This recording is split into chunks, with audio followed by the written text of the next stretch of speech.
too good at this. Nowhere to hide. Double-edged sword! I never miss! I am too good at this.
Hey rivals, Keg here. We just finished Stage 1 Pacific Playoffs and Genji came out as the winner. Let's talk to Genji right now. How's it going, guys? Hi, I'm Zen Story, a Vanguard player for Genji. Hi, I'm FMCL, a duelist for Genji, and we're feeling good. Into the mid-season finals. And if you didn't know who they were, if you forgot who they were after DreamHack Atlanta, they are Chopper Mag, they are Genji, they are your Pacific champions, your kings of the Pacific. The best in this part of the world, this neck of the woods belongs to them, and they'll claim that cash prize and that first seed going into mid-season finals. You heard J-Mac in that previous interview. Reject, they're happy that they get to go to mid-season finals alongside Genji. He's glad they get to go together, but they wanted that first seed, but Genji said no, that belongs to us, and there is not a thing in the world you could do to take it from us. They took it, they seized the moment, and they are your champions.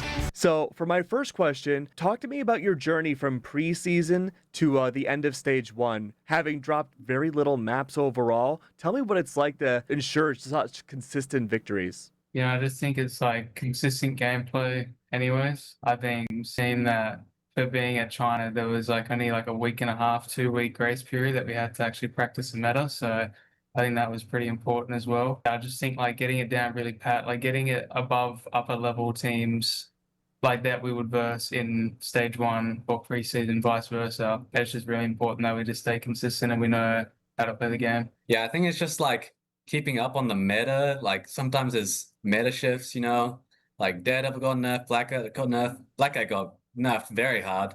Like last season, she was probably the best character in the game, but now she's like borderline unplayable. So just like making sure we keep up on scrims, see what other teams are playing, so we can like sometimes copy that or sometimes improve on it. So we're just always at the top level, just ready to always win. You guys have been a team that has shown very little weakness all throughout preseason and stage one, but there was one area that we did notice maybe there was some faltering, and that was Heart of Heaven in the last 2 days.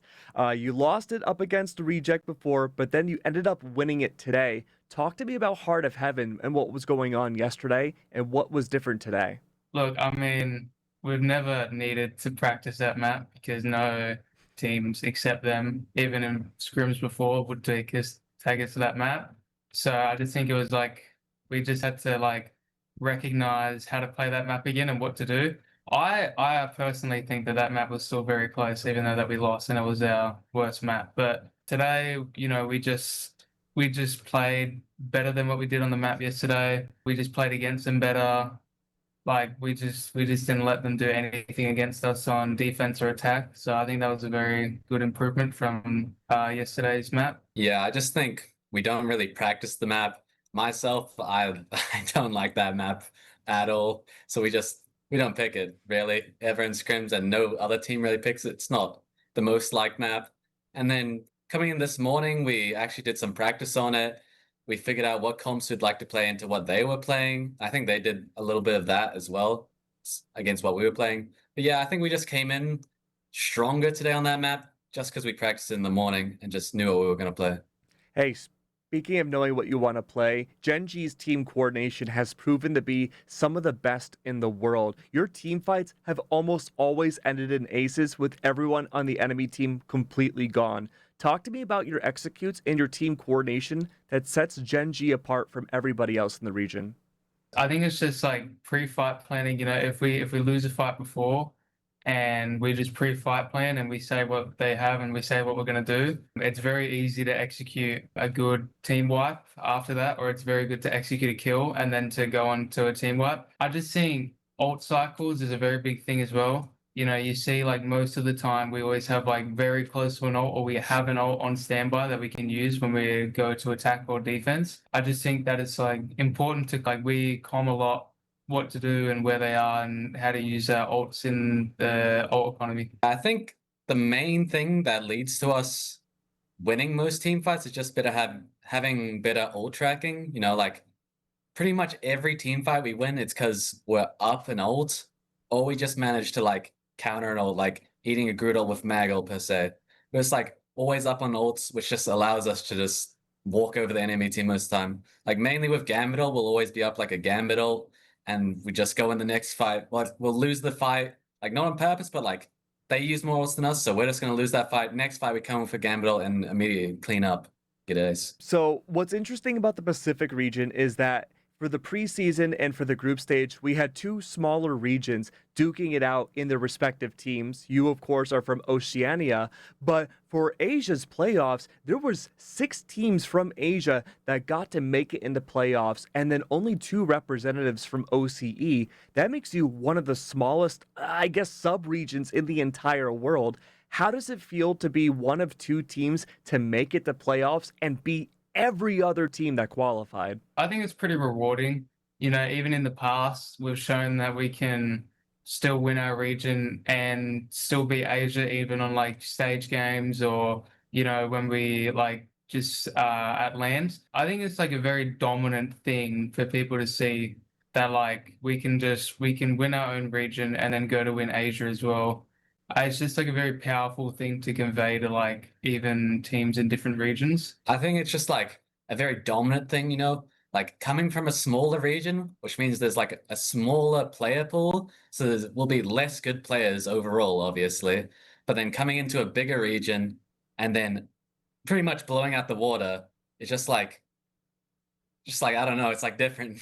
You know what I mean? I bet it does. Well, let's talk about a bigger region, right? Do you feel going into midseason finals, you are an underestimated team? I don't think currently we're underestimated that much, especially by EU teams. I think we're well liked by most EU teams. I'm not sure about NA because we haven't been keeping up with NA as much. But in EU, I think we're well respected, and I think like we'll obviously place it among the top teams. That's what my opinion is. Yeah, I kind of agree with him as well.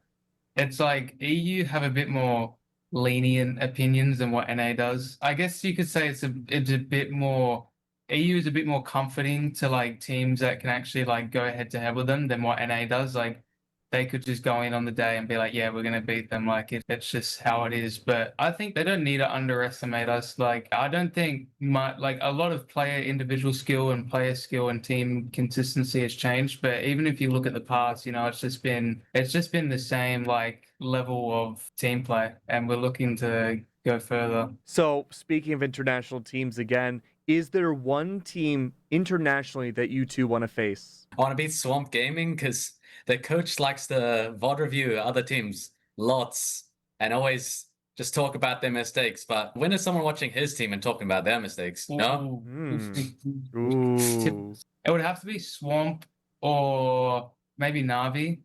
Only Swamp because they're a very well-developed team from their coach, but their coach, like what FMCL said, is a very brutally honest type of person. And I would really only say Navi because like they've been in the talk for the most like consistent team to place. Technically, they were basically the same roster almost as Rad when they won mid-season, and they're almost the same roster again when they came second in grand finals, and we did lose 3-0 to them, which was saddening. But I do think that now we could definitely go like head to head more confidently with Navi than, or just in general, than what we could.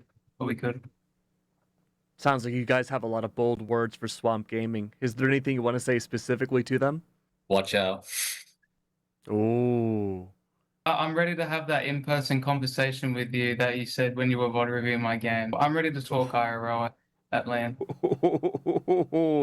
Oh, I hope it happens, man. Mid-season finals will be taking place in Los Angeles. Is there any kind of food that you want to try when you're in LA? Everything. You know, LA is known for like its food half the time. Just the amount of like food vendors that are on like every single street. I can tell that it may be a bit better than Atlanta from when we went. That was a bit more drier, but we're in LA, you know. I just want to try a lot of fried chicken. I like fried chicken a lot. Yeah. It's really good. Sweet. Well, that's all I had for you guys. Thank you so much, guys. I really appreciate it. Thank you. Thank you.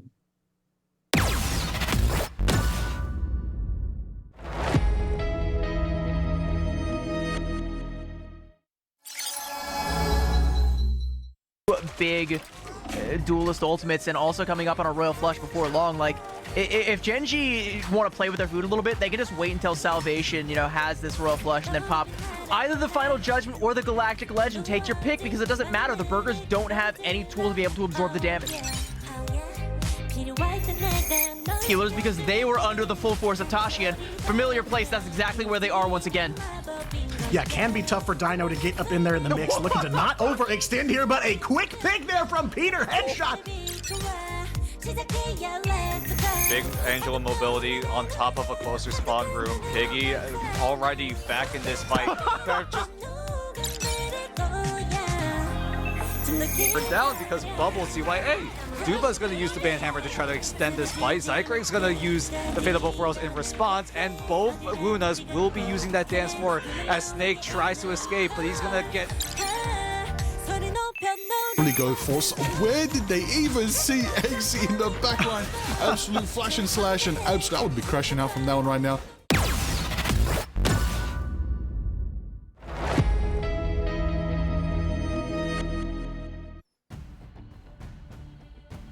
Hello, rivals, and welcome. It is so good to see you all after what feels like it's been such a long time. Season 9 has ushered in a new era for Marvel Rivals, and for those of us here at Ignite, it has done the very same. What's a new era without a few fresh new faces? Unfortunately, though, I think in order to welcome some of those new faces, we may have to say goodbye to a few old ones. My name is CB, and I'm joined by that one Dan, and we are here for promotion and relegation season, my friend. Ooh, it's gonna be a tough one, right? Some teams that have tasted some of that Ignite action now have their Ignite hopes and dreams on the line. And maybe a new up-and-coming team could take that spot, but for now, we still got a whole day's worth of this mid-season qualifiers coming at you before we get into what everyone's waiting for, right? The mid-season finals. But first, we gotta make sure we have the full Ignite roster for the Pacific region at the very least. Yeah, and of course, EMEA and Americas, they're going to be having their promo relegation as well. So we're going to kind of get a feel over the next weekend what the entire landscape for Stage 2 is going to look like once everybody comes back from LAX and we all have to get back onto the grindstone. Who is going to be joining some of those people up at the tippy top competing for the grandest of grand prizes? And today, we are going to find out who is going to be joining us specifically for the Asia region. Well, OCE, I think, is believe also going on around this time. And I'm, very keen to see what happens down there as well. But focusing on Asia for now, and it's a very interesting situation here, Dan, because it's supposed to be, the bottom 4 teams from Ignite taking on the top 4 from MRC, but it didn't really shake out that way because we had a couple of teams disband after getting relegated. Yeah, there were a couple teams, like, I think the big one was the Burgers, right? The Burgers coming out of a somewhat decent playoff run, although they did get knocked out, I believe, like, off the get-go, right? They took 2 losses, got immediately knocked out in the playoffs, which meant that they were at risk of having to play in the mid-season qualifiers, but they just kind of disbanded, so it's just like, we can't make any more boiled burger jokes anymore. It's a little sad. But what we can do is we can embrace the wild styles hitting the streets, unleash Gambit's haunting Dead Man's Hand, Hawkeye's sharp Bed Stewie's best, and Devil Dinosaur's unforgettably cute Jeff the Dinosaur costumes. Is that Devil? I thought that was just a picture of Jeff over there on the left-hand side there. It's a rework. Oh, okay. They reworked. Okay, interesting. All right, well, that's in the game right now, and you can go in and you can cop those skins if you like, and I think you definitely should because that dino one is so cute. It's adorable. You got so much whimsy, but another whimsical adventure you can go on is all the way over to Los Angeles, which is calling everyone's name because mid-season finals is right there in Los Angeles. Grab your tickets, available right now via Tix. Is it Tixar? I think it's Tixar. It's not Tixar. Tixar, like the Disney property, right? Yeah. If you do go to the mid-season finals, you get 3 special pins exclusive to people that do end up attending the mid-season finals. So if you want to get your hands on those, make sure you grab a ticket to the mid-season finals because again, we've only got 2 LAN events the entire year of 2026, and this is the first one. You don't want to miss it. And the second one might not have an emerald pin, so you might not be able to get it if you go to the second one. You got to go to this one in order to get the pins, because who knows? We don't know what the future holds. We don't know. I've also heard word that Cozy's giving out Guang Guang shirts. So. Oh well, if you in want that one case. Of those. I think that's the huge selling point. I mean, Cozy I don't think we can promote that in official capacity. I don't think we can talk about this like bootleg operation Cozy's running over here on a live broadcast. You guys can ask Cozy about it later. I don't know if that's on the level, but while we kind of try to figure out what the rules are for us, let's explain the rules for how this qualification works. The top 2 from MRC Season 8, the top 4 from combined MRC Season 7 and 8 in point standings will all meet up with the bottom 1 team from Ignite Stage 1, and that is going to be a team we'll get some close eyes on. We'll see if they're able to make it back into the fray, but the top 4 teams from promo relegation will qualify for Ignite Stage 2, and we will have all of that and more for you by the end of the day. Yeah, that one team from Ignite Stage 1 is in fact Loyalty, so we will get to see them go at it here in the mid-season qualifiers. And taking a look at the schedule, yesterday for July 17th, we had the Ignition round as well as round 2, and today we will be watching rounds 3 to 5, and then on the 19th, by that time, we will know which teams have qualified for Ignite. So at that point, I believe it's all just for seeding. If my information isn't too wrong. I believe so as well. And here's how the bracket is going to shake out today. What we've got right now. These are our top 7 teams. Loyalty able to get a bye coming into the show today, so a little bit of an easier day for them. But it's not going to get any easier going on forward. It's going to be a treacherous trek back to the promised land, because again, only the top 4 will be advancing. 3 of these 7 teams will not be making the cut, so get your eyes on them while you can, because they might not be here tomorrow. We're gonna have to see, because right now there are some big MRC teams that have been putting up consistent top level results, and now we're looking to break through into Ignite, and with 4 spots already out in the open for anyone to grab. Can they do it? That's going to be the biggest question mark that we will answer by the time we end our broadcast here in the Pacific region. I think it's hard not to root for loyalty, you know, and I'm sure we'll get them on the broadcast later on. I definitely want to get eyes on them later on so we can kind of keep track on their story, because that did kind of become something that was very near and dear to us towards the end of Ignite Stage 1. We were all hoping they would finally get that first win. Unfortunately, it didn't come, and now they're down in this situation. But again, we'll get to that when we get to that, because we're kicking things off with a couple of fresh new faces, some of those bigger MRC teams like you mentioned. Yeah, and some of these teams as well, right, have players that used to play over at Ignite, whether it be preseason or even last year, back in 2025. And now they're looking to get themselves back in. We will touch up on those players when we do get into those matches eventually. But yeah, there are teams that have players that used to be at Ignite and are hungry to get right back into that action.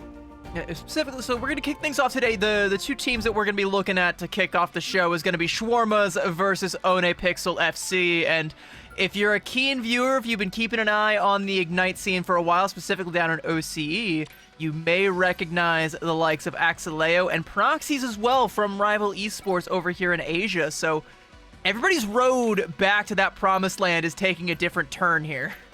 And keep in mind as well, we are using the Ignite level ban draft, right? One-sided bans for one team, and then you can find ways to get yourself an advantageous move here, because so far, Onepixel have gotten that one-sided gambit through. Yeah, and I mean, we'll talk a little bit about that, because we do have, you know, the one-sided Gambit, and then on the other side, a one-sided Mantis, and we are still kind of back in that situation in Season 9 where those two are kind of competing for that first ban slot, and whether you pick one or the other is going to determine the rest of your compositions. But I gotta be honest, from what I've seen, what I've observed, I think I'm feeling the Mantis a little bit more. You know, she's been unshackled thanks to that Star-Lord team up, giving her a little bit of extra healing. Now she's viable in 2-2-2, so you're not just afraid of her enabling triple strategist. Now you got to be afraid of her and what she can do in a 2-2-2 situation alongside a Luna, an Invis, or even a Loki. Yeah, you touched upon it a little bit, right? Mantis, now that she's able to be facilitated in the two strategist backline, means that you have so many different options on how you want to customize your team around this Mantis. Damage boost, healing, maybe even a little bit of rushdown potential with the Soul Resurgence as well. Shawarmas right now have a load of different choices that they could go for. And with the second save onto the Elsa, Shawarmas could easily go front to back. Or if they really want to, try to go for a more dive-oriented comp. I do also want to talk about that Elsa Protect, because, you know, that's another key character that we're seeing up at the top once again. You know, back on top of the hit scan meta is Elsa Bloodstone, and you're going to see a one-sided one secured for Shawarmas, and that right there is a steal. But Elsa, far and away, best duelist in the game right now, and I think in terms of hit scans, you might be surprised to find out that the one right behind her is Black Widow. But the thing about Elsa and what makes her and Black Widow, for that matter, so strong is that they're able to burst down some of these dive vanguards like Venom that are super strong right now, and not really hard counter them, but pretty dang close. And with the trap team up as well from the Elsa, I believe that's one of the more popular options for Elsa Bloodstone. You can run the Deadpool team up as well, but because of how strong the trap becomes with the team up with Double Dinosaur, it means that even if you do go for a dive, you got to be extra careful to make sure you don't get locked up in that damage zone. I prefer the Deadpool one, because I like feeling like I just installed Bonzi Buddy on someone else's PC when I hit him with those those ads, those overlays over the screen. I'm like, yeah, you downloaded the wrong file, buddy. I mean, I feel like it's very interchangeable. Some of these team ups definitely have like their own use case. It's just a matter of which one is better in any given scenario, right? Maybe one team up you're able to facilitate in your composition and you get the upgraded version. So maybe you want to go for that over another team up where you might not have that enhanced version, but it's still strong enough to justify running that over something like the other enhanced team up. Well, let's see if those team-ups come into the fray, but one thing we are going to see is that we've seen time and time again is a strange TP in Toji getting sent to the skies and back there briefly, but hey, you know, he comes back down and finds out that the job has been done. Schwarm is able to get a couple of quick KOs. Squarebread will use the self-cocoon, courtesy of that Adam Warlock team-up, but not quite sure if that's going to be enough to get you back on even footing, as Schwarmers have already infested this point and taken it for themselves. I mean, we've seen this kidnap tech time and time again. I think it was Loyalty that used it the most over in Ignite. Get the Strange Portal. Have Penny Mines, Penny Nests to try to explode anyone that accidentally jumps through the portal that gets pinned down. So Shawarmas are able to execute it perfectly. They get themselves in a 2-man advantage off the rip and are able to get the first fight win. Now it's a matter of can they retain this space. But with the Vanguard Deadpool on Exilio, they're going to do just that, because all of that tempo with the Banhammer means that Onapix are going to be in so much pressure. Yeah, they're just continuing to apply all the pressure. Swarmas, no fear, like going in with that Cloak of Levitation straight up to the back line there. And you've got the Elsa here just pumping in the damage. You've got the Mantis damage boosting all of it, getting active. 1, 2, 3, Hybrid getting in there as well. And I like Shawarma's just picking them off one by one. Yeah, and Onapix will just need to find a way to quickly reset. I mean, the biggest win condition for Onapixel right now is the Gambit, already at 83%. Try to synergize it with Square Bread on the Star Lord, but with how desynced they are, it's going to be really difficult for Onapixel to try to execute this win condition. Now, Proxy's is so far ahead and gonna go ahead and pop that Galactic Legend. No flush needed, and with all the damage there, it's just gonna be a cakewalk for Shawarmas, and it'll walk right up to Onapixel FC spawn door. A nice little triple there for Proxies, and going in for the quad. Give it to him, and that's my guy getting back in the saddle and getting Shawarmas off on the right foot. Yep, this guy was on Ignite, now in the mid-season qualifiers, looking to get right back into it, and with the quick quad allows Shawarmas to get so much of that advantage. Connie's going to try to use the Raging Royal Flush, but he gets insanely blown up. Nope, didn't actually press the left click just yet, so Onapixel will still hold on to that Raging Royal Flush, but with 95 and counting for Shawarmas, I don't think Onapixel have a response. Yeah, MV swings out. You got to be there before, or after 97 rather, swung out at 95 and wasn't going to have another swing to be able to get back in time. So Onapixel, I think they know that, and I think they decide to concede the Grove. They realized, all right, we have a wealth of ultimates. We'll carry them on over to the next one. We'll have to go back-to-back from here on out, though, which can be a tall order. You know, you're feeling like, okay, we're about to have all of our ultimates, but have a look at Shawarmas. Like, they come out of that feeling like they really only use the Deadpool ultimate, and Axelay was going to get that back pretty quick. Yeah. It's just a matter of how well can Onapixel, at the very least, handle what Shawarmas are about to throw at them, right? CYA is going to be thrown out, but Onapixel do have a way to shut it down with the Ensong Inferno from We Were Liars. But then the Star Lord and the Gambit ultimate needs to come in clutch in terms of trying to explode one of the strategists of Shawarmas, because with 2 strategist ultimates at the ready, you know that you're for sure will find a way to shut down the Hybrid's ultimate, but the question is, can you shut down the Mantis? 4, 3. I have another question. Can you shut down the Spider-Man? It looks like we're going to go for potentially a Spider-Man kidnap play coming out. Pull through the portal. Yeah, but maybe a pull through the portal. We'll see where this portal lands, as Onapix are looking pretty split up here, and I think Toji may have found exactly what he is looking for. 2 lonely members and going right in. Yeah, just like you say, shut down the Phoenix would be huge. Oh my god, they did it. On a sliver of HP, and Mickey India is going to take that sliver away, pry it out with tweezers, and now with the Eye of Agamotto coming in from Toji and Proxy's there for all of the damage, just lining him up and knocking him down. And We Were Liars coming back out of the spawn to find his team is now gone the same way he did. All right. Eye of Agamotto to half the team. Yeah, that's a very economical way to win. Onapixel will still hold on to all their ultimates, so at the very least, they will have a somewhat reliable different sources of opportunities to try to get a retake going, but with Shawarma's getting that close hold down means that Onapixel, if they want to try to make space, they're going to have to use some of those abilities outside of that mission area, and they're going to do just that. Well, one of them got canceled. The Feast of the Abyss got canceled from MB, so no ultimate there. I think they tried to damage amp it as well with the CYA, so that's effectively 2 ultimates down the drain, and Shawarma's able to stand their ground. MB getting bursted down by all the damage right now from Toji, and now with the amplifier coming up from Hybrid, Proxies has the angle, and he has got the frags. It's gonna be a 1 and a 2. Galactic Legend now from Square Bread to try and turn the tide with the Banhammer. He's taking so much damage, he'll be able to find 1, and MB coming back into the fray to take down Vicky India. Does Proxies come back with a res? The man advantage is back in favor of Shawarmas, and despite it all, they'll hold strong. Yeah, Shawarmas are providing so much pressure onto Onapixel. It took them, what, a round and a half to get that Gambit Raging Royal Flush, combine it with the Galactic Legend down, and that's just so much time invested from Onapixel. And the fact that they weren't able to convert that combo into a win means that Shawarma's, it might just be a walk in the park here. It might be a full shutout. MV's going to try to use the Feast of the Abyss to stall. We Liars is able to capitalize off of it. So on the Pixel, now finally up a man. So we'll see if they're able to convert this. They're going to have to try and find at least another KO here somewhere. Square Bread might be able to do just that. Does put down Axeleo.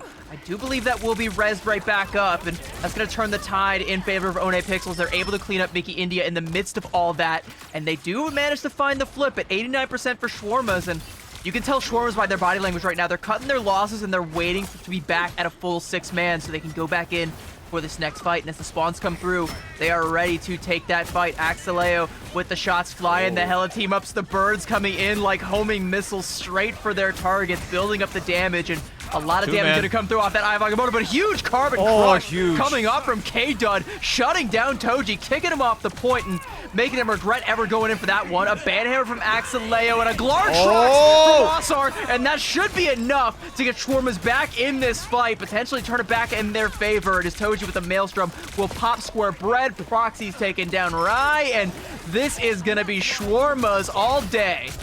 I got a little bit concerned with putting Mickey India on the Jubilee. Just means that Shawarmas aren't going to have as much of a utility potential as some of those other strategies, but they are able to make it work in the end. I don't think the portal comes in time. Yep, there we go. Someone tried to touch. We Were Liars just barely was able to get there, but just got absolutely blown up. That's a 2-0 for Shawarmas, and that's map number 1. Koa goes in their favor. It went by so fast, like it felt like just one round, right? It was like blink and you miss it.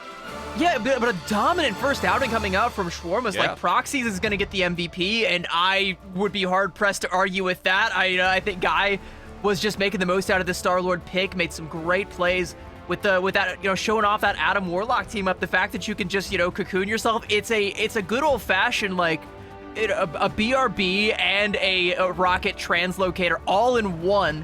You can have them both at the same time, and with all of these constant lives, bro only needed 2 of them, and he's still able to come out with 11 final hits, 12k damage, leading the charge and leading Shawarmas to an early victory. I mean, you can see how fast Shawarmas are playing because of how fast they were able to get an advantage. If you go all the way back to that first round, right, with the portal trap, they got 2 picks off the rip, and they just never looked back because of how much momentum they had. It just got to a point where One Pixel just never found that footing to, at the very least, get a retake going. And when they finally did in the second round, it just fell flat because Shawarma's already built up so much of that ultimate economy to the point where if One Pixel threw everything into the kitchen sink, Shawarmas could easily do the same thing, and they can have so much, I guess, so much more of an influence of where they want to bring the fight because of how much map space that they already had because they had control of the mission area.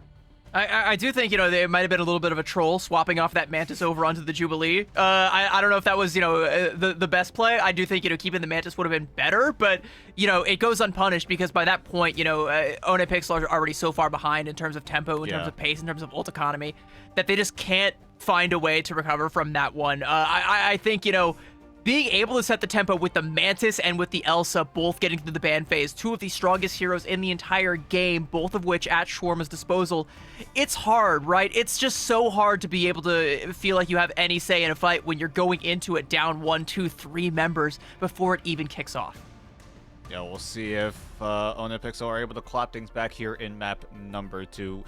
We'll see what map they decide to go for. But right now, Shawarma is looking very, very much in the driver's seat in terms of that momentum, being able to control when these fights happen. And Shawarmas are able to win out every single time for the most part. One Pixel had like 1 or 2 moments where they had opportunities to come back. But again, Shawarmas utilizing that ultimate economy so well meant that One Pixel, when they finally did have a way to go in, Shawarmas had a response. And at that point, One Pixel kind of just was cooked from there.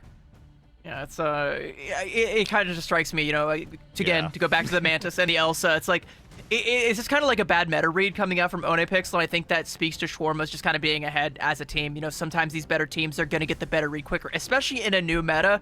History has shown us so many times that new patches drop off in this game. We get a new one every month, and the teams that pick up the meta the fastest are going to be one step ahead of their adversaries every single time. And Shawarmas, they got the memo. Mantis is busted. We got to leverage that. And One Pixel were still on that Gambit wave from behind. So, you know, Mantis bands coming out this time around. Both teams going to have access to the Gambit. Now we get to kind of see the brave new world that the Gambit mirror can bring us in the Season 9 meta. And I got to be honest, like, I've seen a fair bit of Gambit. This can still go a lot of different ways.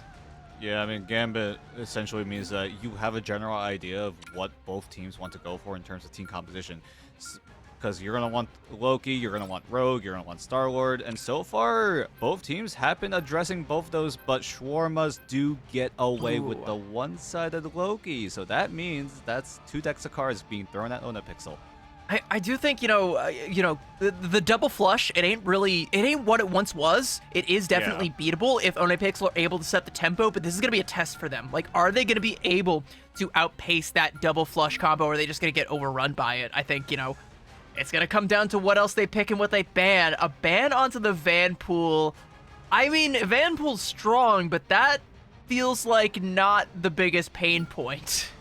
Yeah, I mean, it gives One Pixel some room to work with in the neutral because the way Deadpool's ultimate works, he completely dodges those ult charge nerfs that have been coming in onto Season 9.0. So at the very least, One Pixel will have a moment to breathe. They do secure the Star-Lord and the Gambit Wombo combo that has been so strong throughout the entirety of Ignite this year. But with how long it took One Pixel to execute on that combo, I'm a little concerned because right here on Midtown, you're going to have to nail things down. You're on the attacking side. You have to set the tempo. And if they're not able to get that momentum going, Shawarmas could easily just find themselves in a moment where they just have to walk across the street to win map 2. I think briefly we did also see one other key thing, though, for One Pixel that might give them a shot here is that they were able to get the Elsa snuck through the ban drop this time around, was banned against them last time. So, at the very least, they don't have to go for the Phoenix to try and force that full enhanced team up with the Venom like they did last time. Didn't really work out. On Krakoa, they have access, again, to the strongest hit scan far and away in the game right now, and one of the best at bursting down beefy big boys at close range. That's probably going to help them because I'm looking at Shawarma's composition right now, and I see some pretty beefy boys that are going to be showing up on your screen in just a few short seconds here, chat. Triple going to be the name of the game for the Shawarmas. The win condition is clear. Keep the golden child alive in the likes of Proxies. Make sure he's able to get himself up to that Karmic Revival. Or you rely on Mickey India with the God of Mischief to either copy Hybrid's Invisible Boundary or you copy Proxy's Karmic Revival. So if a fight does go wrong, Shawarmas will have a safety net to work with. But One Pixel, the way you can beat this out is by playing very fast, but with how slow One Pixel were playing in map number 1, we need to see One Pixel set the tempo. Unfortunately, it's going to be difficult to do that when you're already down your Vanpool. Axeleo says, all right, ban out my Vanpool. I don't care. I'll simply play the Venom. Toji, yeah, like you say, what a snipe. Going in, just taking down that Elsa from on high, and I mean, One Pixel barely getting out of the starting blocks here, and Shawarma's keeping the pressure on, but not going too aggressive. Like, it's really difficult to punish this when you have Toji just bouncing in and out. Yep, and One Pixel have to, once in a while, address the whole going in and out, like you just said. One Pixel having to deal with this line of sight manipulation. Everyone on Shawarma is just swarming every single different angle. Wherever you look, there is a member of the Shawarmas looking at you. And Proxies kind of just finds the bullet in between We Were Liars' eyes. But thankfully, We Were Liars are able to come back with the BRB. Yeah, but that's a BRB used like 2 feet outside the spawn door. Like that's exactly. That is the least value I think you can possibly get from one of the highest value cooldowns. And Shawarmas know it. They're gonna press the advantage while they have it. It did come and go though, as Toji is gonna be de-hulked and de-lifed, and we'll use a Karmic Revival just on a measly little Bruce banner because he's gonna Hulk right back out and get back into the fray and keep the pressure going. As the CYA from One Pixel expires, We Were Liars is able to get another key pickoff, but again, it's res back up, and now the Meteor M dangling overhead from also doesn't find anything, but does still put the fear of Magneto into One Pixel, and they need to fear so much more as Axeleo is able to take down Rai on the other side, and Shawarmas almost feels like they didn't even lose a man. And One Pixel have to go back once more. They will have access to the Galactic Legend with the Raging Royal Flush. K-Dud could even use the Meteor to, at the very least, protect Wonky. That is gonna try to use that Galactic You Legend. got to track however, Miki though. You got to yeah, track that's- Miki. That's the problem. There are just so many ultimates available on Shawarmas as well. So again, we're in a situation back in map number 1 where Onapixel, they finally get their combo, but Shawarmas have so many different resources to counter it. Yeah, but that early KO that comes out is actually a little bit discordant because it forces out the Karmic Revival early. So even though you go for this Galactic Flush, it doesn't matter. You're not going to find any KOs with it, at least not any permanent ones. All the healing coming through, and Shawarmas are able to weather the storm. Wonky Taco still trying to go in for an angle, but can't confirm anything. And now the Invisible Boundary is going to keep Shawarmas all nice and topped up. And now Toji is feeling mighty angry that you dared try and withstand his might. And now he's going in with the collapse, the exiles, all of the gamma blasts. It's not going to be enough, but it displaces Onapixel and forces them back. They'll be able to take down Ossar to kick things off, and there's no reses this time around. So finally, Onapixel have the man advantage. They can parlay that into a little bit more card progress if they can manage to keep this one going. Axelar slows it down with a Feast of the Abyss, and Wonky Taco on a sliver of HP has to get back to safe haven. Banhammer coming up from MV, and Onapixel can't really make this one stick. They found proxies, but the Cocoon is going to bring him right back, Dan. Yeah, and that means the Karmic Revival will be in play. Onapixel do invest the CYA, but they're already down the Gambit. So Shawarmas, with that Resurrection coming in, and with Final Fight territory inbound, how does Onapixel decide to approach this? Apex Predator needs to come up absolutely huge, because that's the only ultimate in play in this final fight, unless it goes long, to allow Connie to get his Raging Royal Flush down to, at the very least, try to help Onapixel secure first checkpoint.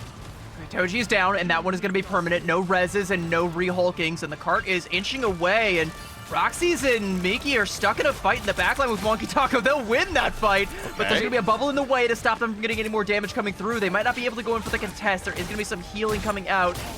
Raging Royal Flush now coming out. Rai falls. It's traded out for Ossar on the Spider-Man. And the damage coming through from Keita. The Meteor M, he's got the Strategist in his sights, and he wants to splatter them all over the pavement. Will do so onto Miki, and that is going to be another huge KO coming out from Onapixel. They might be able to keep this one going. The portal play from Toji slowing things down, but the Galactic Legend wants to speed them right back up. As Wonky Taco goes into the skies, he takes down Proxies. No Cocoon for that one. A triple now coming out for the side of Onapixel, and with just a couple more meters to go, they'll find Cap on point A. Ooh. Spectacular spin just to try to find an exit trade, but he's going to go down.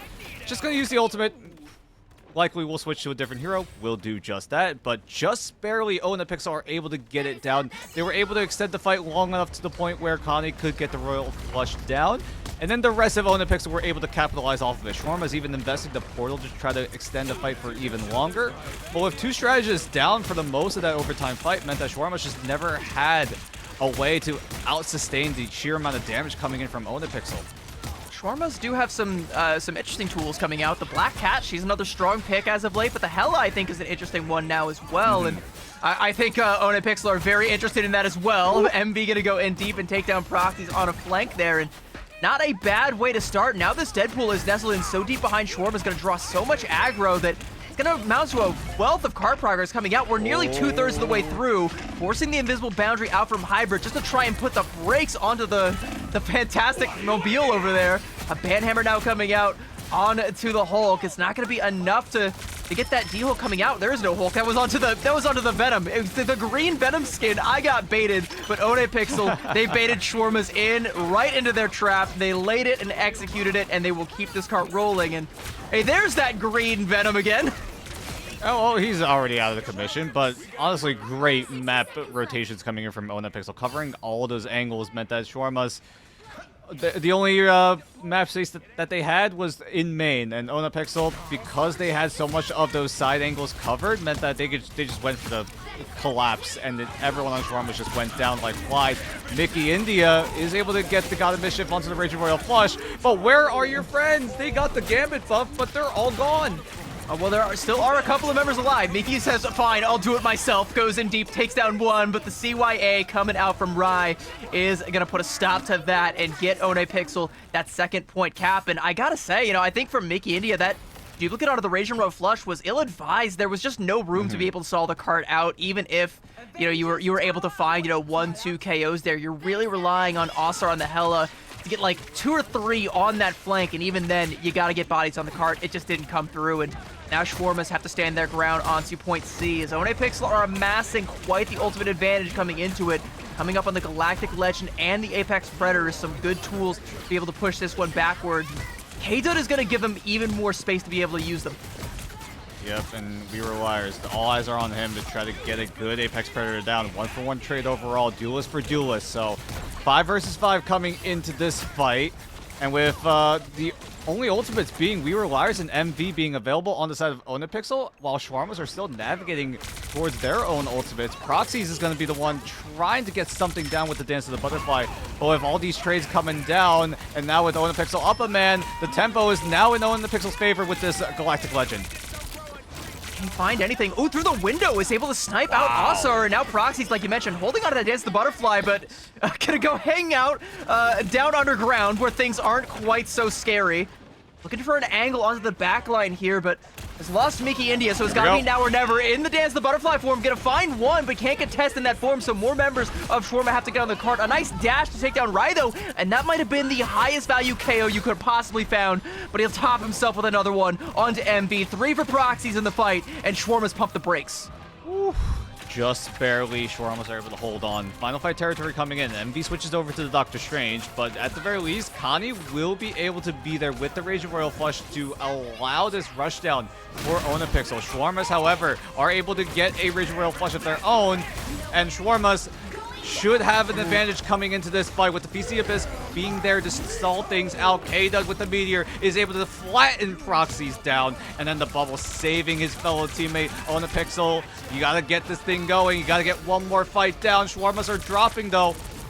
One by one, there's only a couple of members left. Toji holding on with the bubbles, making the most out of it. The healing, I think, coming back out. CYA coming out from Rai, but Asar is going to snipe him down. Proxies finds Envy, and somehow, some way, Shawarmas are able to tear this one back from the brink of disaster. And with one final blow, surely, okay, Proxy's not going to find that one, but with a second Raging Royal Flush, it'll still be enough, and Shawarmas will deny the full cap.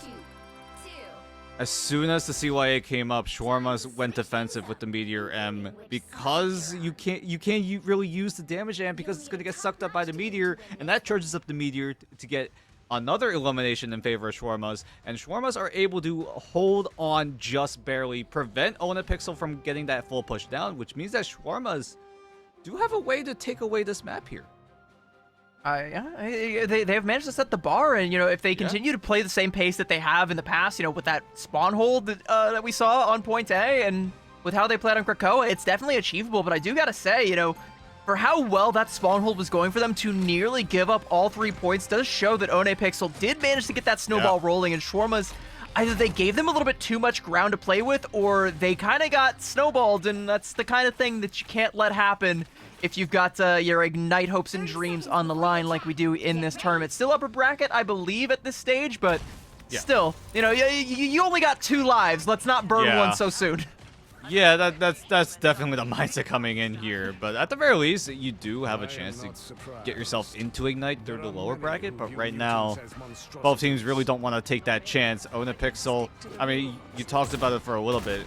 Because they had so much momentum, it just felt like they just blitzed through the first and second checkpoints. But then the third checkpoint got a little tough for them. But at the very least, very, very good push overall. Now it's the Shawarma's turn to get some sort of push going. Onepixel not deciding to go for the triple that we saw Shawarmas do on their defensive side. Gonna pump in a little bit more of that damage as Proxies kind of just wipes out one, and then Asar takes the other. Yeah, and there's going to be a Cocoon for Wonky, but no such thing for Rai, which means there's not going to be any BRB for anybody who finds now. And Asar is going to show you why Black Widow is one of the best in the biz right now. The rework has done her a wealth of favors in the neutral, and when she builds up that ultimate, she is lethal. But Proxies doesn't need an ultimate to be lethal. He just needs an angle, and they have been gifted to him on a satin pillow over and over again by Onepixel. And Shawarmas just come out guns blazing, throwing everything at Onepixel in the neutral area. And it might just be a first checkpoint, just quick as you like it for Shawarmas. Onepixel, because we're still in that neutral fight, means that they're going to have to try to navigate through this space, maybe try to find an opportunity, but with how well Shawarmas are holding things down, I don't think Onepixel have a chance here. Yeah, I mean, they've got 3.3 meters in order to try and put their foot down and stop something from coming through, but the Assassin's Focus coming out. Some headshot damage coming through, but I think it's only onto Vanguard, so it's not enough to amount to a KO, but Proxy's be able to find one in the back, and the shot still ringing out. Axeleo cleaning up on all the damage to the backline with the Dark Predation. Stalking his prey. He'll manage to find two. Proxy is good for another, and a triple now coming out in that fight for Proxy's. Another one where he's able to pull it out for Shawarmas and get them the cap. There's too much going on the side of Onapixel. You had to deal with Oster with the Assassin's Focus, and then Axelio just peppering the backline with the tendrils. So Onapixel, wherever you look, you're gonna have to deal with some sort of threat, and Oster is gonna be you're looking at the lights right now at this rate. I mean, this is the power of Black Widow, right? You could run the Elsa, you could run the Phoenix, but the Black Widow now becomes another great hit scan option because of that rework. And the problem is, like, you're either going to be looking at Axeleo or Proxies, who have been a pest in the backline. Yeah. Two very different pests approaching at different times, but it's forcing you to turn your head around, and if you're not careful, you'll lose that head. Oster will take it out. Right now, Dance the Butterfly and the Feast of the Abyss, the CYA is going to do a good job of keeping them alive through all of that, but Toji is going to be able to snipe down Envy in the midst of all of that. Meteor M to absorb the damage, but it pops. There's just too much to absorb, and Toji can't bear the load all by himself. K-Dud with a Meteor M of his own. Both Magnetos not able to find much of anything, but there's the Assassin's Focus coming out, able to take down K-Dud, and with a second shot onto Rai, a nice little two-piece there for Oster, and this should be the cap coming through for Shawarmas. A little bit of time left for Onapixel to try and stop it, but they have decided, nope, it ain't worth it. We just gotta get out of dodge before we get caught out with another shot.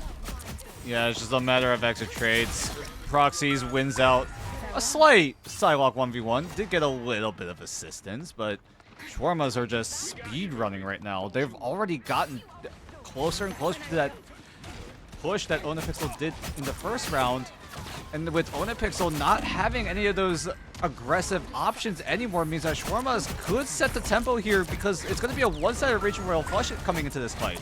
I mean, look at the body language of these two teams. Like, Shawarmas are playing with confidence despite not having the ultimates. They're going in and they're making plays happen, where Onapixel, if they lose a man, they just feel scared, and Proxies is going to find another frag in the neutral. They're able to trade out Axeleo for it, so it's going to be able to slow things down just a little bit for Onapixel, but Shawarmas still have the tools, they still have the confidence, and as soon as Axeleo comes back, you know they're going to pop this Royal Flush and run right over Onapixel. I think they know that too, so Envy tries to make a play, pops that Banhammer. Are they able to capitalize off it? Wonky Taco finally gets his pound of flesh from Proxies, winning the 1v1 handily with that one. Dance the Butterflies to try and catch Shawarmas off as they go in for the engage, and will be able to burst down Hybrid. Wow. And with Kata there as well, that is a lot of burst damage coming through all at once, and Onapixel, seemingly for the first time on this defense, will mount a defense. Very well played. Coming from Onapixel. Was able to stall enough time to the point where they're able to match Shawarmas' Raging Royal Flush, as Connie was able to get it just in time and was able to, at the very least, neutralize the battlefield for a little bit. And now Onapixel, they start to get their defensive options back online and ready to go. Kata getting closer to that Meteor, and Rai already having the invisible boundary, while Shawarmas still navigating towards those aggressive options. Proxies is very close to that Dance of the Butterfly, but with Apex Predators zoning away all of Shawarmas means that they're going to have to reset one more time because they lost Axeleo. This is good for Onapixel. You can kind of tell, right? They're not playing scared anymore. They've managed to find their mojo. They got their confidence off of that one fight win. Meteor M now coming up from Toji, wants to try and take that confidence away from them. Nearly takes MV away from them, but now with the duplicate hello onto the Black Widow, Mickey India with a headshot and a double! What are we doing here? This is insane. I've never seen a Loki player this aggressive and get away with it. What a play, and Shawarma is just gonna keep the pressure going off the back of that beautiful God of Mischief into the Assassin's Focus. Shawarmas are laser focused on winning this whole dang tournament, and at this rate, they just might do it. Onapixel only a little bit of daylight left to try and stop them, as one by one they come out of the spawn. Raging Royal Flush is on deck for both sides. Hane, I think, got the better of those two, but if Shawarmas are able to find an Elim, it might be curtains for Onapixel. Another Assassin Focus now coming out from Oster. Meteor M is going to absorb the most of it. He danced the Butterflies as well, but Kato able to take down Hybrid. This is good for Onapixel.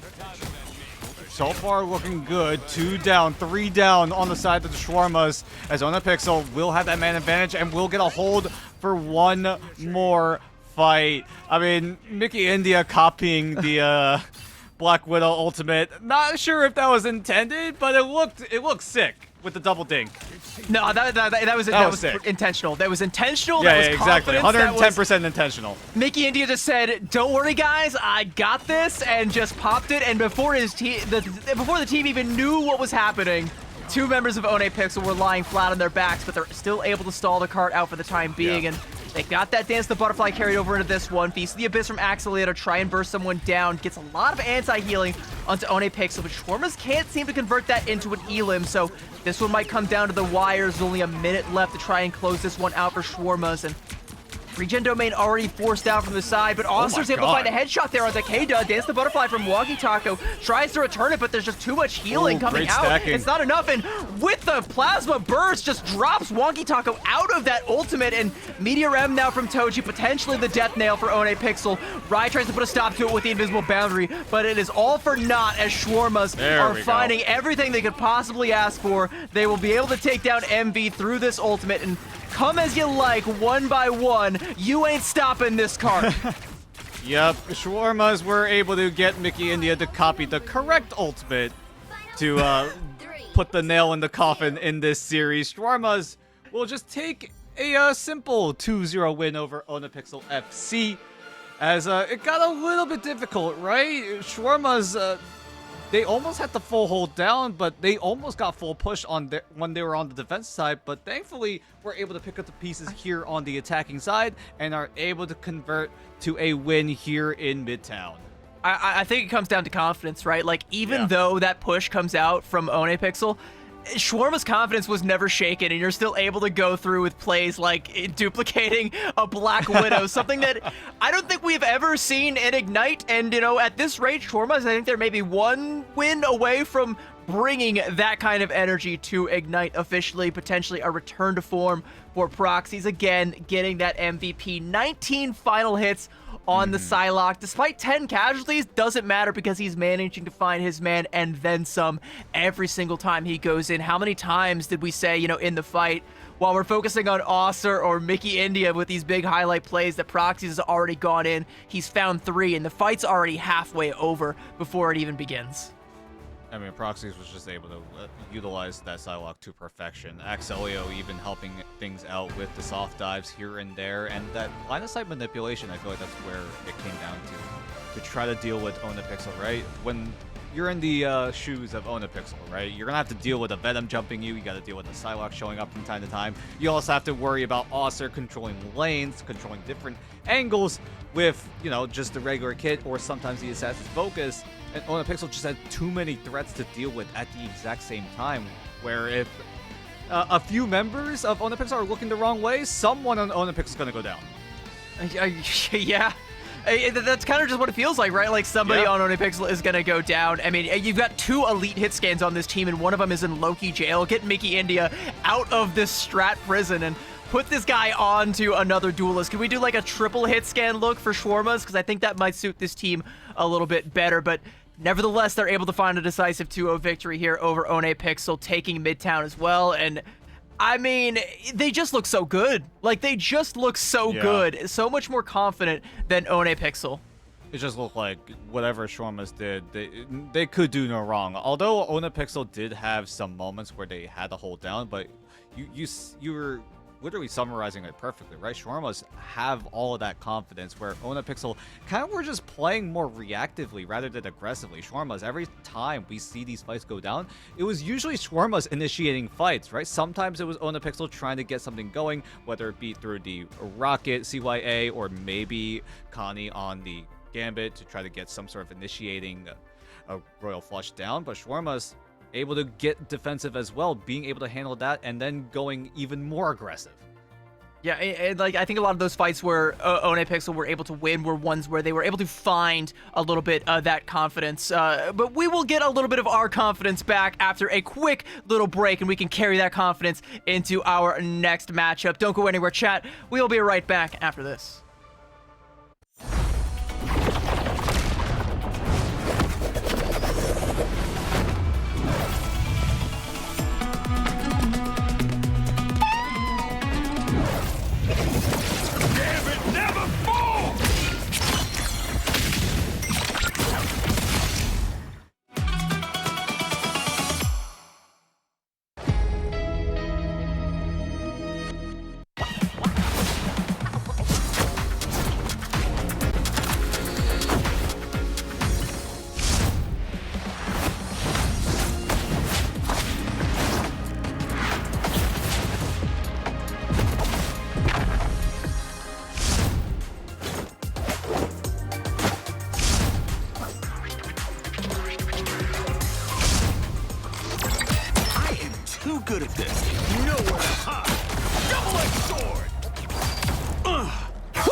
good at this.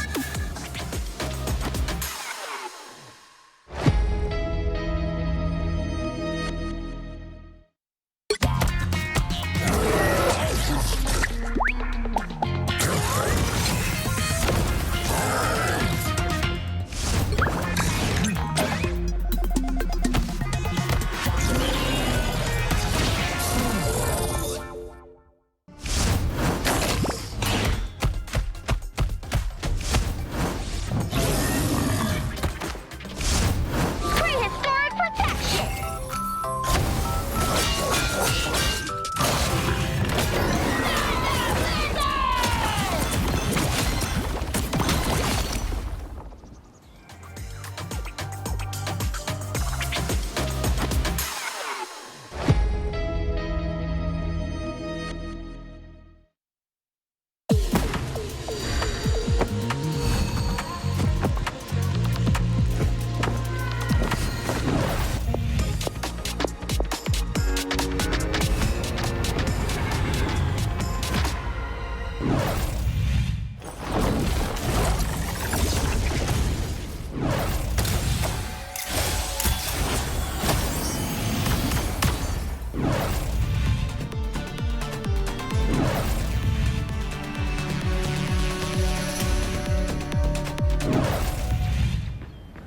Let's heat it up! Clear the way! Disappear!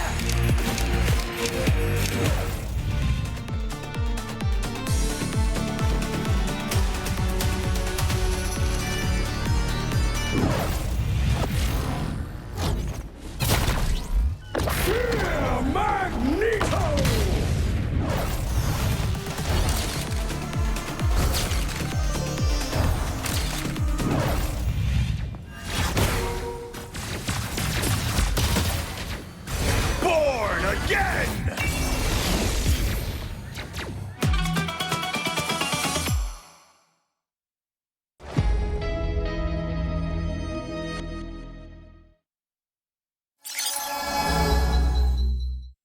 Big duelist ultimates, and also coming up on a royal flush before long. Like, if Genji want to play with their food a little bit, they can just wait until Salvation, you know, has this royal flush and then pop either the Final Judgment or the Galactic Legend. Take your pick, because it doesn't matter. The Burgers don't have any tool to be able to absorb the damage.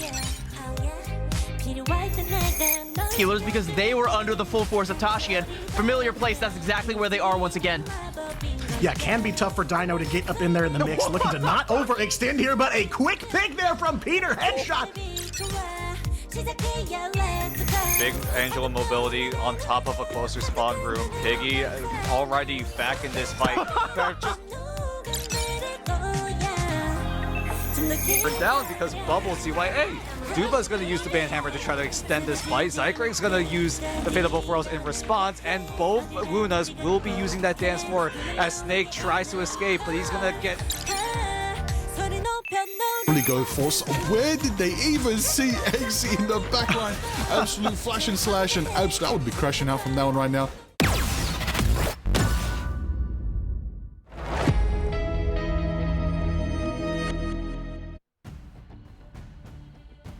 Welcome back, everybody. Did you blink? If so, you might have missed our first series, a dominant showing from Shawarmas, but we are off onto newer and brighter things. We've got our second matchup of the day on deck. My name is Stevie. I'm joined once again by that one, Dan, and I'm looking forward to seeing a few more new faces.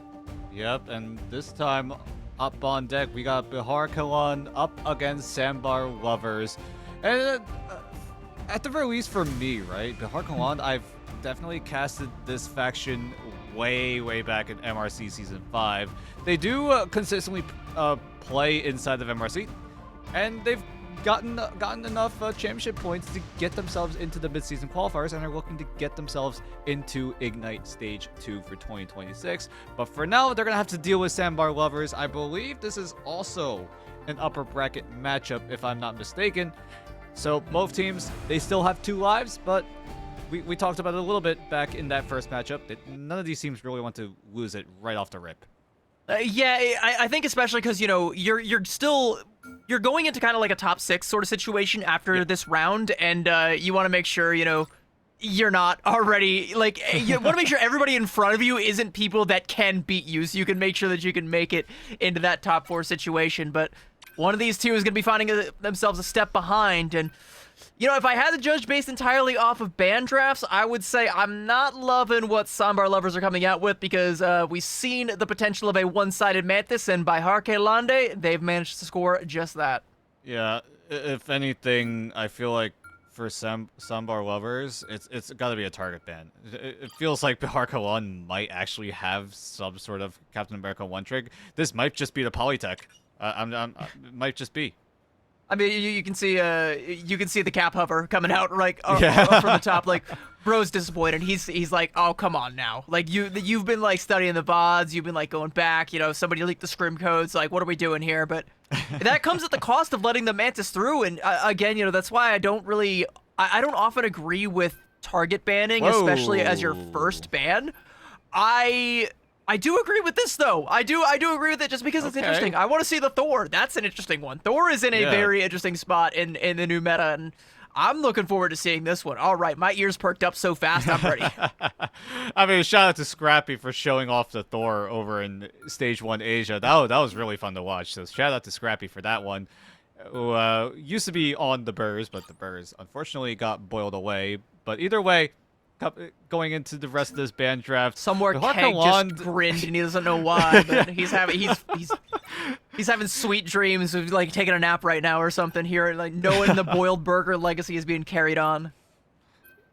But Bihar Kalan do save the Vanguard Deadpool, so a little bit more damage, a little bit more backline pressure, a little bit more ultimate tempo as well, right? Being able to dodge away from those ult charge nerfs coming into Season 9 means that this Vanguard Deadpool will be even more threatening when it comes to that first fight here on Krakoa, as Sambar lovers will round things out, taking away the Loki from Bihar Kalan's end, because Bihar Kalan had to take away the Loki as well, because that Gambit is enabled one-sided for Sambar lovers. I think, you know, again, going right back to that Thor pick, I'm looking forward to seeing like how this pays off for Lord Grim. You know, how many times have you been playing a game, you're in an intense boss battle, you finally get that health bar down, and then suddenly, boom, bro's got a second one? That's what Thor feels like with this Hella team up right now. Like, it feels like right when you think you got him, nope, psych, second health bar, and it's so difficult to deal with. But at the same time, he also tends to get bursted down pretty quickly by heroes like Black Widow and like Elsa, who are very good at dealing with the close-range brawl that a Thor likes to bring out. So I don't know, maybe Lord Grim knows something we don't know. Maybe he knows how to use this tool of destruction. I can't wait to see, but interesting dichotomy we got from these two comps. Definitely going for a kidnap play early on the blue side, but over here on the red, this is a menagerie of heroes I don't think I've ever seen before. We'll see if they're able to get things done in the end, as Timus will be the first to be eliminated, but not before Hui Bang Wu is going to get eliminated on his side. But with Sambar lovers down 1, Bihar Kalan do have a slight advantage here coming in. Mimi is able to just dink down Red Black, and this first fight is just so chaotic. Yeah, it's just so insanely chaotic already off the rip. Effortless KO there from FUTL, able to take down the Gambit and finding the Psylocke, and it feels like these KOs just happen by accident. Like, the flick of the wrist, bro takes down 2, and that is an early capture by Harkalande. And Sambar lovers, you know, whatever we're hoping to see out of this store, we're gonna have to be a little bit more patient, because by Harkalande are no such thing. There's a little bit of aggression now coming up from that door, but with the slam, Mimi is able to get away and doesn't even feel like she's taking a scratch. Got a little knocked around a bit because of that Gambit team up with Magneto, as that force field is just going to push people back. As Lord Grim does have that second health bar, but he's not able to find the illumination to keep himself alive for a little bit longer. But Sambar lovers still losing members one by one. They're just getting staggered for all eternity. As Bihar Kalan, they're okay with this. They have the mission area. They can do whatever the heck they want. And it kind of feels like they are doing whatever the heck they want. You know, we had the Venom just climbing up a wall there so far away from the fight. Tab able to take down the Deadpool, and a nice little 1-2 punch there. The Deadpool's going to be rezzed back up, so Sambar lovers, they're still going to have some threats to deal with, but they managed to find the flip, so it's going to have to be good enough for now, as ults are going to be coming online somewhere between this next fight. Mimi has the Assassin's Focus to carry on over into the next one, and Lord Grim, I was looking at that health bar. That was mighty low. Prime for assassination. Assassin's Focus now going to come out from Mimi and able to take down Tav. An early frag to open up the door for Bayar Kelande and Sambar Lovers on the back foot. You can already see them backpedaling away from the point and just giving Mimi all the more angles to play with. They just have to buy enough time for that Raging Royal Flush to come up on the line. Huibon Lu is going to use the Band Hammer to try to pressure the backline of Sandbar Lovers, but that Raging Royal Flush does come in time. It's going to be an even 5 versus 5 in this fight. Timus is very close to the Eternal Bond, so this fight will get extended even further, but Dusk and Thunder need to get their ultimates on the line to try to respond to this.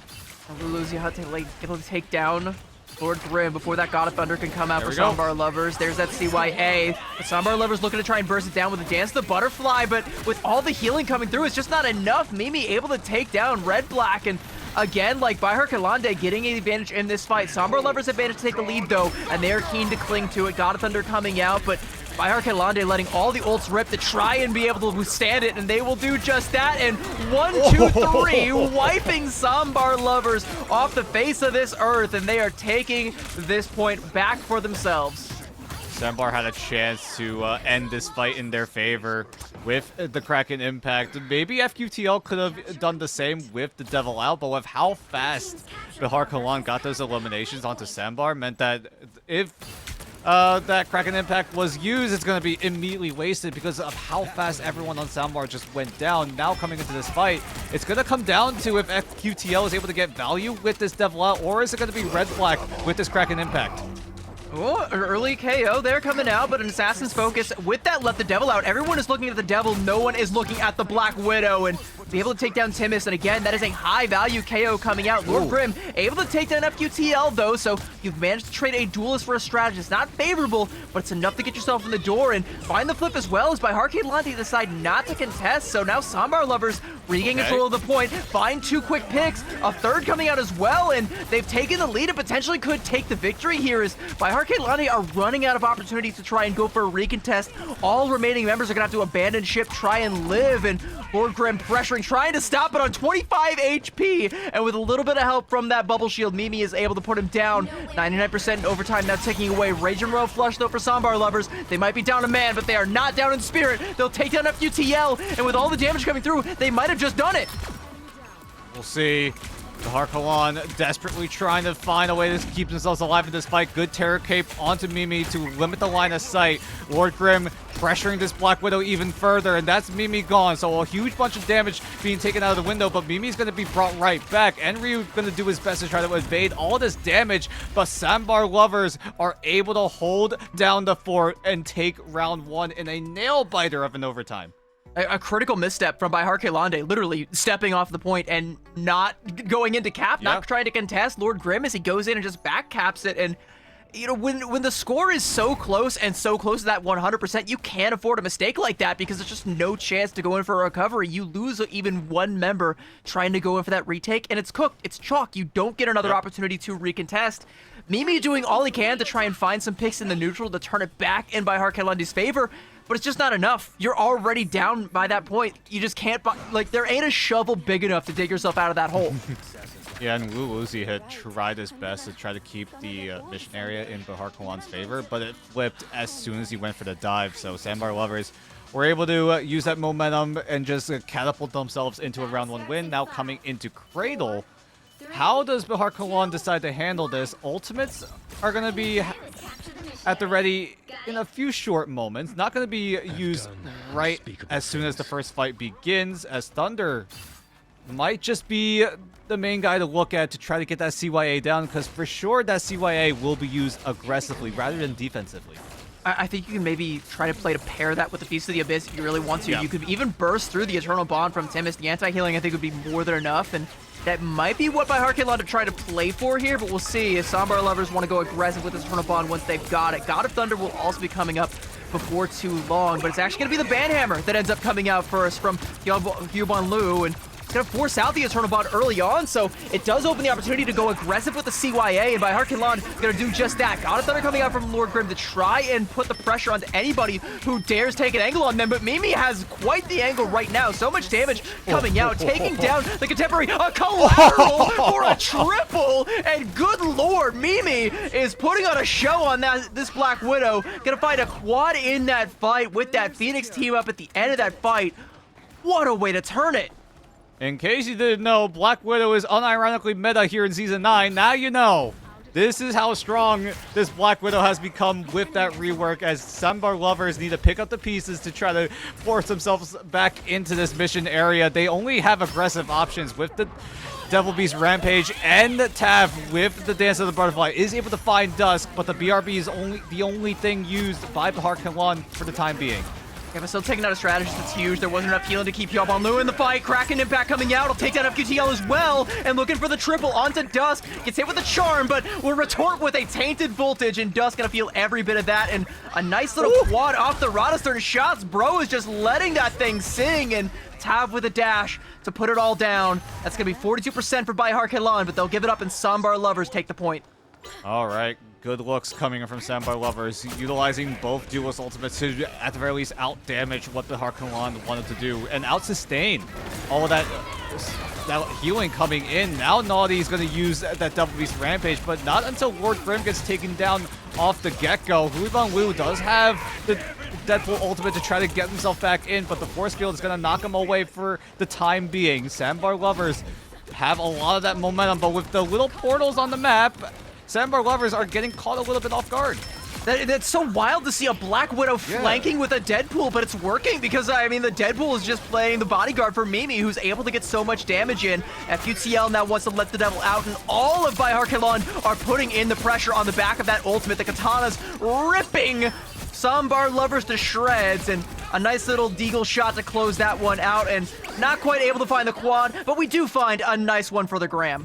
Yeah, it's a nice push and pull coming in from both sides. Both sides executing their game plan perfectly. Coming into these fights, they have the plan. Like, hey, we need to eliminate these targets. We have these ultimates to work with, and we're going to use it to the best of our ability. And both teams have been converting these game plans into fight wins. So it's going to result in this push and pull kind of game as both sides get their second cycle of ultimates online. Thunder with the CYA. Timus is going to respond with the Eternal Bond for sure. Uzi hit got canceled out of the Feast of the Abyss. Oh, that's pretty huge, and now it's going to be Sambar lovers going in with the Eternal Bond and the God of Thunder. Mimi able to take down the Gambit through the midst of all that, and Lil Uzi is going to be res right back up and throw the Eternal Bond, finding the headshot damage. Mimi again with a nice little two-piece, and just when you thought Bai Harkinlon were out of it, they come back with a vengeance, and they're able to put Sambar lovers down 87%, and there's going to be time for a teleport play, but it's going to be desperation mode for Sambar lovers. It's all up to this Kraken Impact from Red-Black. Harkinlon are handling this well. They know the portal's coming in. They're just spreading themselves out. They're going to let overtime go up as the rest of Sambar lovers. They have all of the map advantage, but Mimi just takes out Red-Black from the sky. That's a second ultimate denied. And that might just be it. Sambar lovers don't have any tools left, and they're not close to any of them, and Mimi is just letting the Red Room Rifle rip right on through. And Timus, my friend, you're going to want to get on a dodge, or you're going down the hard way. The hard way it is, and that's going to be by Harkinlon. Even in the score on Krakoa, righting the wrongs of Grove, taking the cradle, and now we will go to Carousel to settle the score. Oh, Mimi might just be him. Not only is he getting so many eliminations, he's getting eliminations through certain ultimates. Denies the Eternal Bond, denies the Kraken Impact, and Sambar lovers, finally their game plan fizzles out because, quite literally, from a singular Black Widow on the side of the Harkinlon. And the thing, like, Mimi is showing you why Black Widow is so strong right now. Like, this is for these are the people playing Black Widow in promotion relegation. Just imagine what this is going to be like at midseason finals, or if this meta carries over into Ignite Stage 2, the plays we're going to see from some of the top Black Widow players. Heck, we might be seeing the rise of some of the top Black Widow players right now. Mimi is definitely making a decent case for himself in this matchup here, getting so much value, finding angles that you really can't afford to divert any of your attention to contest. Like, the Black Widow is able to play on the angles that you would expect, like, a Psylocke to try and play with, but Mimi's winning out the duels against Tav on the Psylocke and owning those angles. Yeah, and Mimi can afford to do that because of how much mobility he has, as well as being able to use the dive for that extra dash of mobility. But Sandbar Lovers coming and swinging, taking the fight to Behar Kalan. But Behar Kalan, they do have defensive ultimates. Fate of Both Worlds is going to be used to try to neutralize this Raging Royal Flush coming in from Sandbar Lovers. And Ryu needs to make sure that his life is preserved so that the Royal Flush is enabled in its full duration, but Huibon Liu is able to just dunk right on in, and that's the strategist gone. Yeah, the Feast of the Abyss that comes through from the Luzi is just too much. The anti-healing able to cut through that healing from the Raging Royal Flush, and Lord Grim will be cut through by Huibon Liu, and gonna be another easy fight win, it seems, for Behar Kalan. They get to carry over the Assassin's Focus, and you gotta track down Mimi now if you're Sambar Lovers. Where is this Black Widow lurking? Because she'll take your head off if you can't find her before she finds you. That's the problem right now. Assassin's Focus is also available. FQTL even having the Let the Devil out means that the Behar Kalan have so many different ways to manipulate this line of sight from Sambar Lovers. Either you have to look at FQTL or you look at Mimi with the Assassin's Focus, but with Enryu gone, Sambar have to go back once again. Yeah, you weren't looking in the right place, so now you're going to be looking at the spawn door. And, I mean, you're probably going to be looking on your past failures or wondering what went wrong. And I'll tell you what went wrong is that you simply didn't track down Mimi in time. And if you did, I mean, he's able to get off to another angle there. And as the fight breaks out, just uncontested, pops the Assassin's Focus, takes down 2, and Sambar Lovers get bursted down before they even know what hit them. They know it now, but it might be too little too late as Behar Kalan are halfway to a full cap here on Krakoa, and they're looking to keep this one going in their favor. The CYA, I mean, even with all the tools Sambar Lover has, that could be more than enough to keep this pain train rolling. Saw an early, oh my goodness, we had an early all right, push there goodbye. coming out. Goes punished, going in with that, with just the Righteous Cross coming through. God of Thunder and Devil Beast Rampage both coming out from Sambar Lovers, but it just ain't enough to find a whole lot. They'll be able to take down FQTL, and with some more shots coming out from Huibon Liu, it's traded right back out. That KO though onto Thunder as Todd switches over onto the Elsa. Maybe enough to get Sambar Lovers back into the fray. The Glartrox goes out, but Mimi is still the Apex Predator. At the top of the food chain lies a Black Widow, and Lord Grim taking the God of Thunder straight to that Black Widow to try and finally bring her to justice. Will do just that, but is it going to be enough now? Sambar Lovers in desperation mode as it's 96%. Kraken Impact is online, but as the KOs come back out, they are going to need it and then some. I don't know if it found exactly what it was looking for though. Red Black is in so much trouble in the washing machine, got put on the spin cycle, and Huibon Liu is gonna put him down. It's gonna be by Kalan with an easy, I don't want to say easy because I mean Carousel, yeah, I mean the Grove didn't look all that easy, but Carousel and Cradle easily going by Kalan's favor. I mean, too much momentum for Behar Kalan. Although there was that fight where Sambar Lovers had 3 ultimates at the ready compared to 1 ultimate on the side. It just felt like all of those ultimates were just neutralized immediately because of that singular CYA coming in from Behar Kalan.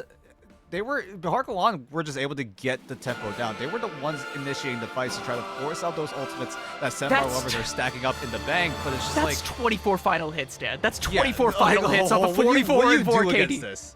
What can you do against this? 44 eliminations, only going down 4 times, 24 final hits, and 30k damage to boot. I mean, yeah, Mimi was getting a lot of final hits, but there were a few of those final hits that were insanely valuable. And let me tell you something here as well. Neither team banned out the Elsa, and Tav finally brought that out towards the end, but Black Widow still falls below Elsa in the pecking order. This was a confidence pick from Mimi. Said, I could go the strongest hero in the game right now, but I'll go the second strongest and still beat you. And you can even come out with the Elsa. By the time you do, it'll be too late. You'll already be looking at the lights. And Mimi just lights out 30k damage. And yeah, like what do you do against this? Low-key, like, it's just hit scan gap. It's just hit scan gap at that point. When you're putting on a show like this, what else can you say? I mean, Sambar Lovers tried to remedy this by teaming up with the Bucky and the Elsa to allow the Bucky a little more ways to deal with the dive coming in from Behar Kalan, right? Lil Uzi with the Venom trying to jump right on in, FQTL trying to follow things up. But with Red Black on the Winter Soldier doing his best to try to stall out the dive coming in from Behar Kalan, it got too much to handle to a certain point because of Behar Kalan on this Black Widow. And keep in mind as well, Daredevil also has a team up with the Black Widow, and because that Black Widow is in play, that Daredevil team up that he has is going to be enhanced as well.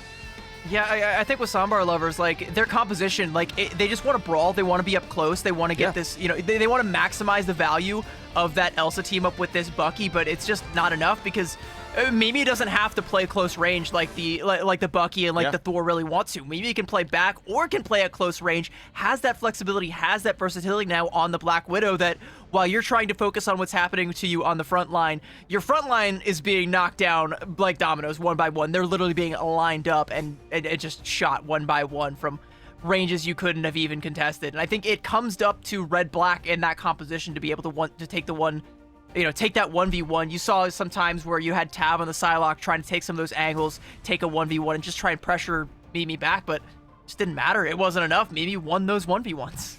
Yeah, I mean, you gotta also shout out to the strategist on the side of Sambar Lovers, making sure that the backline is also very sustained, because Harkalan, they had to try to find ways to deal with this Black Widow, right? The best way you can shut down Black Widow is by having all of these players just dogpile on to the Black Widow to try to take her out before things go wrong, but it just felt like Sambar Lovers were able to handle that aggression to perfection as we head into the second map. It's going to be Midtown once again, as Sambar Lovers going the more meta approach by taking away the Mantis and the Gambit, while Behar Kaland are doing a little bit of a YWL moment.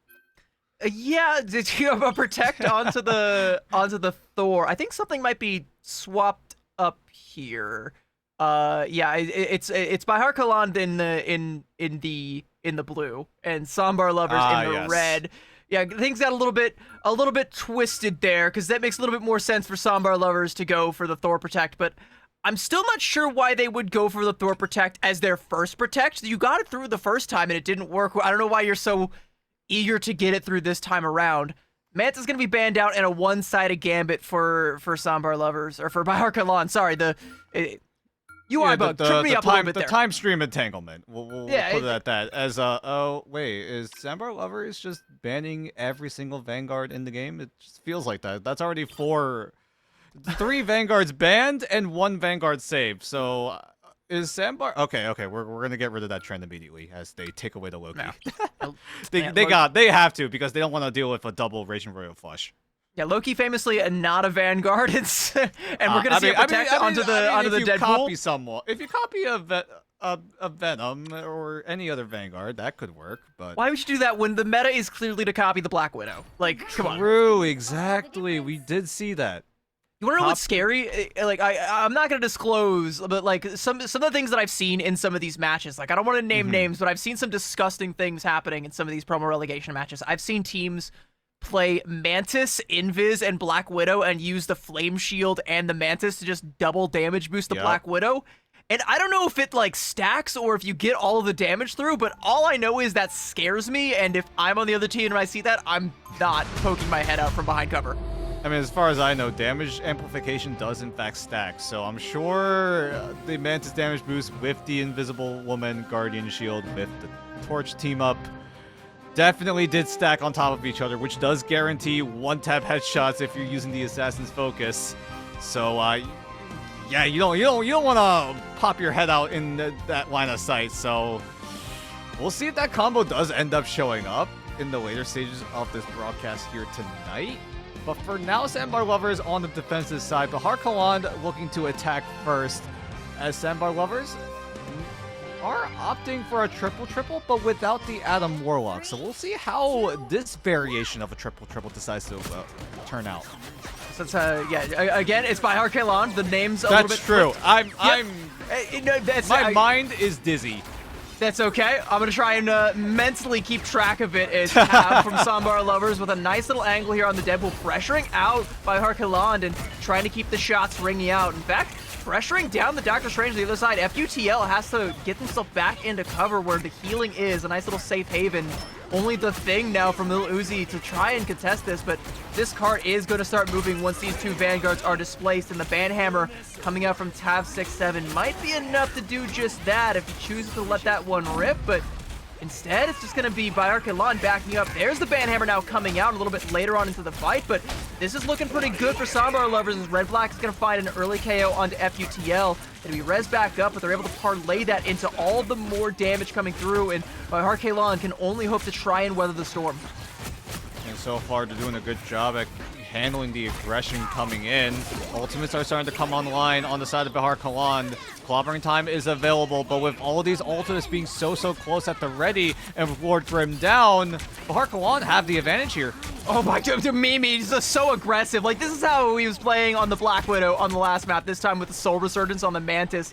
Goes in deep, and even through all of the healing that Sambar Lovers had, like, was able to just burst them all down. It's so easy. And now Bahar Kalan coming up on a CYA, coming up on a Raging Royal Flush, and Eternal Bond from Sambar Lovers to try and kick the fight off. And Bahar Kalan are going to be more than happy to receive that as that clobbering time comes on through. Lord Grim, though, swapping out, and Red Black with a Kraken impact, able to find everything a Bucky could ever dream of. Beautiful stuff, just deleting by Harkalan, and now Sambar Lovers again gonna get this cart rolling, and they've even managed to catch their own little pet Deadpool in the back line, and a picture to commemorate. Yeah, but Harkalan had a chance to come back to this fight. Shutting down Timus's Eternal Bond did a wonder of stuff, but a great stun coming in, but a counter stun from FQTL, so both sides gonna have to deal with some sort of crowd control. Ultimates are gonna be used to try to stabilize, but right now all eyes are on Dusk with this Raging Royal Flush. Yeah, and Sambar Lover's gonna be on the back foot, trying to deal with all the damage coming through, but the right clicks, the haymakers from Lil Uzi. A haymaker is underselling it. I don't know what you would call that stronger than that. Maybe, okay, maybe a little bit of free damage coming through from Mimi, and just styling on him. Just a nice little walk of confidence. On him. Or maybe we're disconnecting. I'm not sure at this point. He aura walked for a little bit, and then his router was like, "Yeah, this is too much aura." They felt too much of it. We're gonna see Mimi walk into a wall, but it looks like he might be back. I'm not entirely sure, but the fight still goes on. The show must go on as Lord Grim is able to find that haymaker onto FQTL. Does burn the BRB. But with full neutral for the time being, it's all up to Uzi if he's able to get a banger of a clobbering time. But with him going down, that might not happen. Yeah, he ain't. He got caught out there, and Tav is happy to put in the damage. Soul Resurge now coming out, though, from Mimi, and we know he likes to go aggressive with those, but there's just too much aggression coming out from the side of Sambar Lovers to be able to withstand. But there's another Ivamoto, and it's absolutely massive. Hugh Von Liu is going to be able to take down Timus, so no healing now is going to be able to come out from the side of Sambar Lovers. They're only going to have the Luna Snow to bear the brunt of it. It's going to have to be good enough for now. They're making the most of what they got. Another Kraken impact from Red Black, but it's onto a big, beefy thing, and will deny the clobbering time from coming out. Said, nah, check your watch again. It ain't clobbering time. It's my time. Ooh, looks like just barely. Yeah, looks like Sambar Lovers will be able to secure that first checkpoint as so many of these ultimates also available. Clobbering time still held on. Naughty having that strangling prison means that they have a lot of that influence in how this fight turns out. If Sambar Lovers are able to get the aggressive move, that just means that Bahar Kalan are gonna have to wait to find a different opportunity. But all eyes are onto Sambar Lovers. They're able to get an aggressive move down as soon as possible. They're trying so hard to, but you can see Bahar Kalan trying to come out of the spawn and make it difficult for Sambar Lovers to get the ground that they really want to have right now. But Red Black on this Bucky with full instinct, by the way, has infinite uptime on every single cooldown. A CYA from Thunder to try and keep Bahar Kalan in the fight, but it's going to be met with an Eternal Bond.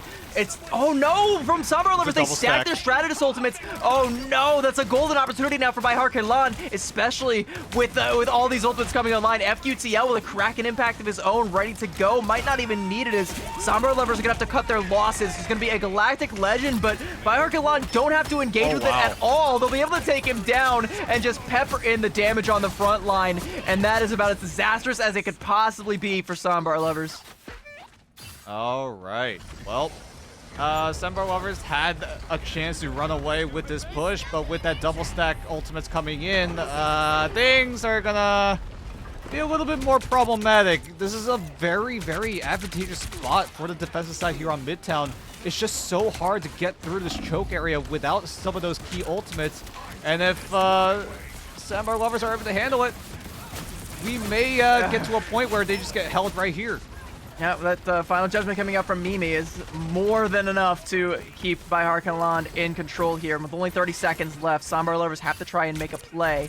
They're gonna have some ultimates, and Red Black has been not crutch, but clutch with these Kraken impacts over and over again. And I think is gonna need to come up huge again. Tao with a nice little flank and big caught root. Thunder sleeping. That is a huge root there, and able to take him down, deny the BRB as well. Dusk is gonna find Lord Grim, Nice trade hook. it out, but the hook coming up from Red Black, just like you said. Sonic Seduction to try and lock down, and Red Black my God. gets knocked out before he can pop that Kraken impact. So the biggest tool for Sandbar Lovers now offline, and so too is this attack, as it will burn out short of point B. Yeah, great ultimates coming in overall. It was just to a point where that Silent Seduction, there was just no response. There were no counterplay, no countermeasure to deal with it. And everyone just gets charmed up, gets sent to the spawn room, and there was just not enough time to trigger overtime at the very least. So no portal play, no nothing, as they're going to have to settle with, I believe it was like around 1.5. They got to the first checkpoint, and then they got halfway towards second. So as long as that's been matched, it does seem like Baiharkaland will have a way to come back in. I'm still insanely confused by the whole switcheroo, the whole entanglement happening here in the spectate, but we're making it work. We're making it work. Yeah, for those of you just joining us, why are the casters calling the names wrong? It got flipped, all right? It got flipped in the, you know, bit of a bug. It happens, you know. But we are doing our best to accommodate here. That is Baiharkaland in the blue. You can tell because Mimi has been popping off as he did on Krakoa. This time on the attack, looking to bust out the Human Torch. I'm not sure if that would stick, but with the way Mimi's been playing, I honestly wouldn't even be surprised at this point. Hey, you can team it up with Lil Uzi on the thing. Okay, never mind. They're just gonna switch it out immediately. This is better. This is better. Gonna They're going for a team up more with FUTL traditional. on the Bucky, which, as we discussed, even with the unenhanced version, that team up gives Bucky infinite uptime on his abilities. Like, literally, it takes the cooldown from Tainted Voltage from 5 seconds down to 3 when you're at max instinct stacks. And it just means you can spam those abilities, constantly keep the pressure up, and gain overshield every time you land one.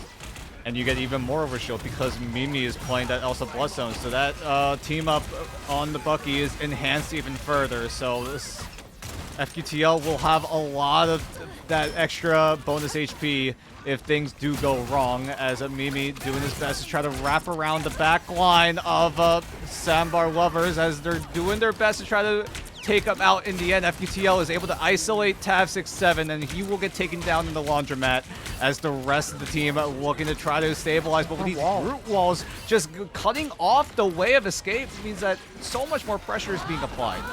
Yeah, like Hyuban Lu's so clutch with those Groot walls, says, no, you are not disengaging. You are trapped in here with me, and you are going to take this fight. And unfortunately, Sandbar Lovers were not keen to take that one. Raging Royal Flush coming out, and that's just going to be 1, 2, 3. Easy as pie for Mimi. And okay, can you go back onto the Black Widow? I am afraid of what Mimi can do on this Elsa, and I think Sandbar Lovers are going to learn to fear it just the same. You did ask for it. You saw Mimi pop off on the second best option being the Black Widow.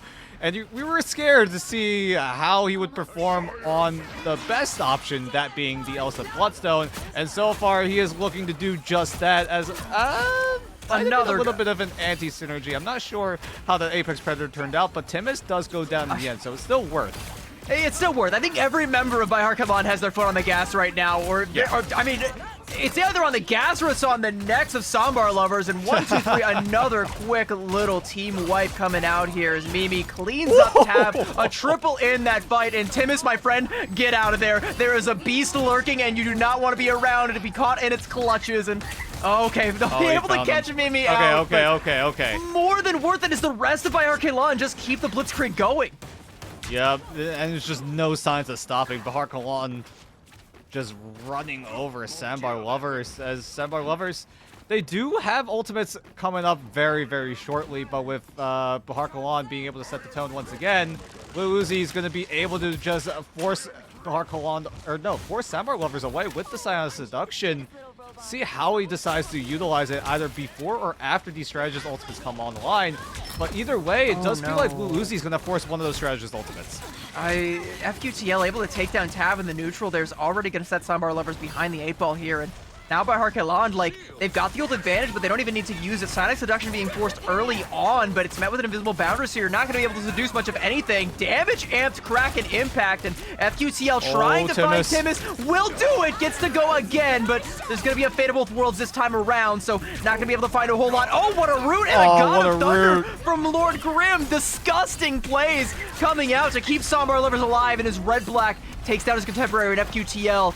Finally, we will be able to get Sambar Lovers back into this fight. That got so close to the map being ended right then and there.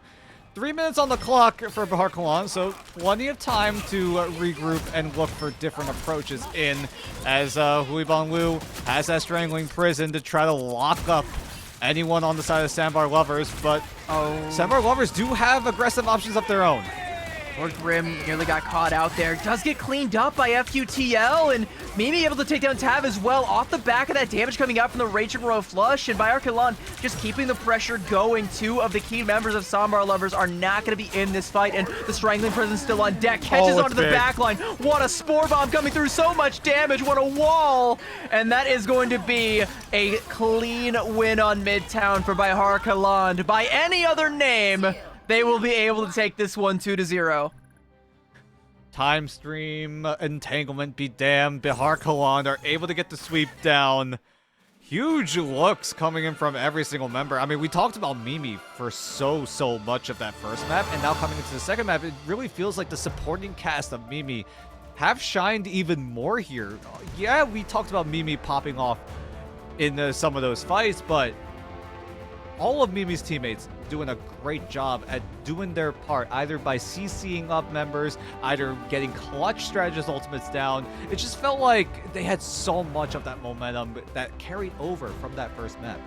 All right, and speaking of momentum, I like, Mimi carrying over the momentum, but Huiban Liu on that Groot, and also for a fair bit on the Deadpool as well, keeping pace with Mimi in terms of not only damage, but in final hits as well. And FQTL not too far behind. Like, this is a team that is feeling themselves, that is firing on all cylinders, and is keen to find themselves into Ignite. And I'd be hard pressed to find another team that could stop them if they're playing with this much confidence. Maybe we saw another one earlier on tonight, but that's a matchup that I'd be looking forward to see, and we might just get to here later on tonight if the cards shake out as they may. But we'll have to see. I'm looking forward to it. These teams both put on an absolute show. And again, the things that Mimi is doing, whether it's on the Elsa or the Black Widow, are disgusting. And it's just a small little taste of what the Season 9 meta is going to be looking like. Imagine what some of the other Black Widow, what some of the other hit scan players are going to be able to do on these characters on LAN at mid-season finals. And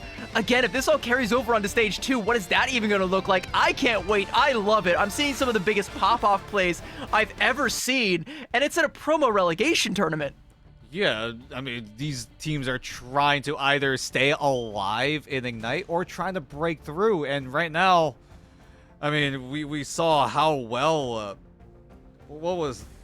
these teams are performing. It's just like, can they bring it to the next step? Can they do this in Ignite? Are they actually ready for Ignite? That's going to be the big question mark coming in, because I feel like by the time we get into Stage 2, the meta is going to shake up once again. And we touched up on that a tiny bit, right? Being able to adapt to all these metas, it's just going to be a big question mark in how they're going to be able to handle it. I've got bad news, Dan. I've got bad news. The team names, they were actually flipped on Krakoa, not on Midtown. So oh my god. Oh, we were double wrong. Oh, no. We were wrong both times around. Okay. So if you never see us ever again, you know why. Because we also got caught up in the time stream entanglement. So is that okay? So let's clarify just so we all know where we actually are. It's Bihar Kaland that are down in the lower bracket, and Sambar Lovers that will be carrying on. Sambar Lovers, of course, the team with Huiban Liu and with Mimi, and you will definitely be seeing more of them. Of course, you'll be seeing more of both of these teams, as Bihar Kaland again in the lower bracket. They do have another life, but we have got more matchups ready to go. Yeah, and soon enough, we'll see if we're able to load up into a matchup in a few short moments. We'll see where we are taking this time around, as not quite sure what the night is in store for us, because either way, I'm so excited to see all of this Season 9.0 action. I mean, we did get a taste of it watching that Tier 2 EMEA qualifier tournament that did happen a few days ago, but now coming in, it feels like slowly but surely we're starting to see a meta develop in terms of what kind of compositions could shine here. Because right now we've seen a variation of dive, variations of front to back really being the focus onto the Bucky and the Elsa Bloodstone, whereas the dive, we still see Venom trying to rule over things, but there has been a lot of ways to shut it down. Well, we are going to have to cut to a quick little break and see if the meta develops any further in this tournament, as more teams will be trying their hand at making their way to Ignite Stage 2. Promo relegation will continue after this break. Don't go anywhere. We'll be right back.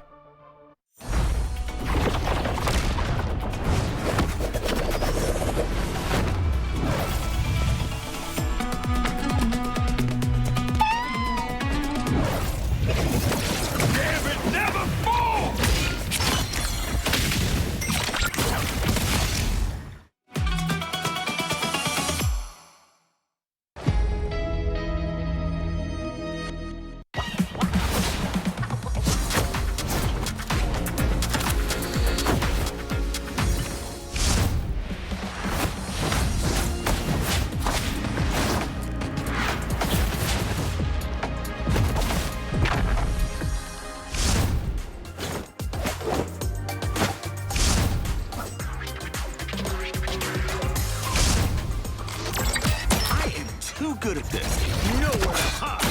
Double-edged sword. I never miss. I am too good at this.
Hey rivals, Keg here. We just finished Stage 1 Pacific Playoffs and Genji came out as the winner. Let's talk to Genji right now. How's it going, guys?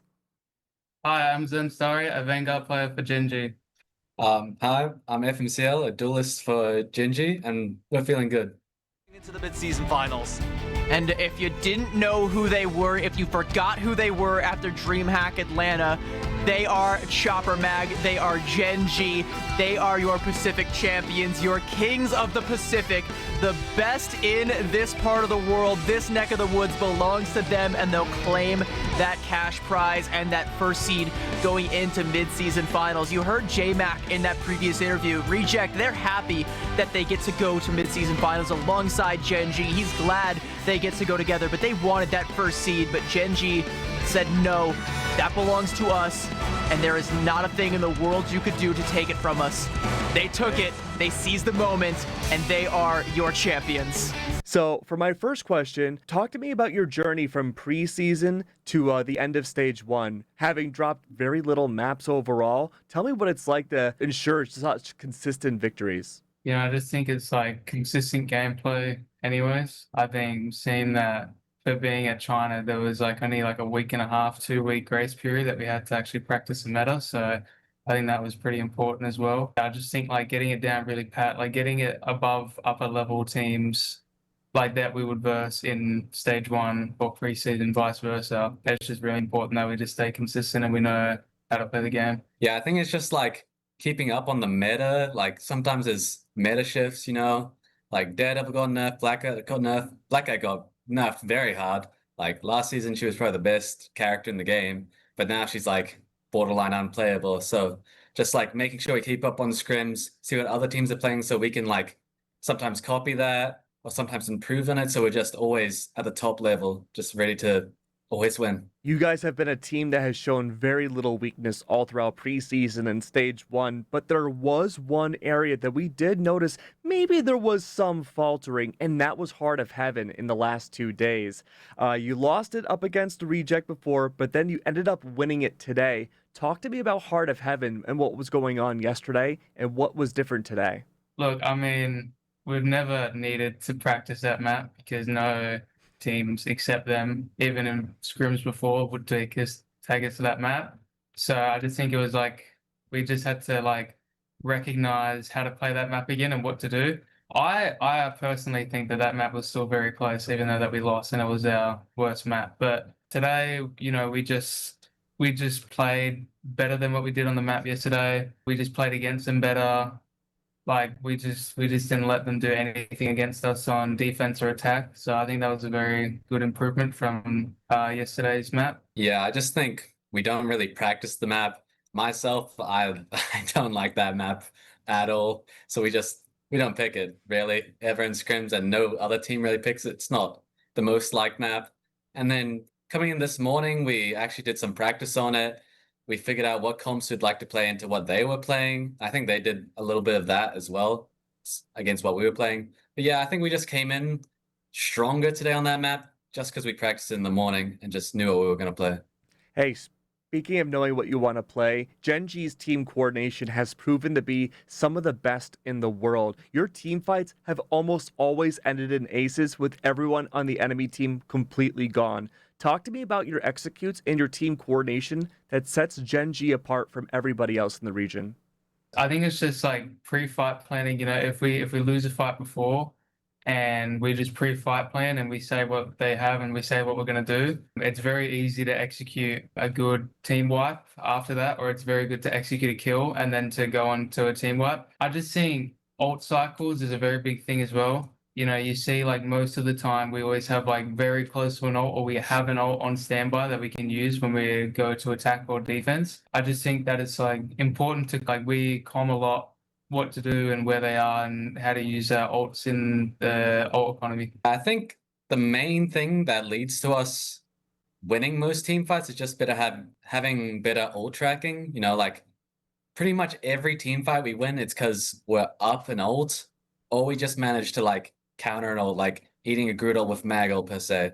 But it's like always up on ults, which just allows us to just walk over the enemy team most of the time. Like mainly with Gambit ult, we'll always be up like a Gambit ult, and we just go in the next fight. Like we'll lose the fight, like not on purpose, but like they use more ults than us, so we're just gonna lose that fight. Next fight we come with a Gambit ult and immediately clean up, get ace. So what's interesting about the Pacific region is that For the preseason and for the group stage, we had two smaller regions duking it out in their respective teams. You, of course, are from Oceania, but for Asia's playoffs, there was 6 teams from Asia that got to make it into playoffs, and then only 2 representatives from OCE. That makes you one of the smallest, I guess, sub-regions in the entire world. How does it feel to be one of 2 teams to make it to playoffs and beat every other team that qualified? I think it's pretty rewarding. You know, even in the past, we've shown that we can still win our region and still beat Asia, even on like stage games or, you know, when we like just at land. I think it's like a very dominant thing for people to see that like we can win our own region and then go to win Asia as well. It's just like a very powerful thing to convey to like even teams in different regions. I think it's just like a very dominant thing, you know, like coming from a smaller region, which means there's like a smaller player pool. So there will be less good players overall, obviously. But then coming into a bigger region and then pretty much blowing out the water, it's just like, I don't know, it's like different. You know what I mean? I bet it does.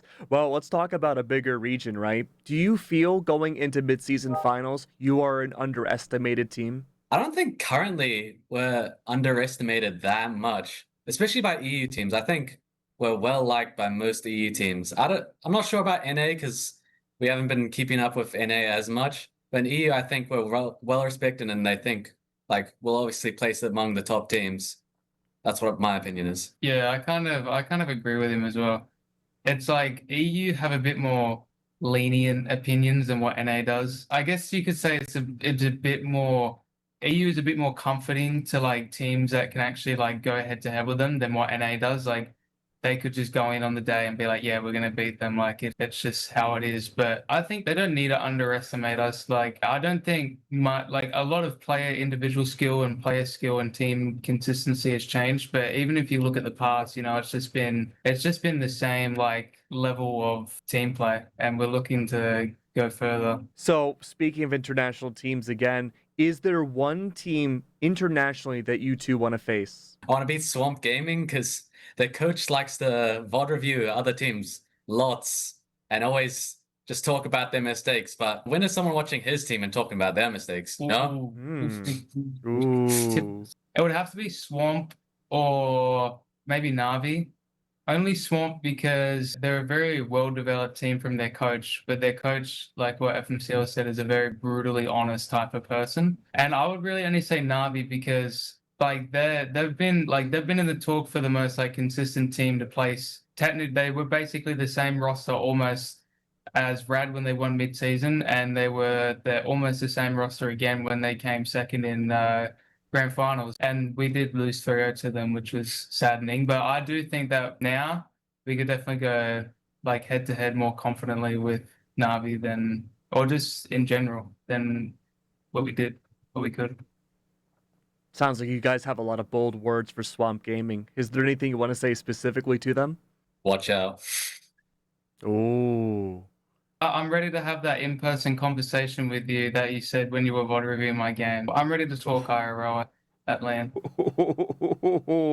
Oh, I hope it happens, man. Mid-season finals will be taking place in Los Angeles. Is there any kind of food that you want to try when you're in LA? Everything. You know, LA is known for like its food half the time. Just the amount of like food vendors that are on like every single street. I can tell that it may be a bit better than Atlanta from when we went. That was a bit more drier, but we're in LA, you know. I just want to try a lot of fried chicken. True. I like fried chicken a lot. Yeah. It's really good. Sweet. Well, that's all I had for you guys. Thank you so much, guys. I really appreciate it.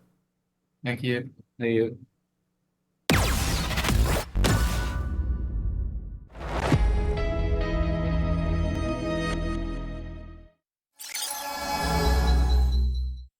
Big duelist ultimates, and also coming up on a royal flush before long. Like if Genji want to play with their food a little bit, they can just wait until Salvation, you know, has this royal flush and then pop either the Final Judgment or the Galactic Legend. Take your pick, because it doesn't matter. The burgers don't have any tool to be able to absorb the damage.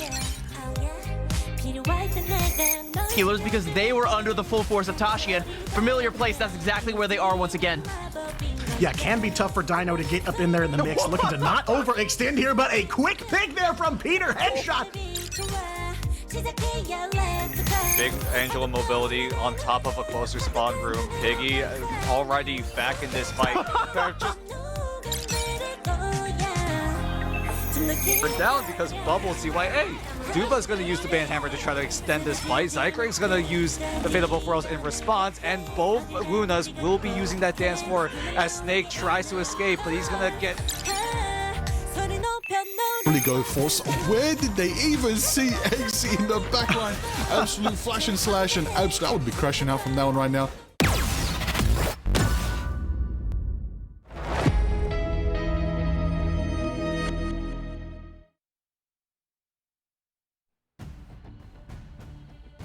Welcome back, Rivals. We are here for more promo relegation action. We're here to see who is going to be joining us for Stage 2 of Ignite, and we got more teams, more new fresh faces for us all to get our eyes on and see if just maybe they might be the next in line. Next up on the chopping block, we have got Griffin versus All In, and these are two teams that, although they might be relatively new to us, there are a few familiar pieces amongst them. Yep, I mean, the big one is Griffin, right? They've got Yugen. The last time we talked about Yugen was when he was on Loyalty all the way back in preseason of Ignite, and now is looking to get himself back into that spot. And we'll see how well Griffin do well in this entire tournament. They have a chance to promote themselves into Ignite Stage 2, but they're going to have to deal with All In for, at least for now.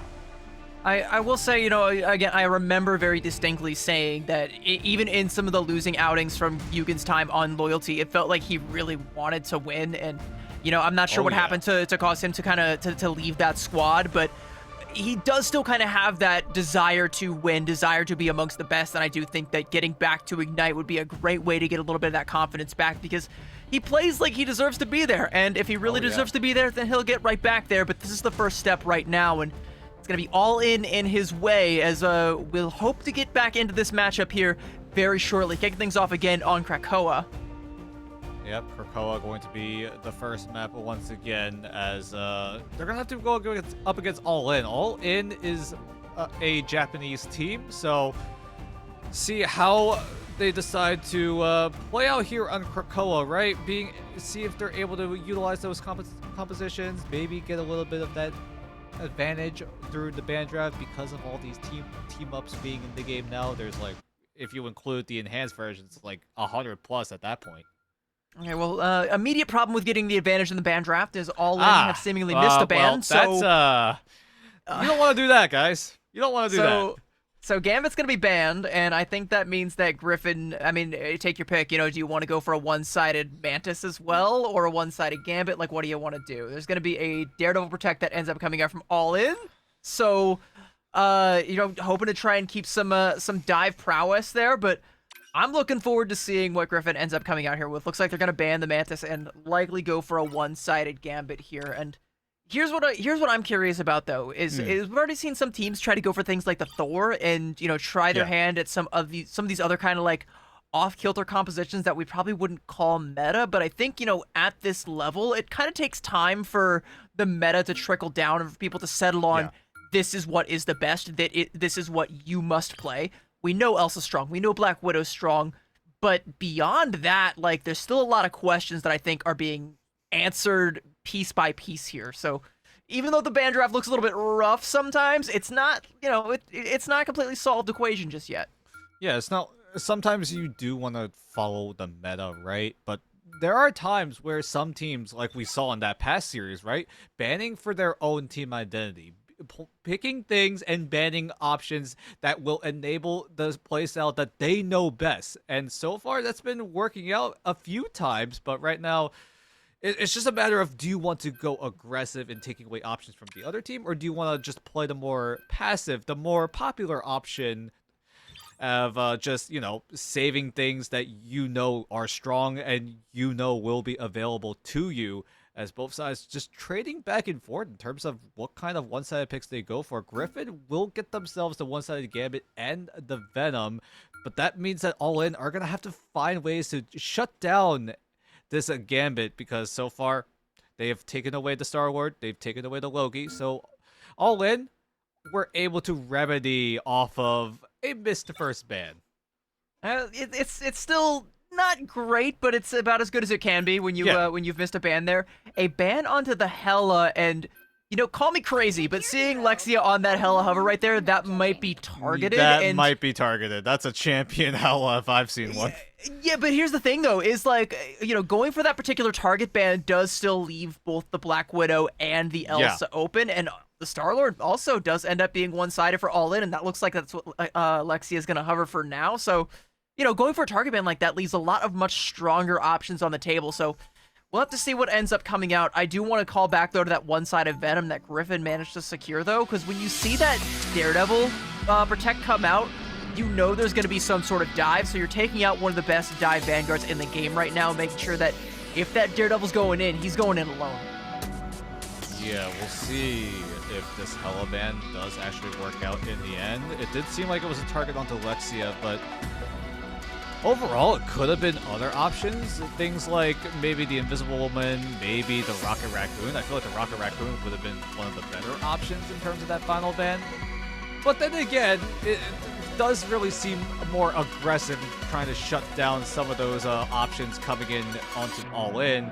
But taking away the Hela just means that Star-Lord is enabled, like you said, Bucky as well. You could even throw in Elsa, which arguably is the strongest hit scan character in the game at the current moment, but there's also Black Widow as well. So we'll see if that ban does prove to be worth it in the end.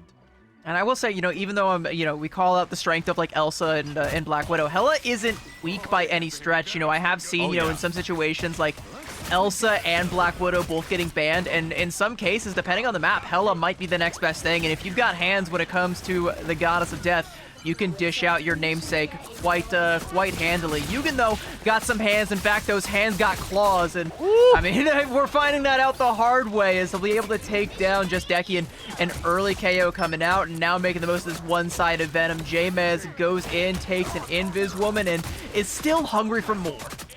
Yep, and this Venom is also running the Blade team up, so every time Jamez uses an ability, he gets a little percentage health recovered just instantly, and you could run the Phoenix team up as well for some extra damage, but Jamez is going for the more survivability option so that he's able to go in, stick around for a little bit longer, and then reliably get himself out to safety. Yugen's also there at any given moment with these adamantium claws and just slashes down Deki, as all in are just going to get slashed down, poked out to the spawn room as oh wait, hold on, there's some response coming in from all in. They're going to go all in onto this engagement, try to get some exit trades, but Griffin are able to hold on. Yeah, I mean, there was a little bit of pressure that came up from all in, a couple of quick KOs, but it really didn't feel like Griffin flinched at all. Like, they were just like, all right, whatever, we'll get him back. We win this fight anyway. And I'm glad you're talking about like the difference between the Phoenix team up and the Blade team up for the Venom. I have seen a lot more people using the Blade team up just because of the uptime that you get when you go in for those soft dives. Like, you get so much more done. It takes so much longer to force you to swing back out that you're able to find so much more and set up Dear Violet for picks just like this. And as the rest of the pinch comes through from Griffin, again, like, it's all off the back of that team up coming through from Jamez. But make no mistake, I mean, we're all shining over here right now on Griffin. Yeah, Bestie doing his work with the Mag Sword. That's another team that we have to talk about. As the Mag Sword going to be so strong. I mean, that thing does so much damage overall. Being able to just poke and shred down either the front or the back line just means that this Magneto will have a lot of that pressure coming in here. Overtime is going to be triggered by All In. Was able to touch just barely, so that gives All In at least 8 more seconds to work with in this round. But with how strong Griffin are looking right now, that ain't happening. Damn, Griffin didn't ult at all. I did notice that. Yes, there were a lot of check marks on their end. Yeah, they didn't need to. A quick 100-0 just off of raw damage. It's the Hela shots coming through. It's so much distraction coming through again from the uptime with that Venom. He's able to stay in the back for so long, and Tuna Second and the Invis Woman from All In, like, they can't really get anything done. They can't help push the front line forward. So just Decky and the Deadpool, like, they end up just having to fall back. They can't play aggressive. And by the time they go in to make a play, it's like, okay, well, we just don't have the healing to do anything with this. I mean, it did feel like Griffin were just playing so fast to the point where yeah, we did say that Griffin didn't use any of their ultimates, but all in, the only ultimate they really could have used was the Deadpool ultimate. Either the Banhammer or the Big Test. And all in just never found room to work with because of how fast Griffin were able to control that first round. Now coming into second, it's going to be an ult dump here in the first fight for sure. Yeah, there's going to be a lot on deck, but I think, again, you know, if you want to leverage what, you know, I wouldn't call it an advantage because you're still behind, but if you want to leverage the utility of the ultimates you have to try and make a play. Jameis is already in the back. Yeah, he's already lurking. I think he's a little bit too far back, but Bestie going to go in with that sword, get a wealth of damage. Metallic Curtain for a little bit of absorb. There's that Feast of the Abyss to kick things off, and Bestie taking down just Decky, and there's going to be a last stand coming out from Yugen as well, and Griffin, they simply put the pedal to the metal. They push Q first, and all in, they are too slow to react. They only use 2 ultimates. JMS Feast of the Abyss, Yugen with the last stand, confirms all the eliminations for Griffin. Now they get control of the mission area, and all in. 6 check marks, actually 5 check marks at the ready, because that Deadpool had to respawn means that his entire ult charge has to go back to 0%. So all in at the very least, on paper, should have all 6 of their ultimates coming into this fight. But the question becomes, are they able to convert? A Raging Royal Flush into a Goddess of Death, and that is a bit of an overreaction, I think, from All In. The Meteor M and the Fate of Both Worlds both to try and absorb the damage. Nevertheless, it will be successful, but we're gonna have to convert that into more, as we're gonna find an early KO there onto Dear Violet. So All In now with a man advantage, and Banhammer is online should he need it, but not gonna pull the trigger. Will instead just pull the trigger on the Deagle and put Yugen down, and this is All In's best chance here, as they're gonna go in with that Banhammer now, keep the pressure going, try and cut down this Luna Snow Vivid Light on a sliver of HP, but does get the healing that he needs from YF Kai, and Griffin still keeping themselves alive in this fight, even down a man advantage, even bending. They do not break, but Jamez will find himself broken, courtesy of Lexia. An invisible boundary is going to be a little bit too late to save, and that's going to be Yugen falling. Vivid Light with the Fate of Both Worlds can't save his teammates, and All In look to win this fight, but they still haven't found the flip. Yeah, this fight's going way too long. All in need to finish this fight cleanly, but they're just not able to follow through. Griffin are doing a great job at stalling out so that the rest of the team can regroup, but also at the same time maintaining control of the mission area, as All In are just struggling to find these eliminations cleanly, as Griffin still holding on, 83 and climbing for them, as All In are still struggling. And all Griffin need is just one body to keep the contestant going. There we go. Finally, they can't keep it up any longer, but they get all the way up to 88% from what, like 50, 60%? Like, they gain an extra 20% that they really didn't deserve, and a lot of it comes off the back of Jamez coming in. And again, it's that uptime you get from the team up. It takes them so long to put him down, even when he's the only one contesting, that Griffin just keep ticking it on up, and now they're ready to take a fight. Raging Royal Flush, Feast of the Abyss. Jamez is feasting. Gonna take down Do Strategist? No, the health bar is gonna be there, but still all the KOs come through just the same. 4 quick ones. There's a 5th, and the 6th not too far behind. A team wipe, and Griffin reclaim control. Quick as you like it, they are able to win out in that retake. Portal's going to be channeled. It should come in time unless there's a body block coming in from Griffin. But there's the touch. Overtime will be up. 8 seconds of a chance for All In to come back into this fight. Good Meteor to try to deny the Galactic Legend, and he does so successfully. Not sure where that Meteor ended up, but a 2-man from Yugen just shuts them down. All In lose half of their members, and they're going to have to keep it going with this overtime coming in. Tune the second is able to get that Fate of Both Worlds in time, but it's just a momentary abatement before All In try to respawn and regroup. They got to get Just Eki back or their Invis Woman. They have the ults that can save this one, but the Invis Woman's not going to get it in time. And Jamez with a nice little 2-piece again, feasting on this back line. And he will have the whole buffet as Krakoa goes the way of Griffin, and All In, they fall 2-0. If you want to see how much of an effect these ult charge nerfs have done, this map might have been the perfect example. Round 1, we didn't see a single ultimate go off, period. Maybe it was a Deadpool ultimate, but that was about it. Deadpool is really the only hero that really dodged the ult charge nerfs coming in Season 9. but my god, because of how fast Griffin played in that first round, and the fact that none of these teams had a chance to use their ultimates, Griffin kind of just ran over in the neutral, and All In just never found a way to come back in. Their best chance was trying to make things work, try to get a first fight win on the second round, but with how quick Griffin were, how aggressive they were to bring the fight to them, meant that All In just kept waiting until they found the moment. And then the second problem came in terms of trying to clean up that fight.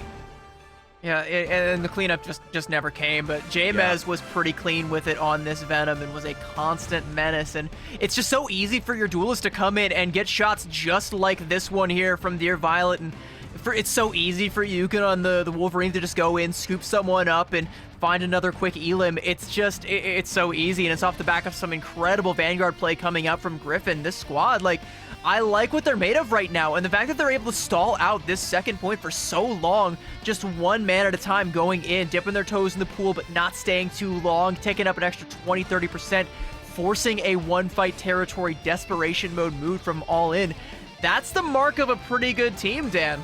Yeah, I mean, Griffin were handling every single thing that All In were doing to perfection, right? When Griffin lost members, they at the very least did their best to try to stall on the point and then give them to All In, but because of how long they were able to retain it, you said it during that round as well, right? Griffin should have given the point away at around 50%, but because of All In just struggling to get all those eliminations quickly and efficiently, just meant that Griffin, they were down one, maybe two members at times, but every single time they just found ways to stall out enough so that they're able to come back as 6 and then just wipe out All In. Yeah, it's one of those things, like, you don't need to win the fight when you're in control, you just need to not lose it, and that's a great, like, Griffin are seemingly great at just not losing fights. Like, okay, it's not over until you have taken down all 6 of us, and we're going to make it as difficult as it possibly can be for you to get all 6. Have 1, have 2, have 3 even, have 4, but 5 and 6 don't come too easily, and we're going to make that one tough for you. And yeah, that's again the mark of a good team, because it takes crystal clear communication to be able to, like, just kind of patty cake it like that, one person at a time, you know, going in one, not overstaying your welcome, coming back for the healing, having another one go in, or having the next man know when it's time to go in, because someone's like, I'm 1 HP, I got maybe 3 seconds left before they finally get me, it's your turn, my guy, and then you go in, get the next one on. It's difficult to communicate that in those hectic situations, and that's one of those, like, early signs that, like, hang on, this team might have found a recipe that's gonna get them all the way.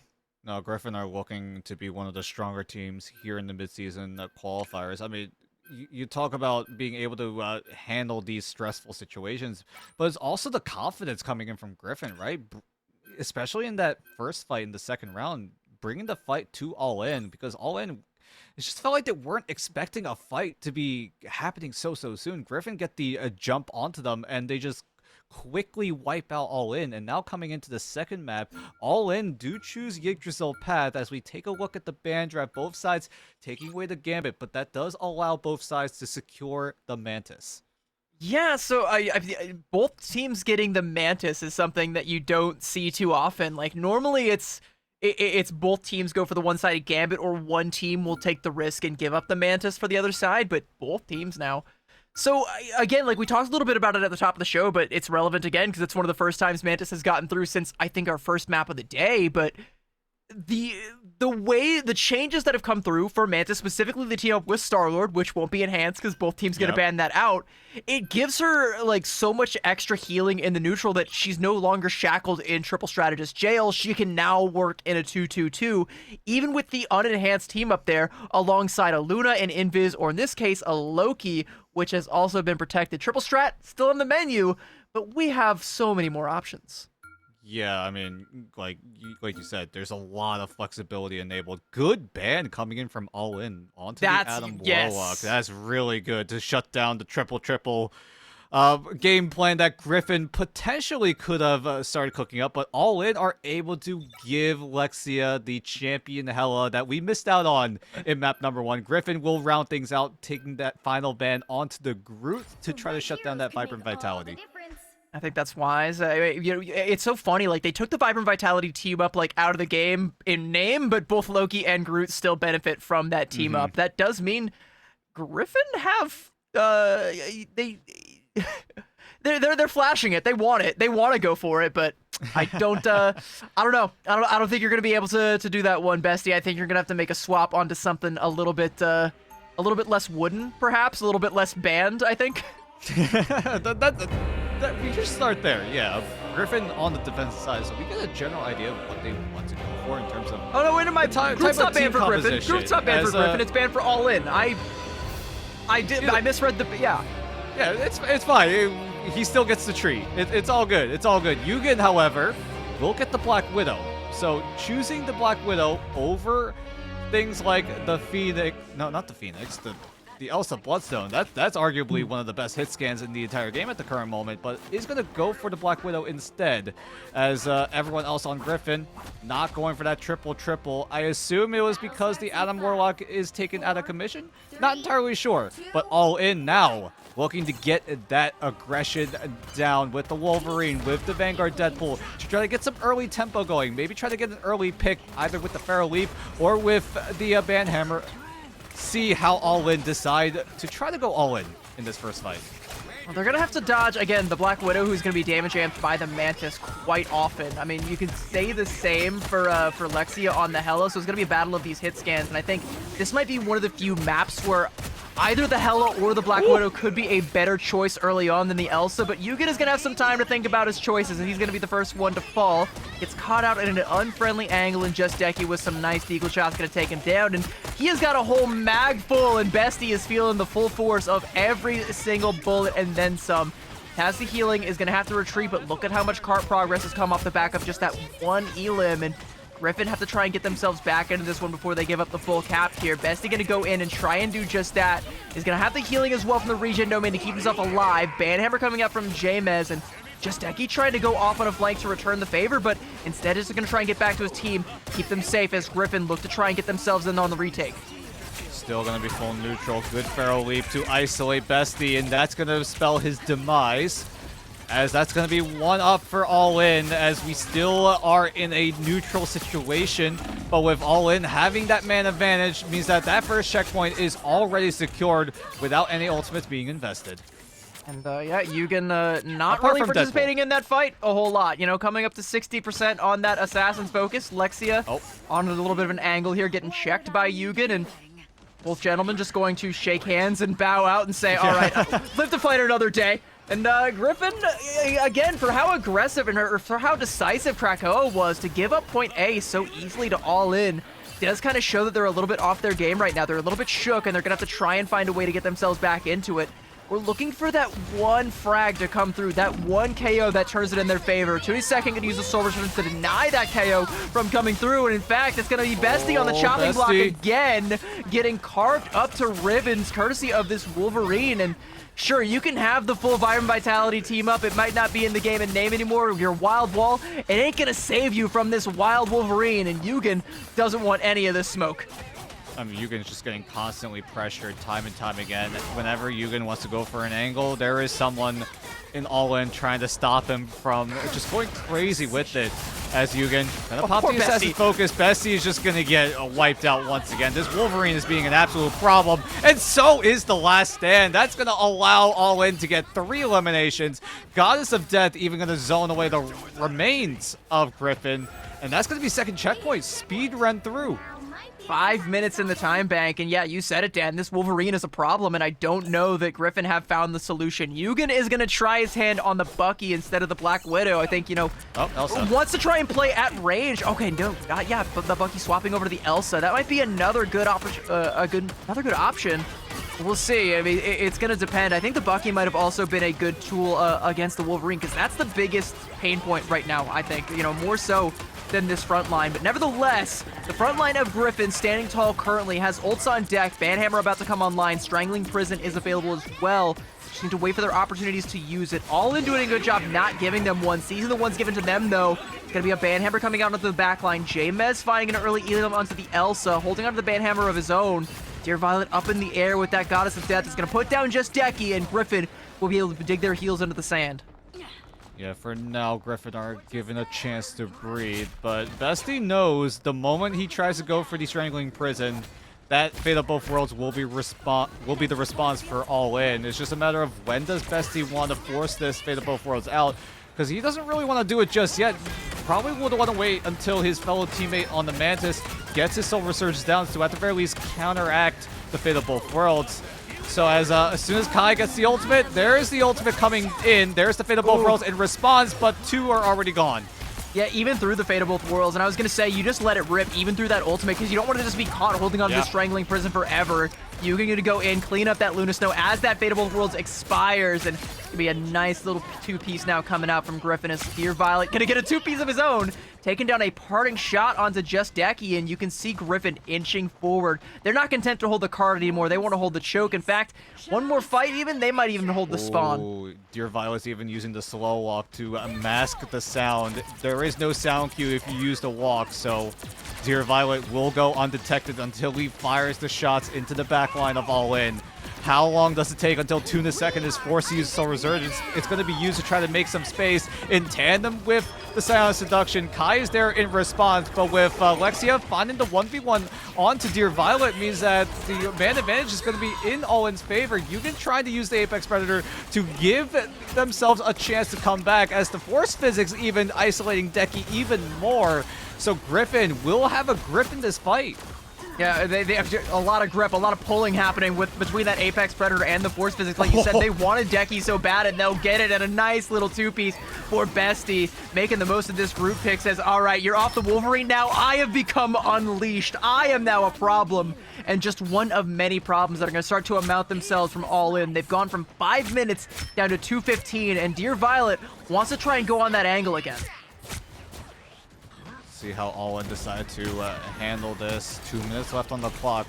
Still enough time for All In to get one more cycle of their strategist ultimates to try to force themselves in. But right now, it's going to be all eyes onto this Wolverine and the Hela to try to do as much damage as possible. Last stand onto 2, but it's only going to be 1 elimination, as Griffin will lose half their team, however, as the rest of All In are able to capitalize. Finally able to get that Wolverine in and again get on top of Bestie, as he has so many times before. Was not able to do so in the past couple of fights, but as soon as it happens again, it's going to be another collapse of Griffin's defense, but they'll have enough ultimates to go in for another one here. Nearly every ultimate. Goddess of Death is going to kick things off here, but it's going to be mirrored. 2 goddesses up in the air, just peppering the crows at each other, and they're both coming back down to earth, shaking the eggs off of their face, being quite embarrassed, and back to a full armistice between both teams, but J-Mez goes aggressive, takes down Lexia, Banhammer onto the backline as well, and keeping the damage up, forcing out the Soul Resurgence, but there's a Strangling Prison, and through it all, nice bubble to try and split off the members of All In. Can't confirm an Elim through it, but it will force All In to retreat, and now with under a minute left, Griffin have managed to get another good defense going. 1 minute left on the clock. Fate of Both Worlds available on the side of All In. So will be the Silent Seduction, but that's only if the fight does go long. Kai getting closer and closer to that Soul Resurgence will finally pop it, and he gets the second cast down, so it's going to be the fight in favor of Griffin.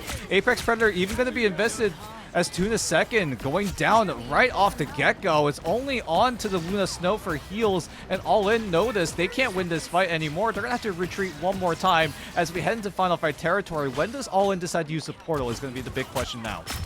Oh, okay. Lexia may have just given them a portal a portal back onto the point with that KO onto Dear Violet. Going to open up the door so they can walk right in.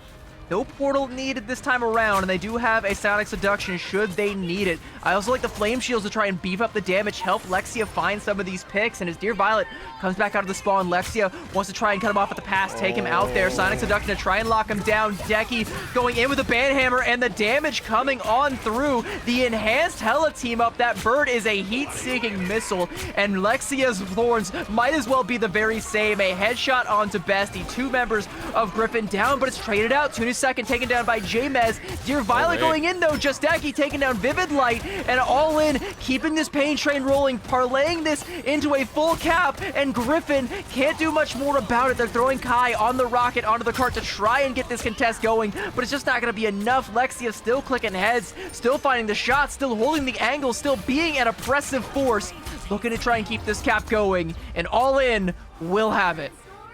Oh, Griffin just couldn't get any response down. They didn't have ultimates on their end. They were completely gassed in terms of their ultimate economy. All in, take full advantage, are able to capitalize, get that momentum that they need to get that final push to make sure that they get the full push. And now Griffin are going to have to do the exact same thing if we want extra innings here.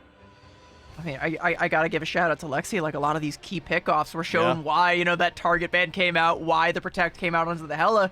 But I also gotta give a shout out to Dear Violet saying, all right, you want to have your Hella, you want it so badly, fight me for it, duel me for it. And what better illustration than both of them popping Goddess of Death and peppering each other down, and neither getting any value from that ultimate, but just a gentleman's duel in the sky. Yeah, it was like a draw in the end, right? Both sides, they get knocked out of their Goddess of Death. I think it was on Dear Violet's side where he was dangerously low, so he had to use it to save himself and preserve his life. And just felt like Lexi was like, all right, bet, I'll match you. And then they just start swinging at each other. But coming into this next round, All In looking to retain the composition that they used to get the full push down. So not deciding to go for things like that triple. Mainly seems like All In, because they don't have access to the Loki, means that even if they do run the Adam Warlock, it's just going to be all up to him to get his Karma Revival down. So no triple on the side of All In. Griffin are going to look to be in a very similar composition. The only difference being Kai moving on to the Rocket Raccoon over the Mantis, and Yugen onto the Bucky. It's going to be an interesting look. It's definitely a lot more brawl heavy with Yugen on that Bucky. J-Mez, though, wasn't ready to brawl, got taken down to a sliver of HP, and is going to have to get back and utilize the full force of Kai's healing there. Deki has managed to catch out Dear Violet off on a flank here. Lexia pressuring J-Mez back down, and we'll be able to find that finishing blow. And as Deki finds the very same onto Dear Violet, there'll be a res for one, but nothing for the second, and Griffin not able to get this cart rolling just yet.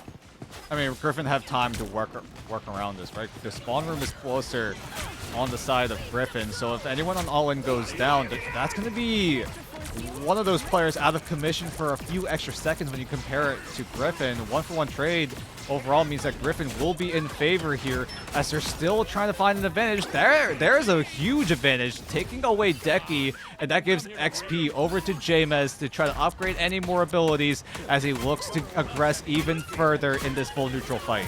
And it looks so similar to All In's attack where they lose one member on the defensive side and everybody on the defense backs up. I mean, Wolverine didn't get the memo there. Kai with a nice little cleanup shot there. We're going to have the Soul Resurgence coming out now from 22nd.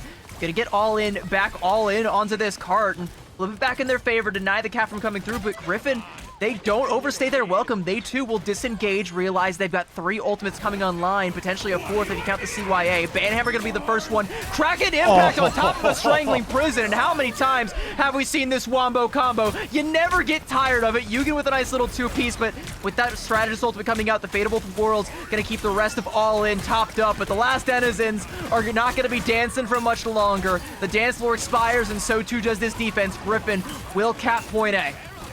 Great bubble as well, cutting off the heal line of sight to make sure they get the key elimination quickly and swiftly. And that's going to be first over to Griffin as they look to push even further as, I mean, right now, Griffin looking so good in the macro, so good in the micro. Being able to disengage and knowing that they have ultimates to try to go for the clapback, it just seemed like Griffin just had a plan every step of the way.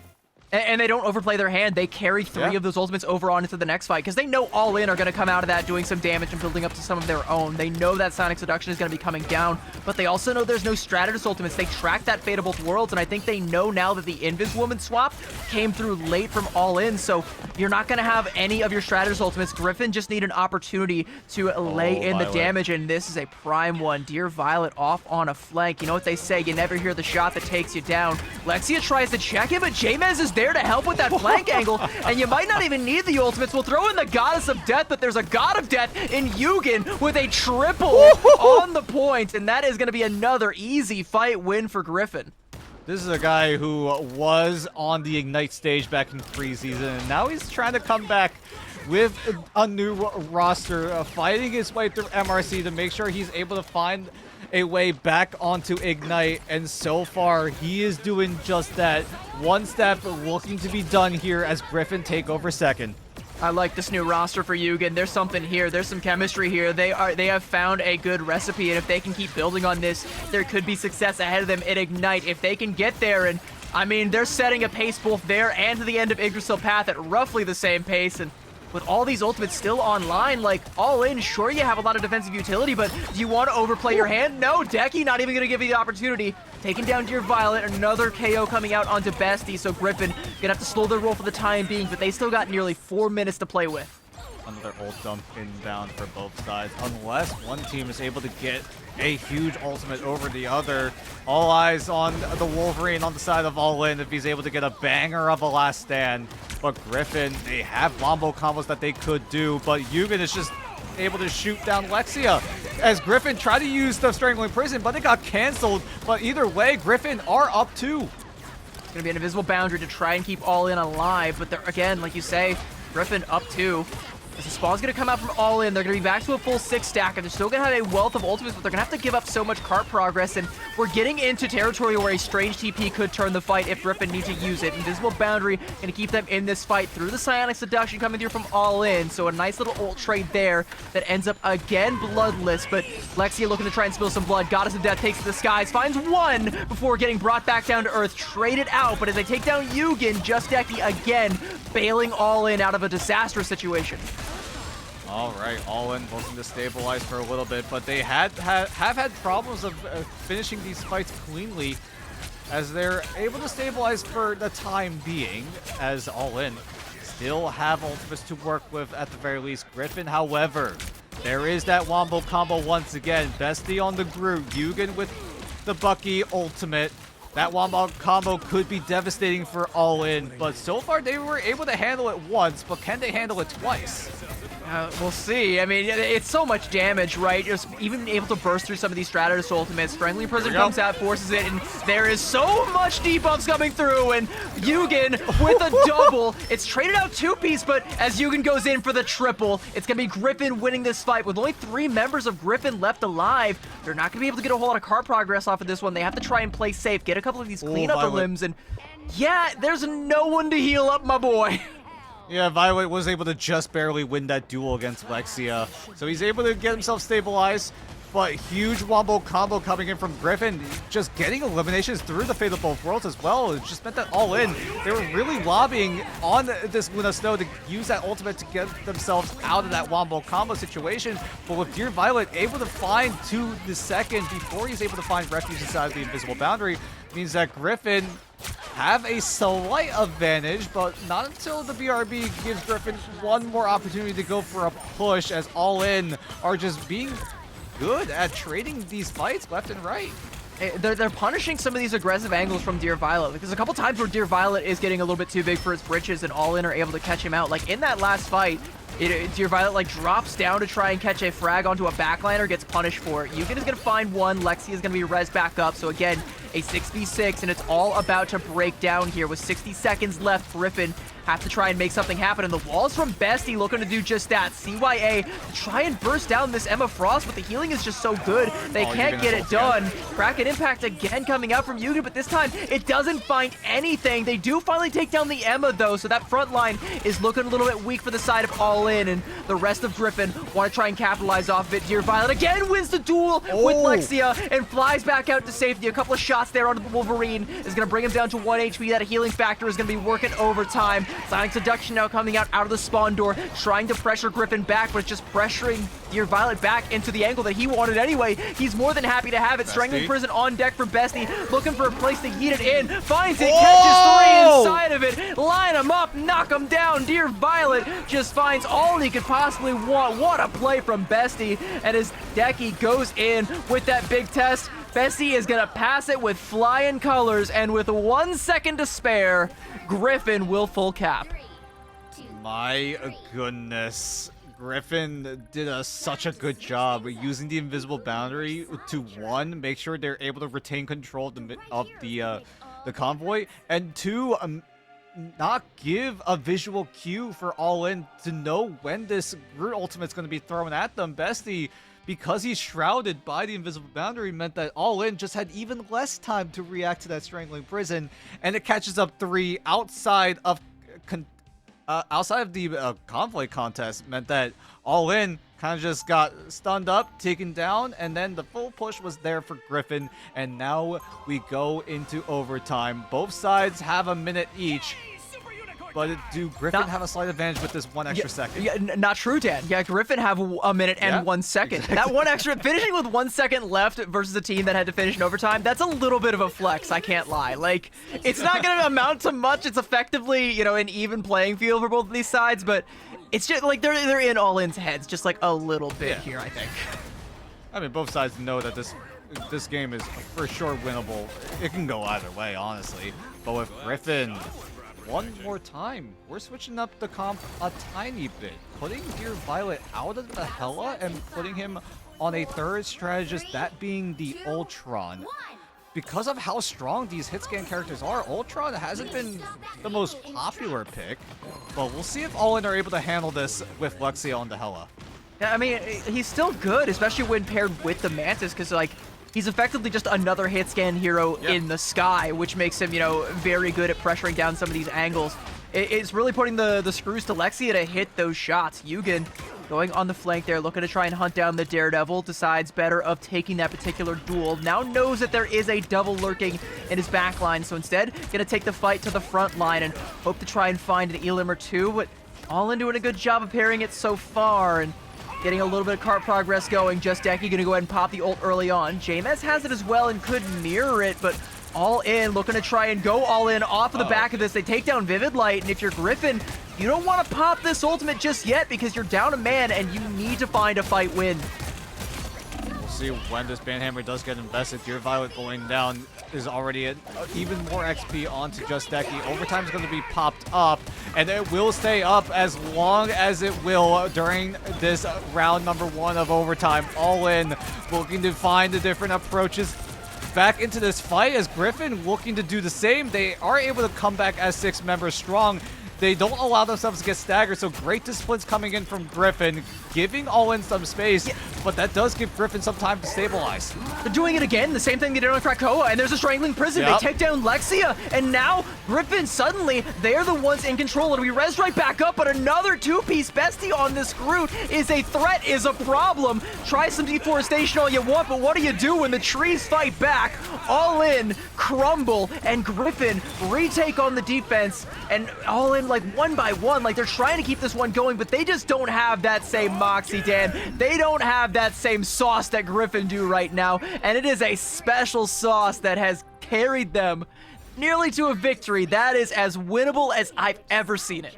I mean, the ghosts of map 1 are haunting All In once again. They get the early elimination, but Griffin, again, just playing very disciplined. They play a little bit more reserved, knowing that they're down a person, and they're going to have to wait a few extra seconds so that that fallen member does come back into the fight, and All In it's just the big could test not from capitalize. Jameez. Yeah. It's the like that could have been I don't even want to say it could have been a troll pick because you're stalling out the cart, and you know if you fall, you don't take the ultimate with you anyway. But he's able to live long enough to get the rest of the team back. You get the Groot back with the Wild Wall. Suddenly you've got all the healing. You get the Mantis back into the fray. You get Vivid Light back to help kind of augment some of the healing, and what should have been like a stagger snowball just gets halted in its tracks by, again, crucial clutch team play coming out from Griffin. Yeah, and All In just never were able to finish these fights cleanly.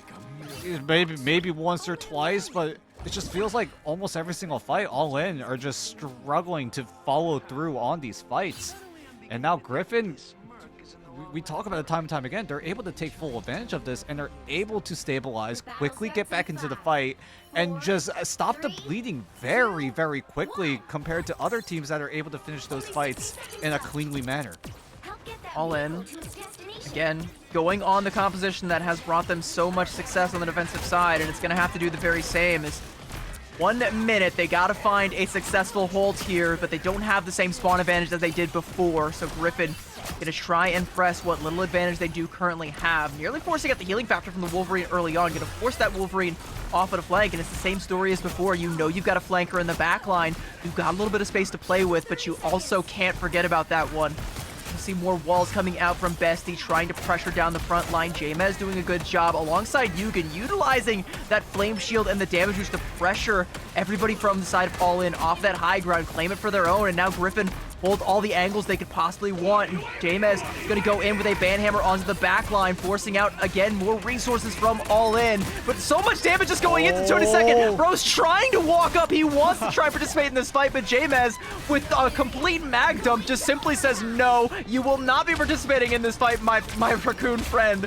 You'll be going right back to spawn. Griffin, they got somewhere better to be, and that is the next round. That is an Ignite, and they are one step closer to it. Strange TP gonna have to come out from Tuna second. Is it gonna be in time? I'm not quite sure if it is. It will be, but now Dear Violet's got the angle, gonna pepper at Tuna second's little toesies, burst him down, and one by one, you can come through the portal. Griffin just gonna knock you down. Yeah, and just like that, Griffin are able to secure the 2-0. There is a last-ditch effort for All In to try to find a way to claw themselves back, but it's not going to be enough. Griffin being able to eliminate All In's Rocket Raccoon right off the get-go was absolutely insane. Being able to find that elimination not only gives everyone on Griffin a man advantage, that also denies the BRB. So that BRB just was never even used in that entire second round of overtime, and Griffin were able to just capitalize it completely and are able to finish things out with a 2-0 win. Yeah, I'm really liking what I'm seeing from this Griffin squad. You got Bestie as the MVP, rightfully so. 15 final hits, 22 for Yugen. Sheesh, like those wombo combos, the Strangling Prison Crack and impacts work in overtime for this Griffin squad, but you know, I shouted out Jamez and how much value he was getting on the Venom on Krakoa. This time it was the Groot, far and away the MVP for the side of Griffin. The Vanguards for the squad coming up huge, and as a team, as a collective, we've seen some teams today that look really, really strong. Sambar Lovers with some pop-off potential from Mimi. We saw some pop-offs coming off from Schwarmers as well. This team's not relying on pop-off moments. They're playing as a team, and as a team, they look clean right now. Yeah, I mean, it all comes down to the combos, right? Whether it be the Strangling Prison into the Kraken Impact, whether it be things like the Hella, maybe even Jamez on the Vanguard Deadpool to pressure the backline of All In. All In were trying to do the exact same thing, but it just feels like there is a stark difference between Griffin and All In terms of these executions, right? When Griffin had ultimates at the ready, they were able to use it to wipe out All In, but when All In did the exact same thing, when they had all those ultimates at the ready in their bank, they didn't find any eliminations. Griffin were able to find it. All In just could not find anything. And that's like the difference between a team that is performing at a high level, but then Griffin, who are just like, yeah, nah, we really want this promotion. We really want to play an Ignite. And honestly, I gotta say, like, if they keep this one up, they just might take it. You know, there's still some holes in the game. You know, there's still some weaknesses that can be exploited. But when you're playing as a team, like, you can shore up those weaknesses. You can make up for any deficits you might find yourself in. You know, again, you're not getting a lot of these big pop-off plays from some of these duelists, but you're still getting an overall a well-oiled machine that is allowing these duelists to shine. And I think that's the mark of a team that could definitely take it to a team, you know, like a Shawarmas or like a Sambar Lovers or maybe even like a Loyalty, which we haven't gotten to see yet, but that's another team that's got their sights set on getting that road back to Ignite. All of these teams that we've seen so far have taken that first step, and we've got quite the lower bracket shaking out, but the upper bracket is looking interesting. There's a lot of matchups here that I'm keen to see. And that's the thing, right? We're going into the upper bracket, means that whoever wins this next upper bracket matchup, they make it to Ignite, Stage 2. But we're going to have to take a quick little break before we get into that action. It's going to be best of 5s from here on out. We'll see which teams will ascend into the Tier 1 of Marvel Rivals Esports. So don't go anywhere. We'll be right back.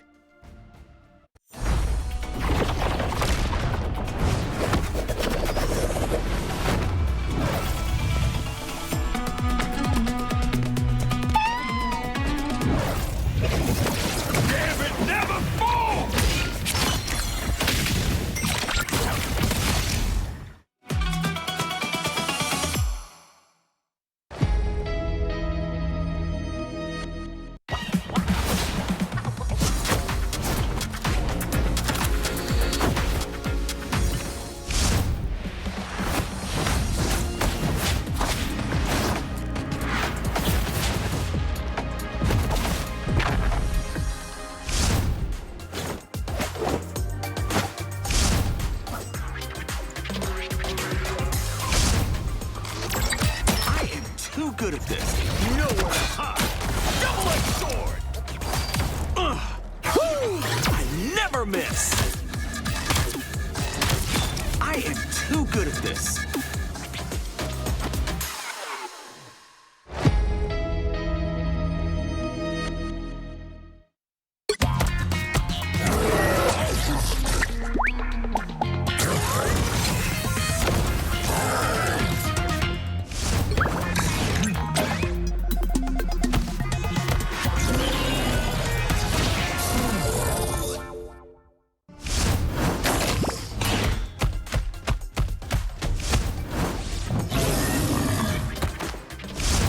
Prehistoric protection.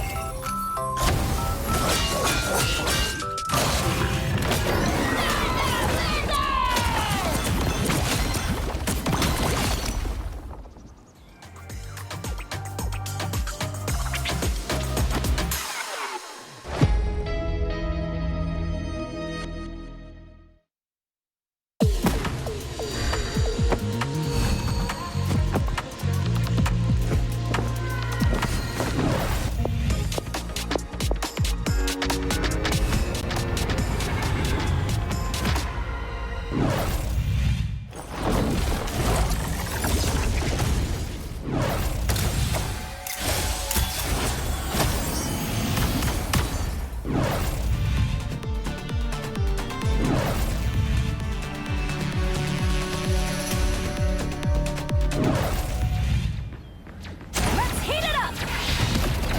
Clear the way. Disappear.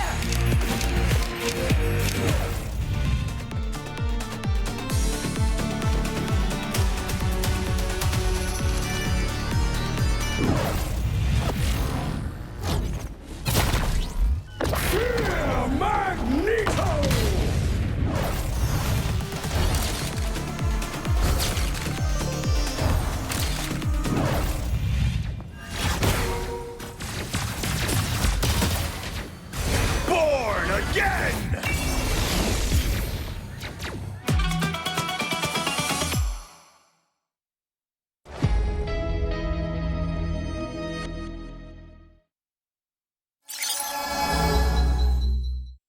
Big duelist ultimates, and also coming up on a royal flush before long. Like, if Genji want to play with their food a little bit, they can just wait until Salvation, you know, has this royal flush and then pop either the Final Judgment or the Galactic Legend. Take your pick, because it doesn't matter. The Burgers don't have any tools to be able to absorb the damage. Healers, because they were under the full force of Tashi, and familiar place, that's exactly where they are once again. Yeah, can be tough for Dino to get up in there in the mix. Looking to not overextend here, but a quick pick there from Peter. Headshot. Big Angela mobility on top of a closer spawn room. Piggy already back in this fight. They're just We're down because Bubble CYA. Duba's going to use the Banhammer to try to extend this fight. Zykrig's going to use the Fatal Bifrost in response, and both Lunas will be using that dance floor as Snake tries to escape, but he's going to get... Really go force. Where did they even see Eggsy in the backline? Absolute flash and slash, and absolute. I would be crashing out from now on right now.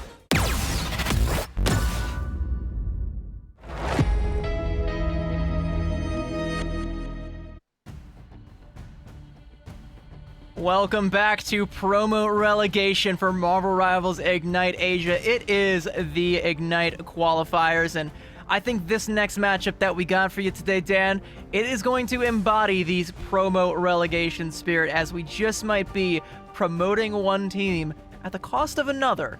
Kind of, as if they lose, they'll go down to the lower bracket and still be able to qualify, but you know. Yeah, you want to get that done as soon as possible, right? You don't want to be under the pressure of not making to Ignite by getting sent down to the lower bracket. You want to get things done now so you don't have to stress about it later. As now coming into this next matchup, both teams right now in the upper bracket, and we talked about it a little bit, right? If you win this next best of 5, you are qualified for Ignite Stage 2 here in the Pacific Asia region at the very least. So both teams that we're about to watch really want to get in that spot as soon as possible. There is a little bit of history between those two teams. In fact, very recent history, because one of them you literally just saw. It is going to be Griffin versus Loyalty, our team that has been at risk of relegated from the Ignite Asia Stage 1. You know, our lowest placing team. And again, we talked a little bit about them at the top of the show, and we had, I don't want to say we had high hopes for them, but we kind of hoped that they would start to, you know, put some of the pieces together and figure things out, start stringing some wins together. There was a couple of occasions where they were close, but it just didn't come. And, you know, I kind of feel like this might be the wake-up call for them to try and get some of that all together, come together as a team, you know, forge yourself in that crucible and come back stronger. But from what we just saw, they've got quite the test on the other side, and amongst that side is a former member of that very same squad. Yep, it's going to be Griffin that Loyalty are going to have to play up against. I mean, we talked about one player having history with Loyalty as a team, and that's going to be Yugen on Griffin, the guy that was popping the hell off on the Winter Soldier in that map we just saw. And now coming into this series, in this best of 5, the winner promotes to Ignite. And how fitting would it be if Yugen was able to promote himself into Ignite by taking out his former team? I think that would be, I think he'd probably enjoy that. Like, that would be quite the feather in your cap. You'd have a huge grin on your face if that was the case. I mean, even if you see, like, even if Loyalty went to the lower bracket and still managed to requalify, you'd be seeing him back in Ignite and be like, hey, what's up with that, huh? So about the Ignite spot, but I mean, like, we gotta talk about Loyalty as well, right? They looked a lot better towards the tail end of that stage 1 group stage. Back when we saw them in Asia, being able to take a series off of Rival, that was an absolute joy to watch, because we saw how rough it was for Loyalty as a team. At the very least in preseason, they were not able to win a single map, but now coming into stage 1. They were looking a lot better, but it just felt like it was too little too late. But now coming into the midseason qualifiers, do we see that level of Loyalty here in this sort of tournament with their Ignite hopes and dreams on the line? I'm hoping to see Loyalty level up, because, again, I want to see them start to string together a few more of those wins. Again, like you mentioned, the one they got over Rival Esports at the end. And, you know, again, a little, like, too little too late to be able to qualify for playoffs, and finding themselves in this relegation situation where they have to go up against teams like Griffin. They have to face a ghost of their past in Griffin in order to requalify. And then there's still other teams here that we got to talk about that, you know, if they fall to, could be standing in their way. Teams like Shawarmas, or teams like Sambar Lovers, and or the team names getting mixed up. Which I mean, well, what can we do, right? We're whatever doing our their best real to name is. resolve the whole time stream entanglement. I mean, there were times where a player was on both sides of a team, but that's a whole different story. We're not going to go that realm, but there's been a little bit of disruption. There's a turncoat amongst us, I can tell. there is someone that's not supposed to be here. Where is he? We need to find him, but it's been an absolute joy to cover the midseason qualifiers. It's been very, very much of a interesting tournament, right? With Season 9.0 in the mix as well, with all these team-ups being in play. Every single team right now scrambling to figure out what's good, what's not good, what's probably the best team-up over the other. It's a lot of different experimentation, right? It really feels like it's kind of like that Wild West that we saw all the way back when we played this game back in Season 0. Yeah, it really is. Like, it's a new era, it's a new frontier. There's so many new tools and tricks to play with. Over 100 new team-ups coming out at the same time as a global ult charge nerf. Like, it's a different game than it was a month ago, and it's a lot to learn all at once. And, you know, even when you are still, you know, in this competitive environment, you're still getting your tips and your tricks from the teams above you. It's all coming down from the top. Even the people at the top don't have it all figured out just yet. They're playing what they think is the strongest, but that's going to change a week, 2 weeks from now. Maybe even by the time we get into mid-season finals, all the things that we see right now, they could be done and gone, because someone might just find something else that was busted and we overlooked it this entire time. But one thing that we cannot overlook is these two teams right here, Loyalty and Griffin. We just saw how strong Griffin can be. They've made a couple of changes to their lineup. We got Navoy now coming in in this lineup. And then we've got Loyalty. You know them, you love them. Not a whole lot of change to this roster from stage 1. They are running it back and looking to find themselves right back in that conversation. Griffin do get the first save onto the Gambit. That forces a reaction out of Loyalty, being the rogue being taken away. So that Mr. and Mrs. X team up will not be in play because that Yeah, speaking of busted, that might be one of the more busted team ups. It's crazy that like Rogue just gets like the old team up just all the time now. But if you get if you get the Gambit through, it becomes permanent. Like, yeah, she's still a must ban if the Gambit gets through. Interestingly, we're gonna have the Gambit Protect coming out from Loyalty as well, and so no Mantis, no Mantis for either side. Gambit mirror, no Rogue. It literally is like a perfect mirror ban situation. We'll see what changes in the back half here, and if either of these teams want to deviate. Because this Gambit is being in play means that there are other heroes that are going to be more prioritized in the ban phase, right? Things like Loki, things like the Rogue that's already taken away, even the Star-Lord, which Loyalty put a heavy emphasis on, being willing to invest a one-sided Star-Lord for their end, as Griffin are looking to just take away other options to try to help enable the Star-Lord. Things like the Magneto that will be secured one-sided for Griffin, and the Elsa Bloodstone being taken away from Loyalty, so that the Vanguard shredding potential is not going to be there for Loyalty. Yeah, I was gonna say, like, I don't know if the Loki is as high of a priority as it was before, because again, I think the double flush ain't what it was, but the Galactic flush still is, and that's gonna be a problem. And I think, you know, for Griffin, the one side of Magneto is the best possible tool to be able to deal with that. Magneto is another hero that I think a lot of people are sleeping on right now. He's pretty strong, and I think we've gotten a little too used to him just kind of being around and not really being oppressive, but he is legit, like, if not for Venom, kind of contending for like best in slot when it comes to Vanguards right now. Gets the most done, has the most versatility with that ultimate, and it is all going to be for Bestie to utilize, not afforded to Loyalty. The Punisher ban, I think, is an interesting look, though.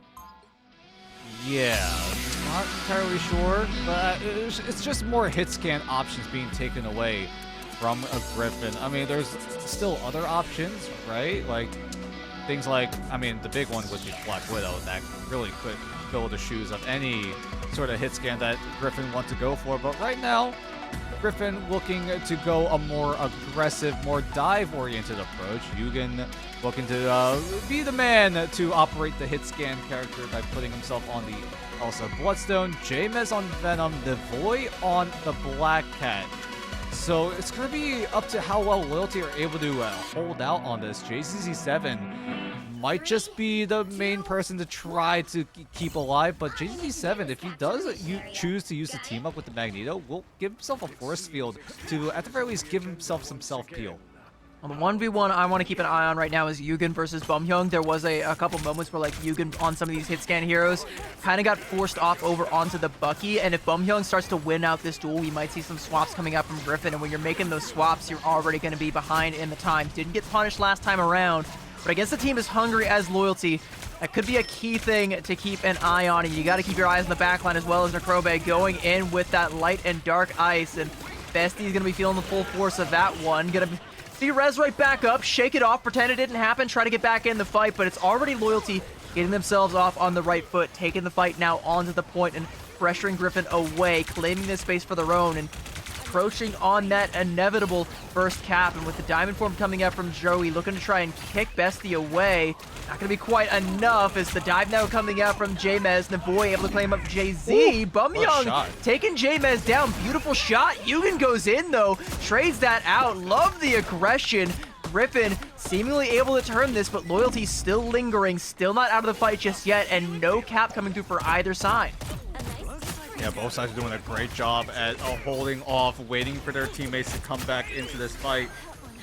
Everyone doing whatever they can. No one has gotten control of the point, by the way, as Bestie goes down. Does get brought back thanks to the BRB, but with so much disruption coming in from both sides, and both sides doing so well at locking horns, finally Griffin let up. Loyalty are able to get controlled by the skin of their teeth.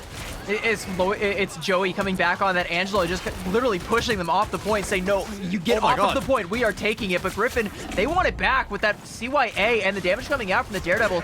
It's just not going to be enough. They're able to take down Annexes as well, keeping this one going. They find the flip, but Raging Royal Flush coming out from Jay-Z. I'm not quite sure if Loyalty are going to be able to get full value off of this one. You can see Bumyoung all by himself, goes right through the middle of Loyalty, straight at his target, takes him down, and sets Griffin off on the right foot here. Feast of the Abyss going in on the back line, taking down Jay-Z, and this is all Griffin right now, keeping the pedal to the metal.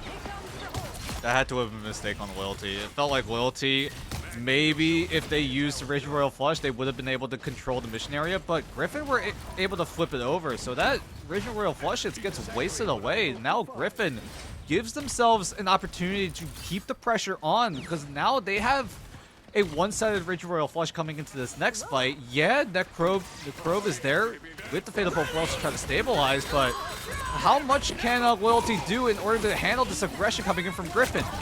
Loyalty are going to do just about everything. Fatal Worlds, Heaven's Retribution, everything being thrown in to try and turn this one.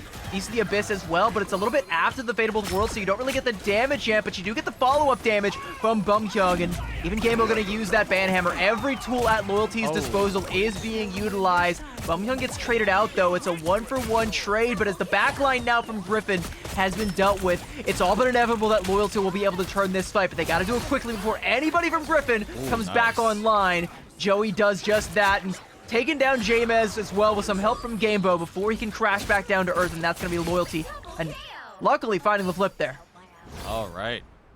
Good looks from Loyalty. Joey did his job on the Angela. We'll go back to the Emma Frost as Griffin will lose control, but not until they get up to 76%. Loyalty, it just felt like whenever they went for opportunities, there was like one or two tiny mistakes that lose them so much momentum, right? All the way back soon after Loyalty were able to get control of the mission area, Necrobe had a chance to use the Fatal Pearls, but just was not able to react in time, and these small mistakes from Loyalty just spelled their demise, it felt like at times. And now Yugen finds the isolated pick onto Genbo. Bumyoung is there to trade onto Kai, so Loyalty will have a slight advantage here in terms of sustainability. And Vivid Light got caught out there by Annexes, and that's going to be a little bit rough. Even as Yugen takes down Bumyoung, like, there's just not enough healing to sustain this attack from Griffin, so they're going to just either have to fall on point and take a reset here, or back off, you know, hold down your Esky, do it the old-fashioned way. Annexes getting taken off there. Yugen getting another good kidnap. This time Gamebo is around, trying to get a little bit of revenge, help his Venom get back to safety. But it's the Venom on the other side you got to worry about as Jamez dives in, Feast of the Abyss, but Carbon Crush kicks him up against the tree and puts him down. And now Gamebo going in again, finding Vivid Light, even following him through the portal. There is no escape from me, my friend. You are going the way of the warrior, and Loyalty are going to find this dub. There's a potential back cap coming out, stalling things out, but it's going to be Navoy putting his tail between his legs, squaring up with Annexes. And hey, Annexes, there's a portal on the point. Oh, never mind. They didn't come through the portal. What? And what just happened there? It felt, the portal just come in. Portal. Yeah, the portal came in. Someone was definitely there to try to touch, but it just did not come in. I'm not sure where Yugen was when the portal came out. Either he overshot his dash, I know where he wasn't. Or no one touched. Yeah, he was not on the point for sure. I mean, the game says no. Galacta was like, yeah, no. Your foot was like 2 millimeters away from the zone, so I'm going to call it there. We're going to start round 2. I'm going to give this round to Loyalty. I mean, Griffin have no chance to dispute that. It's already gone. It's already done and dusted. And now they have to focus on this next fight, where Griffin do have a slight advantage here with a Raging Royal Flush up at the ready, as well as the CYA. Yeah, I mean, for Loyalty, you know, you're looking at those tools, and the best one that you're going to have to try and put a stop to that is going to be the Sonic Seduction, and that can be overwhelmed with a lot of this damage coming through, and we'll see how it ends up playing out for Loyalty, but, you know, they're still going to be feeling themselves after a win like that, and I think if you're Griffin, you know, you're looking at that aforementioned advantage, and you're like, okay, well, we have to make a play with this, and it's not always the best when you feel like you have to do something. Like, it's better to be able to do it on your terms, decide when you want to try and go for these aggressive plays, and They're going to decide to build into that Royal Flush and look to pop it, but it just takes too long. Bestie falls. CYA going to come out as well. Good kidnap from Yugen, and Griffin are able to turn the tide as Jamez takes down Necrobe, and it seems like that early KO doesn't matter. Yugen like a pin missile, taking Jay-Z to another zip code, and Griffin going to find the first fight win, find the first cap. Yeah, they do use 3 ultimates out of their ultimate economy, but Loyalty really didn't have much to work with there. They only had Bumhyung on the Hella ultimate, but now switches over to the Bucky. So Loyalty will have a little bit of that anti-dive measure coming in to try to deal with either Navoy or Jamez as Kai pops down the Raging Royal Flush. Joey's going to try to use it to defend the rest of Loyalty from this onslaught. But how long until Necrobe uses his Fate of Both Worlds? At the very least, Loyalty are able to stabilize without it, so that's Necrobe just like limit tested there. Like Joey was on 1 HP and Necrobe didn't pop that Fate of Both Worlds, so now they still have it for the re-engage here. That was greedy from Loyalty, but their greed might pay off as the fight's now going to happen on the point. Navoy wants to let the devil out, and Yugen is letting the claws out, will tear Joey down. You're not being brought back for the Brink of Death this time, my friend. You're going all the way. Necrobe with the late Fate of Both Worlds. Maybe feels like this fight is turnable somehow, but there's nothing to combo it with, and they don't have control of the point either, so when that Fate of Both Worlds goes down, Griffin are just going to let the damage sing, and the boy with those Billy clubs feeling like the Billy Goat goes in, taking down Bumhyung, and NXT's trading out for Kai, getting caught out there. Hang on, Loyalty might have the start of something here if they can get more members on deck. I mean, Raging Royal Flush now online, ready to go. He's gonna let it rip as soon as he gets access to it. Jamez and the Void gonna go down. That's the dive on Griffin gone. So that's just gonna be all of this pressure coming in from Loyalty being applied to the rest of Griffin. And Loyalty are able to get the flip off a swift Raging Royal Flush. But a smart reset from Vivid Light, realizes it's chalk, just jumps off the edge, goes for a quick little reset, and also knowing that you're coming up on the CYA, the Last Stand, and the Feast of the Abyss, and Loyalty got zilch in their ult bank. This next fight should be all Griffin if they're able to get an early engage here, but they can't get caught out on the ingress. And I mean, it looks like Jamez may have gotten caught out. That Feast of the Abyss might be forced out in an uncomfortable situation. There is a CYA for it, and plenty of damage coming through. Navoy has managed to catch Jay-Z out all by his lonesome, and you got caught in the wrong neighborhood, my friend. Navoy is going to be next on the chopping block or the pummeling block, whatever you want to call it. Bumhyung falls as well. A triple for Navoy, and that's going to be Griffin finding the flip with ults to spare. Yeah, Final Fight territory inbound. Loyalty, do they want to invest the portal now? 90% now for Griffin. So Loyalty don't have much time to go for a touch. We'll see if they're able to make it in time. Joey's able to step foot. Is he able to stay here onto 97%? I'm not sure if he was able to get there, but just barely is able to trigger that overtime before he pays it with his life. Bumhyung thankfully is there to trade, but with Kai with the Raging Royal Flush one-sided, Loyalty, they're going to have to find something to shut it down. Bestie is there with the Meteor to try to soak up the bullets from Bumhyung, as Griffin still holding on, staying strong, as Loyalty looking to get a portal down, but it's going to be up to the rest of Loyalty if they're able to stall for it in time. A lot of low health bars on Griffin, though. You just got to try and find one, but it's not going to come. The portal play isn't in time, and Griffin even up the score here on Krakoa, and we have got a map, my friend. It is all tied up here, and Cradle is where we're going to decide map number 1, and it's just a good response from Griffin. Loyalty, they have, they try to make a play with that Galactic Legend. Joey luckily able to touch, but at the last second that Diamond Form expires, Yugen takes him for a ride, confirms the Elim. I thought maybe with the BRB there was a chance for something. While Joey was being rezzed, the rest of his team was going the opposite direction. Yeah, I mean, they had to play their life while at the same time trying to just, at the very least, contest the mission area. It's very hard to do, especially when you're down so many members. It just felt like Loyalty, although it did look like a desperate attempt to try to retain that site, it just meant that the portal doesn't come in time and it just falls flat, that game plan.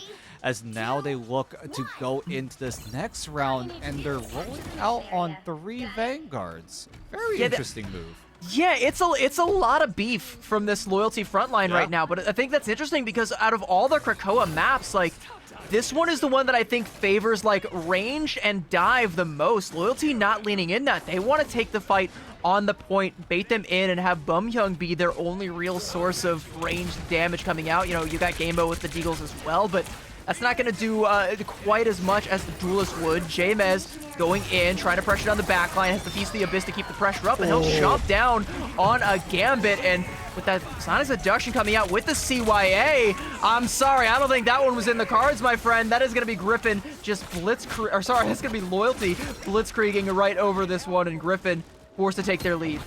Very important first fight win for Loyalty. There is a little bit of resistance actually, so they don't actually secure the point. Now they do, and how Loyalty, because of how strong this composition is when it comes to bunkering down and retaining control, feels like Loyalty have a huge advantage coming into this next engagement, as Griffin gonna have to reset one more time. The voice sticking onto the Spider-Man does have access to the spectacular spin. We'll see if he's able to team it up with Yugen to try to find any sort of burst eliminations. But right now, Loyalty, with this control of the mission area, they can do whatever they please around the map.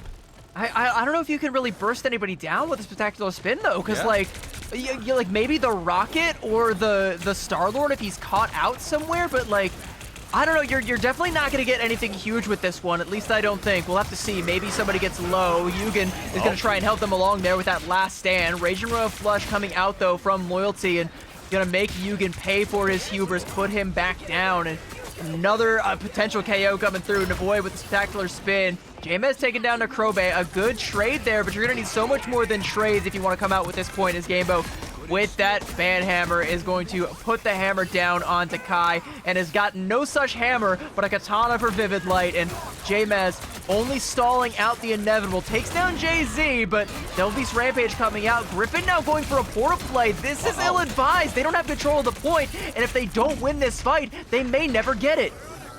At the very least, we're able to force Ancest to reposition. Joey is not able to find refuge with the BRB, so his knockout will be permanent. Bamyoung is going to do his best to try to find some sort of elimination, and with the sliver of health, he's able to find a pick onto Yugen. CYA is going to be enabled for Griffin.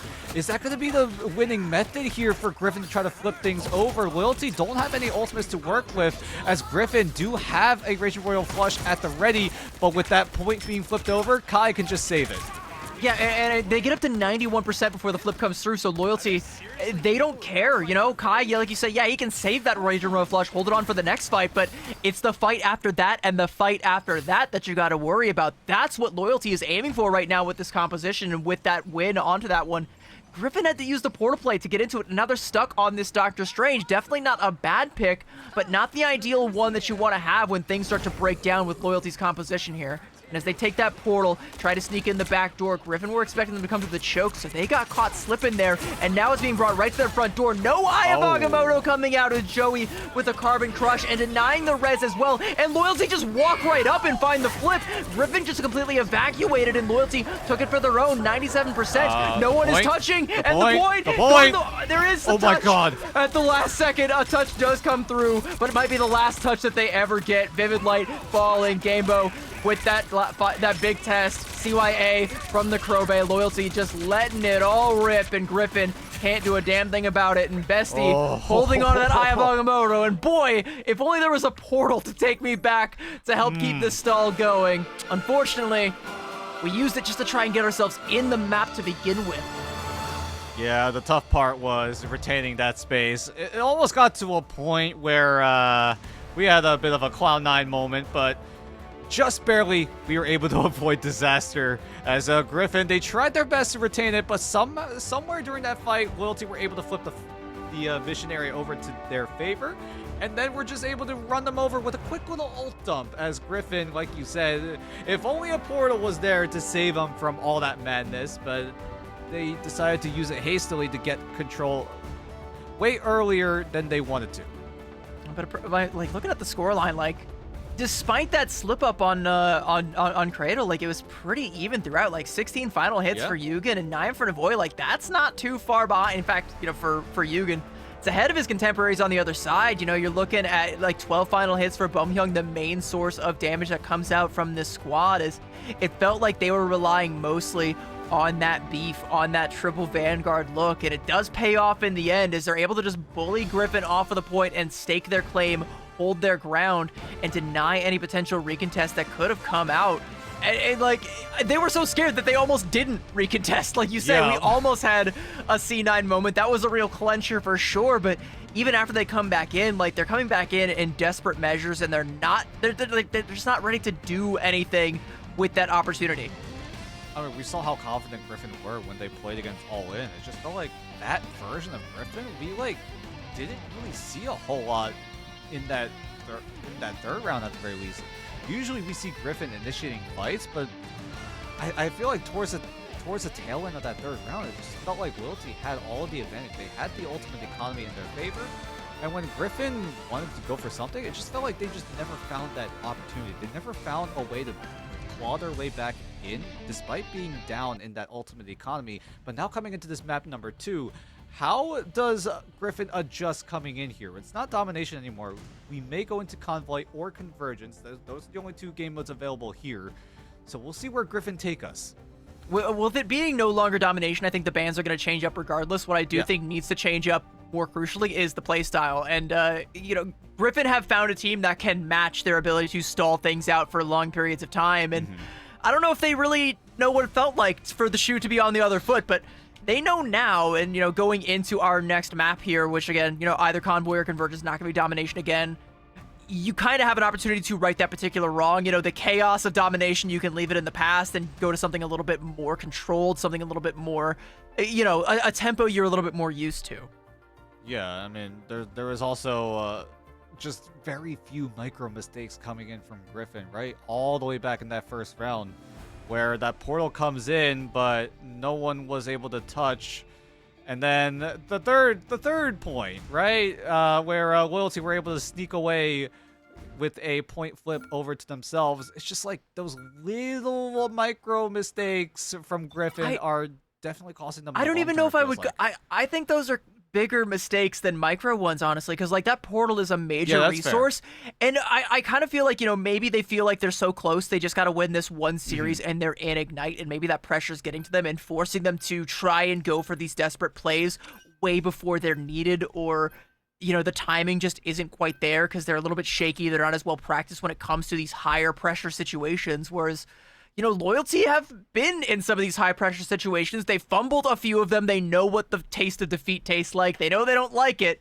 And they also kind of know, they've learned how to deal with that, how to tango with it. But now we see Griffin have chosen Midtown for map number 2. They choose the attacking side as well as we go into this band draft. So far, it's been relatively the same from what we saw back in map number 1. In fact, it's already the exact same. First half, both sides taking away the Rogue and the Mantis and saving the Gambit here. As both teams look to ban at the exact same time, it's going to be Loki for Elsa. So still very, very similar to what we saw back in map number 1. I do think the Elsa ban onto Griffin, like, I'm not quite sure what to make of it, because again, Yugen wasn't really doing his best work when it came to the Elsa or even the Black Widow, which is available if Elsa is banned. His best work has been on the Bucky, so I kind of feel like, you know, you would be willing to take that Elsa duel, but you are taking the Van pool away from Gamebo, and I think that might be huge, and might also put a stop to some of these triple Vanguard shenanigans that Loyalty like to pull out. Yeah, I mean, the Vanpool, we talk about it time and time again, dodges the ult charge nurse because that's just how Deadpool works, right? The way he stacks up his ultimate is by just straight up doing damage and getting combos down. So he just I've got a hot take, Dan. I've got a hot take. All right, my take: Deadpool as a Vanguard, he is the Star-Lord of Vanguards. In that you can just put him into any composition and it just works. I hard agree. I don't think that's a hot take. I hard agree with that. Like, you can slot him in so many different team comps. I don't know. That might not be a hot take. It's just a weird way of phrasing it. It's like a lukewarm take, maybe. It's a take. If you think about it long enough, it makes a lot of sense, right? Because the Banhammer and sometimes the Big Test just providing so much pressure in these fights where no one else is going to have ultimates to try to match it unless you're mirroring this Vanguard Deadpool with a Deadpool of your own. It's just so much pressure on either side, and by taking that out and making it one-sided for Griffin means that if they want to go that route, they could easily find an opportunity to just run things over with a single banhammer. Well, speaking of banhammers, another character that caught one while we were yapping is Wolverine is banned from Griffin, and that is another one of Yugen's best tools. So he's going to be coming out on the attacking side on the Punisher, which he's going to need all of that damage and then some because it is a good old-fashioned triple from Loyalty. And Gamebo on that Loki has his pick of the litter when it comes to duplicating the Karmic Revival or the Rage and Royal Flush. There are no wrong answers when it comes to that one. And even if he's able to catch someone on the other side, there's another potential Royal Flush or a CYA. Even fewer wrong answers. Unfortunately, no Black Widows in play for Gamebo to duplicate and pop off with. So a little disappointed for that one, but I don't think there's going to be anything disappointing about this hold from Loyalty. I think this is going to stand the test of time. Yeah, Yugen sticking to the Punisher when things like the Elsa and the Black Widow are available, so definitely a very interesting option coming in from Yugen. We'll see how this turns out. It's going to be a double hit scan duelist for Griffin as well, and so far Loyalty are just handling it to perfection, being able to stall out time and time again, just waiting for those ultimates to come online. As Griffin, if you're not able to find any eliminations onto Loyalty, these fights are just going to get harder and harder to win out on, and with a quick Ironwood wall to isolate James, that's going to be Griffin hitting the reset button one more time, and with Bumhyung and Gembo getting their ultimates closer and closer to online and ready to go, means that Griffin, they're clearly struggling.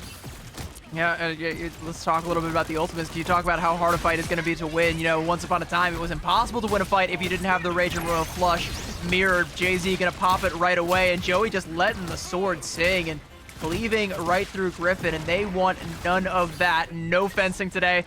Back themselves right on into the spawn, and that's another, like, chunk of time off the time bank from Griffin, and now Loyalty.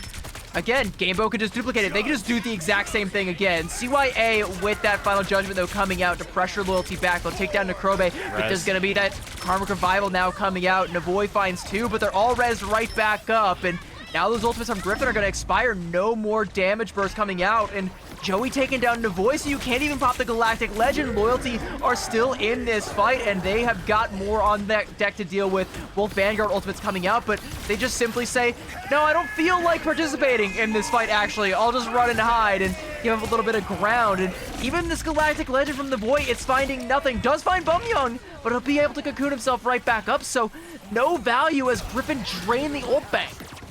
Yeah, and both, like, Loyalty are doing so good at handling every single thing that Griffin are throwing at them, and they're able to just quickly clean things up and stabilize as a great meteor coming from Joey to shut down. Oh my god, okay, what was that? What was that, Necrobe? He just shot a 3-point shot and just nailed the Vivid Light in the face, who was trying to climb up a wall to try to escape.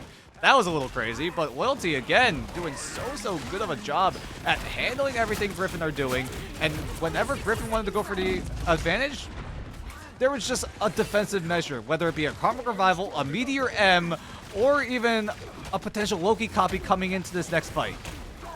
A Loki copy and another Rage and Royal Flush. You only have 46 seconds left. You have to try and live to keep this overtime ticking, because if you get the cap at all, it's going to be OT. James won't be there to tell about it. He'll be res back up, but Jay-Z already going to put the fear into him, and Loyalty keeping the pressure going. Bestie is going to fall. Gamebo, you can see, keeping the damage going, keeping the healing going as well, and keeping hold of that potential God of Mischief into another Rage and Royal Flush, or even a second Karmic Revival should you need it, because Bumhyung's got it as well. There's so many things that Griffin have to try and chunk their way through, and they just don't have a pickaxe to do it with.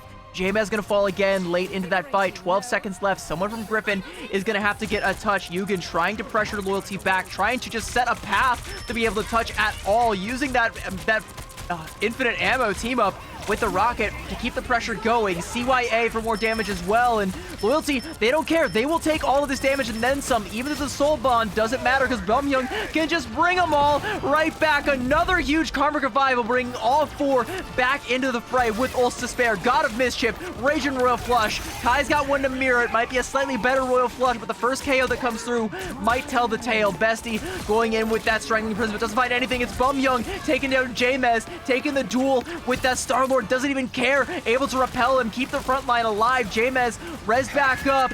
Galactic Legend now coming out from the void, but Necrobe, the trees, they fight back. Oh, we got it. They take down from the sky, pumping down Navoy. Be able to take down one, but a Strangling Prison is going to be the final blow, and Griffin will not be able to get this card on through to point A. It's a full hold for Loyalty. Very strong full hold from Loyalty. We talk about it again, right? Every time Griffin looked for an opportunity, Loyalty was like, yeah, nah, you're not doing that. We're just going to win it out in the end. Like, whenever Griffin found that moment, like, Loyalty had that option. It was just a Karmic Revival. If Griffin weren't able to break through that defense coming in from Loyalty, it was just going to get infinitely more and more difficult because those ultimates would be online, whether it be a Raging Royal Flush, whether it be a Karmic Revival, whether it be a second Karmic Revival, or a second Raging Royal Flush. So it's just like Griffin were just cooked as soon as the round went late, and Loyalty being able to hold on for all eternity and get a full hold down means that they have a huge advantage coming in here. They have 4 minutes on the clock to just get around halfway to that first checkpoint. I think what Griffin really needed on that, Dan, was they needed like a Daredevil or a Black Cat to try and, you know, put the pressure out onto the to the Adam Warlock, and or at the very least like call out the position so that the rest of the team can collapse on it, because they were relying entirely on the CYA with the Final Judgment, like that combo to be enough burst damage. But it doesn't matter if you're just like, okay, whatever, take us all down, find a 4K, who cares? Doesn't matter. I'll just bring them all back because you didn't find the Adam Warlock. They either needed that or they needed that Wolverine that was banned out, because Yugen getting some of those kidnaps was crucial to what little success they found on Krakoa. It's just not manifesting here on Midtown just yet. I mean, that was like the best option, right? Being able to use the Pharaoh Leaf to try to isolate key targets. But with that option gone on the side of Griffin, it just meant that it was just so much more difficult to try to break through with the triple defense. But Loyalty coming in swinging. 3 duelists, 1 Vanguard, and 2 strategists. So effectively a 1-3-2, putting Ancest on the Storm to amplify the damage onto Gambo and Pamyong. So this front to back is looking very, very strong. And also Joey with the Max Sword as well, providing even more damage. And Yugen again trying to utilize that infinite ammo team up, and Anaxes takes a few too many bullets and is going to be back into spawn. Potentially going to swap off with the Storm. I don't know how long we're going to keep onto this triple duelist lineup here. Yugen with some shotgun shots for the lone Vanguard in Joey, and that means there's not much of a front line left for Loyalty. They're sticking to their guns, and there's a lot of guns still with, again, the triple duelist look here. I mean, Gambo's got a gun, Pumyum's got a gun, Necrobe has a gun, He's got a CYA, and I think that's the Joey's big thing. sword is basically a gun. Yeah, Necrobe inching closer and closer to the CYA. Pumyum's gonna pull the trigger before the CYA even becomes online, and he's gonna be able to get a double, but not until Yugen is able to find a trade onto Necrobe and then Ancest. So no CYA going to be available, is able to find a shotgun onto Pumyung. And Yugen with this Punisher is looking to hold off what Loyalty are doing, but Loyalty seems like they're just completely okay with this. They're able to keep the convoy moving closer and closer, and they find Yugen, who had access to the Final Judgment, so he's not going to be available for this fight. And there's a CYA, though, trying to keep that fight going for Griffin, but Loyalty, they just don't care. They're absorbing all the damage. They got a CYA of their own. A Royal Flush now coming out, skewer. but there's going to be a Meteor M, and like you say, a great skewer taking down Bestie. There's not going to be a, oh my goodness, there's not going to be a Strangling Prison. There's not going to be a Rocket Raccoon. There's not going to be a defense for Griffin. Loyalty just run right over. I mean, you said it, like, there was that triple KO that comes out from Yugen. It's a clutch play. Bro says, fine, I'll do it myself. And Loyalty says, okay, go ahead, do it yourself. Because if it's just you, it doesn't matter. We don't have to stop pressing the advantage. We can just keep this cart rolling, take it into one fight territory. And when that fight happens, we're ready. Yeah, and switches over to the Angela, was able to find some key skewers onto the Vanguards of Griffin, and with the front line gone, it just meant that the rest of this team composition ecosystem that Griffin were trying to utilize kind of just went out the window. Yugen did as much work as he could, 23,000 damage, 7 final hits, but it was just not enough. Every time Yugen went for something, Loyalty had an advantage. They had a way to, at the very least, stabilize from what Yugen was doing when he was trying to terrorize the entirety of his old roster as he goes for the triple, like you said. But the problem was Loyalty were still moving the Herbie mobile, and it got to a point where only a single fight was all it took for them to win it out here in Midtown.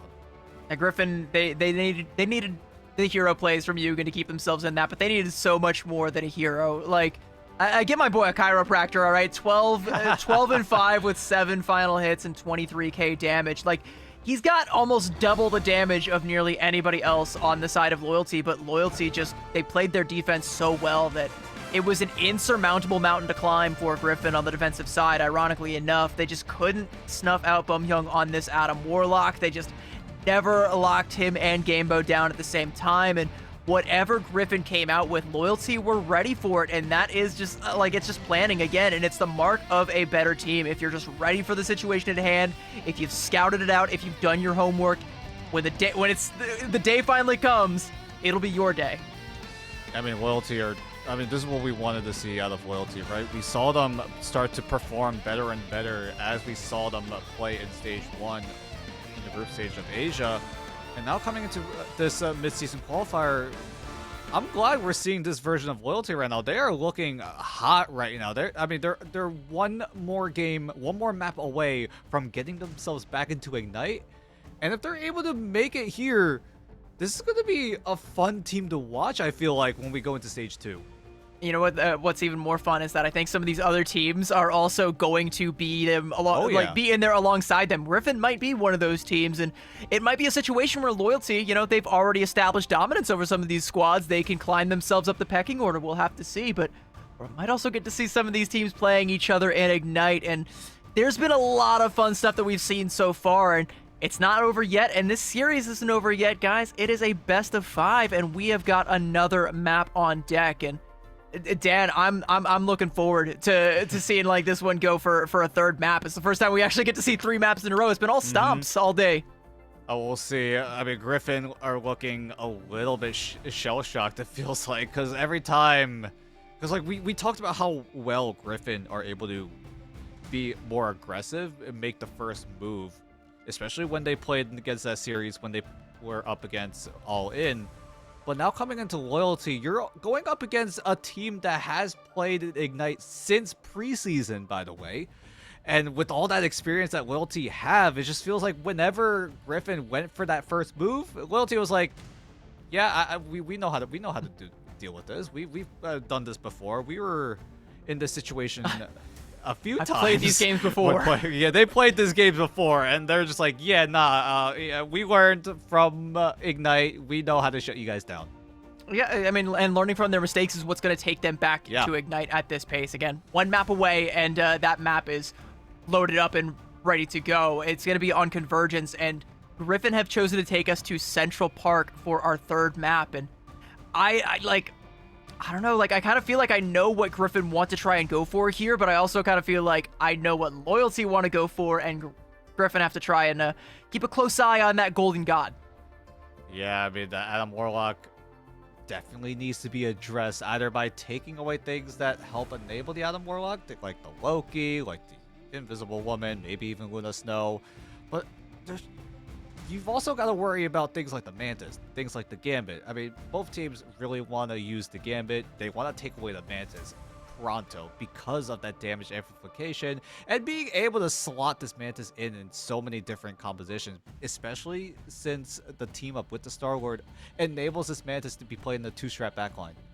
Yeah, and even when it's not enhanced, like, you can ban out the Star-Lord all you want. Doesn't matter. Mantis is still... she's free. Like, she can do whatever she wants, you know, as long as you have another good source of healing. And there's not really a lot of bad choices when it comes to the strategists. You know, like Jubilee kind of weak right now. Jeff not in his strongest place, but you know, and Cloak and Dagger also kind of not the best. But I think that's only like comparatively, just because like Luna and Invis are just better. So you pair either of those with the Mantis, you pair the Loki with the Mantis, and then you get the benefits of the team up, the enhanced team up, and Loki does a deceptive amount of healing when he or she is the main source of it. I prefer the Lady Loki personally, but that's just me. All right, everybody knows what I am.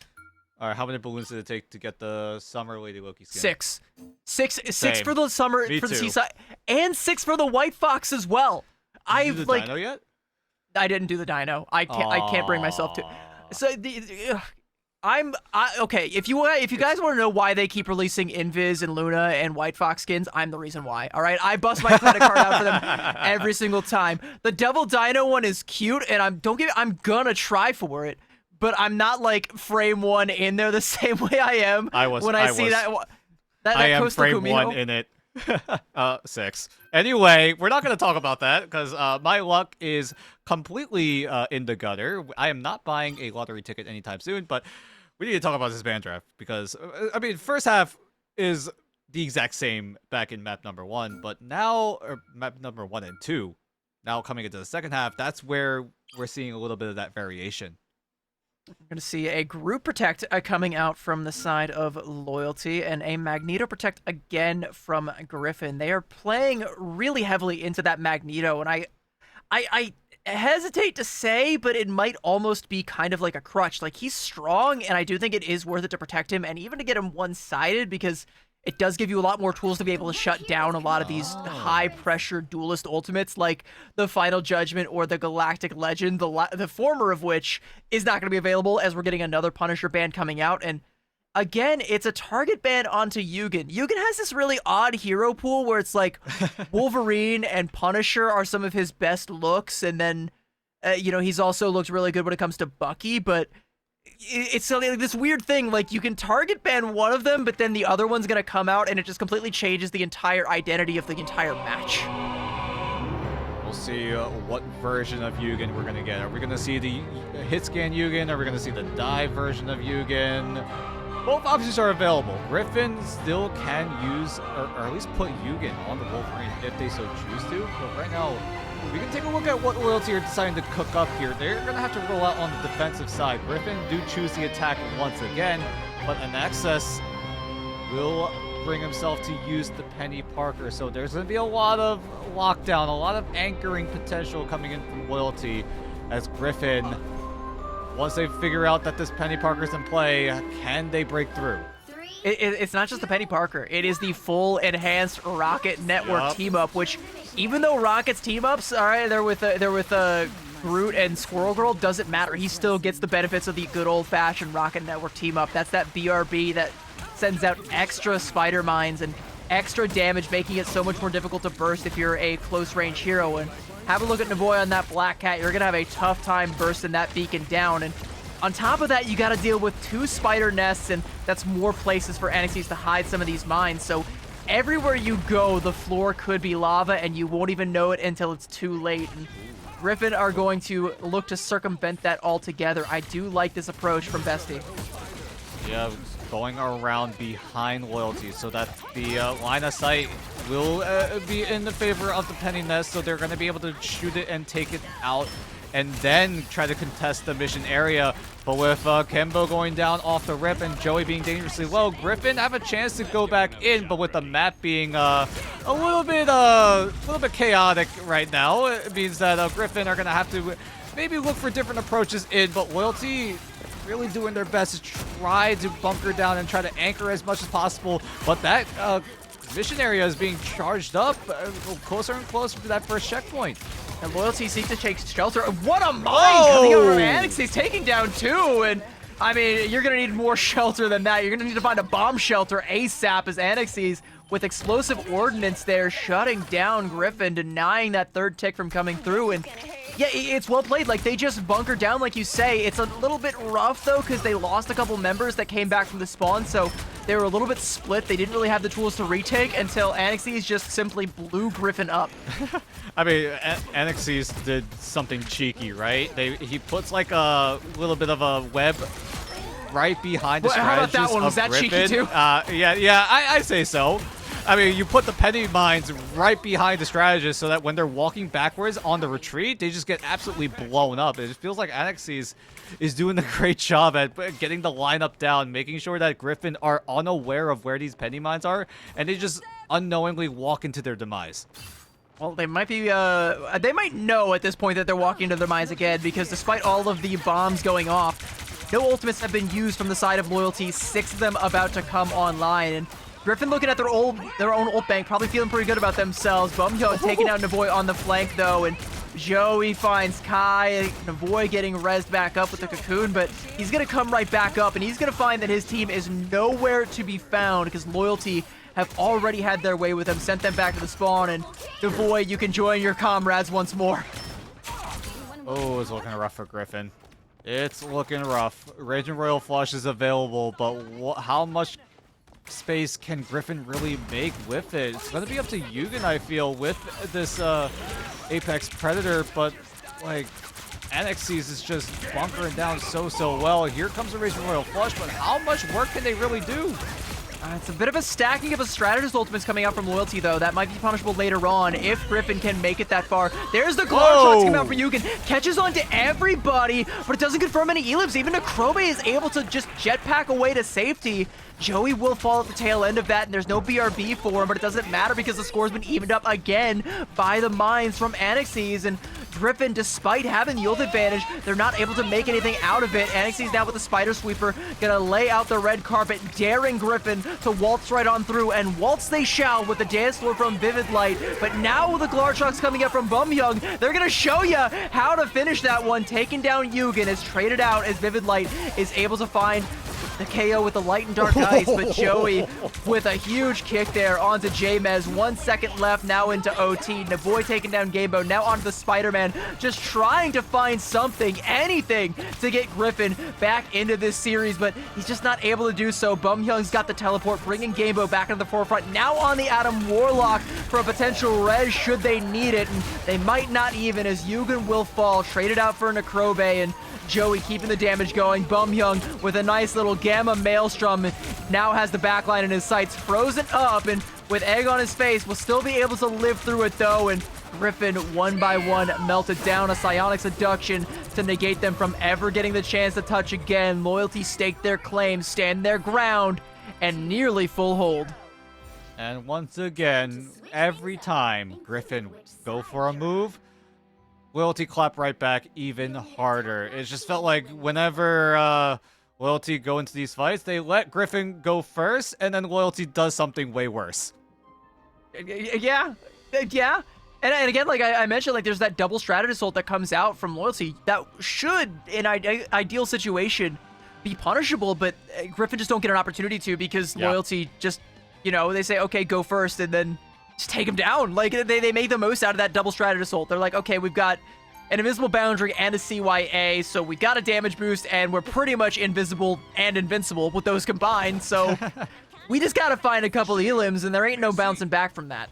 I mean, there's a chance it was a slight miscommunication, but it works out in the end, right? Because Griffin, at that point, kind of just ran out of options, ran out of time, and it was just a desperate ploy to try to find something. They were able to control the site for a little bit, but then, like, NXS on the penny is just cooking. At least it wasn't a low-key copy into a double CYA. That would be embarrassing. Thankfully, that's never happened in our region. I wonder who did that. A little bit unfortunate scenario. Cough, cough, hoodie, hashtag, cough, cough. I still miss them dearly. Anyway, we're going into this next round as a portal.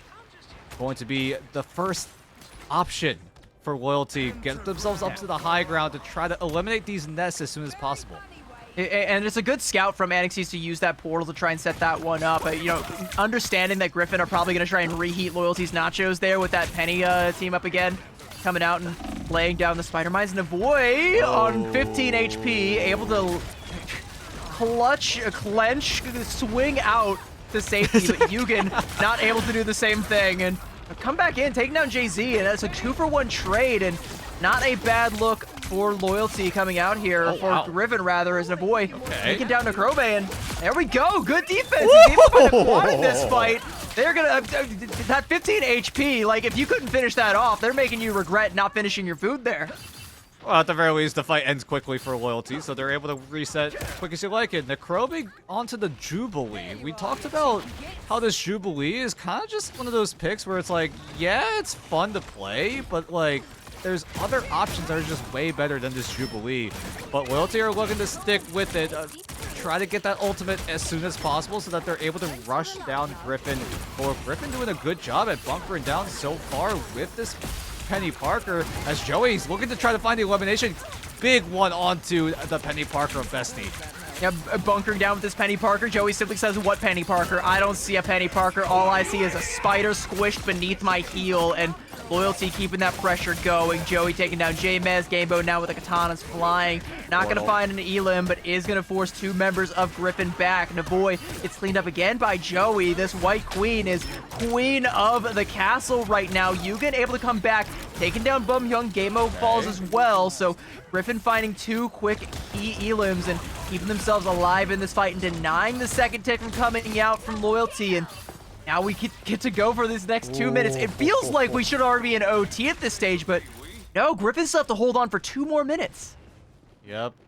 Only half of the time are being expended. Loyalty are okay with resetting once more. They do have to worry about Kai with the Raging Royal Flush, Jameis with the Meteor, and Yugen with the Kraken Impact, as well as Vivid Light getting closer to that Fate of Both Worlds. So Loyalty are looking to just stack up their ultimate economy for a little bit longer. Joey's going to try to suppress the aggression coming in from Griffin. And this is what we talked about. Griffin, they looked for the opportunity to go in first, and then Loyalty looked to clap back with all of these ultimates. Again, they layer the Strategist ultimates, though. I don't know if I enjoy that. You know, the Firework Finale coupled with that Fate of Both Worlds. J-Mez with that Meteor M just clamping right down on top of Jay-Z. As soon as the ultimates expire, Yugen seeks to go again, but getting taken down there by Bum Hyung, but even still, Loyalty shouldn't be able to capitalize off this. They don't have strategists in the fights. They don't have Bum Hyung either, but Anixis is able to take down Vivid Light. Gamebo taking down Kai, and suddenly the shoe is on the other foot, but the Eye of Agamotto is on deck. It is indeed a 3-man, and all 3 men will soon be on death's door. Anixis still alive, though, taking down Bestie, and Navoy seeking to let the devil out, but is he going to be able to find anything with it? Gamebo back in the fray, taking down Yugen, and Loyalty somehow able to snatch victory from the jaws of defeat, and with one last Eagle shot for Vivid Light, it's the shot that'll take Loyalty back into Ignite. Welcome back, Loyalty, to Ignite Stage 2 here in the Asia region. We talked about this team time and time again with how well they've been looking towards the tail end of Stage 1. Unfortunately, they were the last place team, but not until they were able to give us a great impression, a showing of tenacity, a showing of drastic improvement, and Loyalty are now back in Ignite, looking to get a bit of a vengeance run, it feels like, because of how not so nice it was back in preseason and a little bit of Stage 1, but as they looked better and better as time went on, Loyalty definitely going to be a team to watch out for when it comes to Stage 2 Asia. Yeah, this is a Loyalty that could potentially climb up the ranks, you know, maybe break free of that that perpetual missing out on playoffs, that like bottom so 2 sick. that they were. Well, yeah, because you got to think, like, right, like 4 of these teams are going to qualify for Ignite, and Griffin very well could be amongst them with how good they looked in that previous series. So this is a team that you've already proven that you can get a decisive 1-up over. Granted, you know, Griffin might need a little bit more time to cook, but there's something there, Dan. Like, there is a recipe for success for Griffin. If they iterate on that and keep going, I do think this could be another scary team to watch on another day, but unfortunately this day belongs to Loyalty, and they will live to see another day in Ignite, and I can't wait to see who gets to join them, and I can't wait to see if they've been able to level up since Stage 1. And Griffin still have one more chance. They do get sent down to the lower bracket, but there's still a chance for Griffin to get a Ignite spot if they're able to win out in their next best of 5 series to promote themselves into Ignite. Keep in mind, there's still 3 more spots open for them. We know that Loyalty took one of those. Well, there are 4, but Loyalty took 1. So now there's 3 options available in terms of which teams will get never those do Ignite caster spots. math. Never do caster. Yeah, never do caster math. It's very hard. You would think 4 minus 1 is easy, but when there's a camera and a microphone in front of you, suddenly it's not so easy, all right? You try it, wise guy. Yeah, there's 3 spots left, and we did see 3 other teams so far that are relatively strong that could end up taking those spots. We'll have to see by the end of the night who ends up taking those spots. I do believe Griffin does still have the chops to be amongst one of them, but even if they do make it, Loyalty has already staked their claim, and now even if Griffin make it, they get to be the ones to say, yo, what's up with that when we see each other back at Ignite again? I mean, it's just great to see Loyalty looking this good as a roster right now. It just feels like it looked rough in the beginning of Ignite, but now as we watch them just go on this glow up of a run, it feels like. I mean, like we talk about glow ups for like the top teams. Like I know we talked about Reject being that big glow up team, but we gotta talk about loyalty. In this long term, they're sticking around. They're getting knocked down, but they're never out. They're picking themselves up. They're just going right back in. And now they're back in Ignite. So that's step 1 down. Step 2 is staying in Ignite. But we'll see if they're able to do that. Well, you know, like you say, they got knocked out and they got right back into it. And we're going to get right back into more promo relegation action. After this break, we're going to cut to a break and we will be right back. Don't go anywhere, chat. We'll see you in just a bit.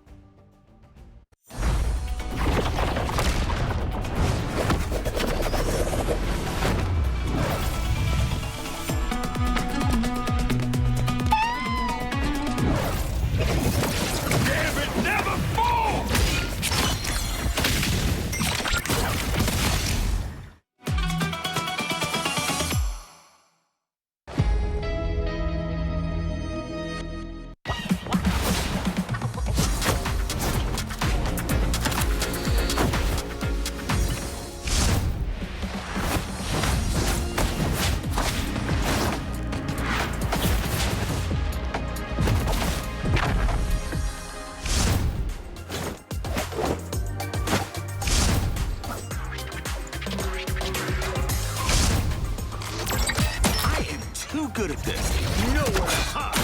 Double-edged sword. I never miss.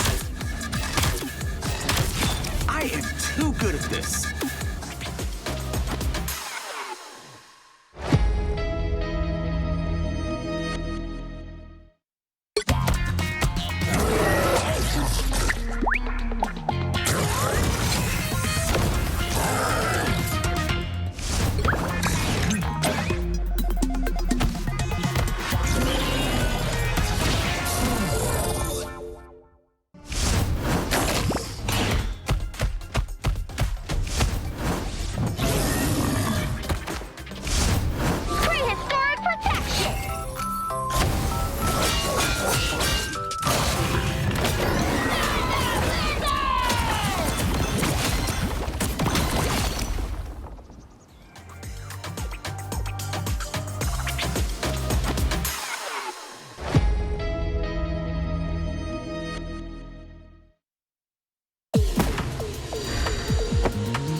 Hey rivals, Keg here. We just finished Stage 1 Pacific Playoffs and Genji came out as the winner. Let's talk to Genji right now. How's it going, guys?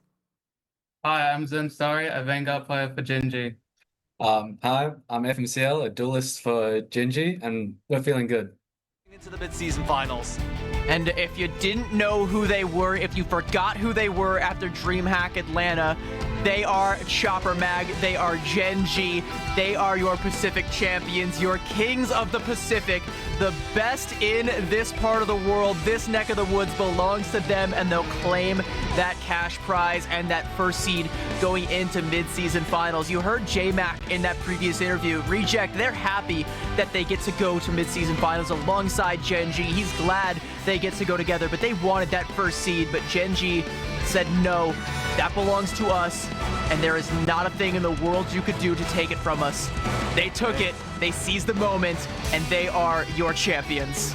So, for my first question, talk to me about your journey from preseason to the end of stage 1. Having dropped very little maps overall, tell me what it's like to ensure such consistent victories. I just think it's like consistent gameplay anyways. I think seeing that for being at China, there was like only like a week and a half, 2-week grace period that we had to actually practice the meta. So I think that was pretty important as well. I just think like getting it down really pat, like getting it above upper level teams like that we would verse in stage 1 or preseason, vice versa. It's just really important that we just stay consistent and we know how to play the game. Yeah, I think it's just like keeping up on the meta. Like sometimes there's meta shifts, like Daredevil got nerfed, Black Cat got nerfed. Black Cat got nerfed very hard. Like last season, she was probably the best character in the game, but now she's like borderline unplayable. So just like making sure we keep up on scrims, see what other teams are playing, so we can like sometimes copy that or sometimes improve on it. So we're just always at the top level, just ready to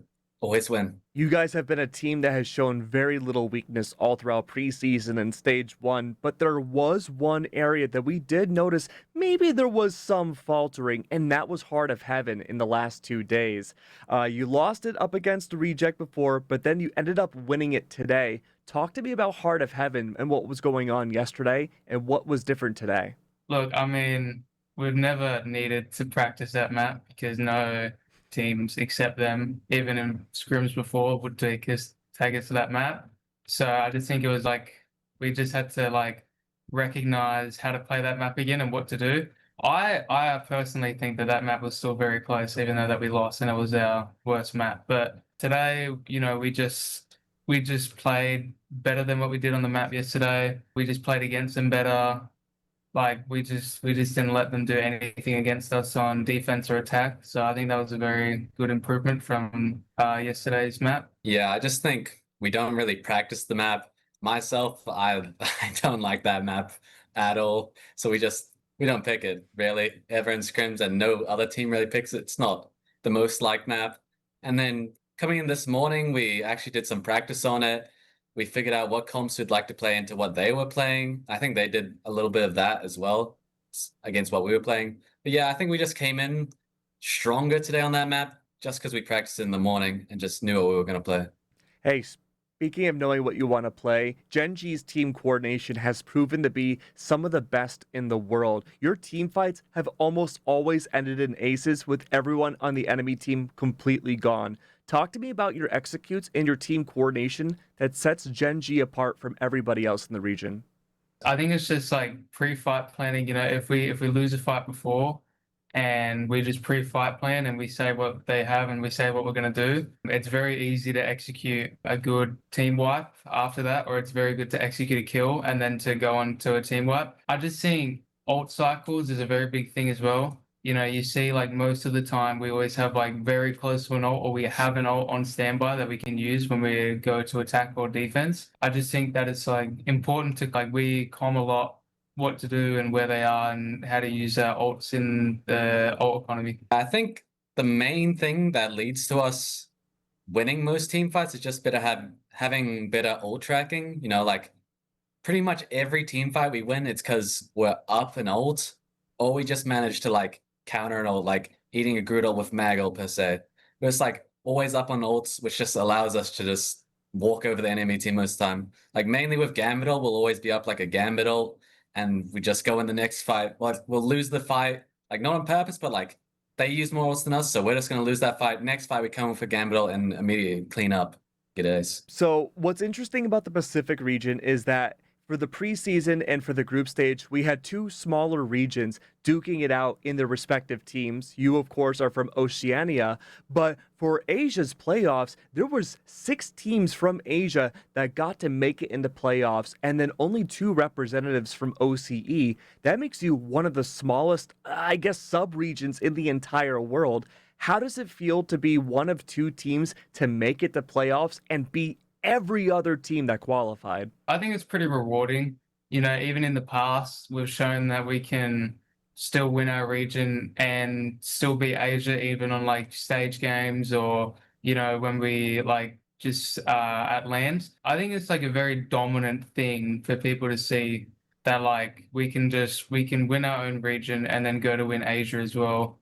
It's just like a very powerful thing to convey to like even teams in different regions. I think it's just like a very dominant thing, you know, like coming from a smaller region, which means there's like a smaller player pool. So there will be less good players overall, obviously. But then coming into a bigger region and then pretty much blowing out the water, it's just like, I don't know, it's like different. You get what I mean? I bet it does. Well, let's talk about a bigger region, right? Do you feel going into midseason finals, you are an underestimated team? I don't think currently we're underestimated that much, especially by EU teams. I think we're well liked by most EU teams. I'm not sure about NA because we haven't been keeping up with NA as much. But in EU, I think we're well respected, and they think like we'll obviously place it among the top teams. That's what my opinion is. Yeah, I kind of agree with him as well.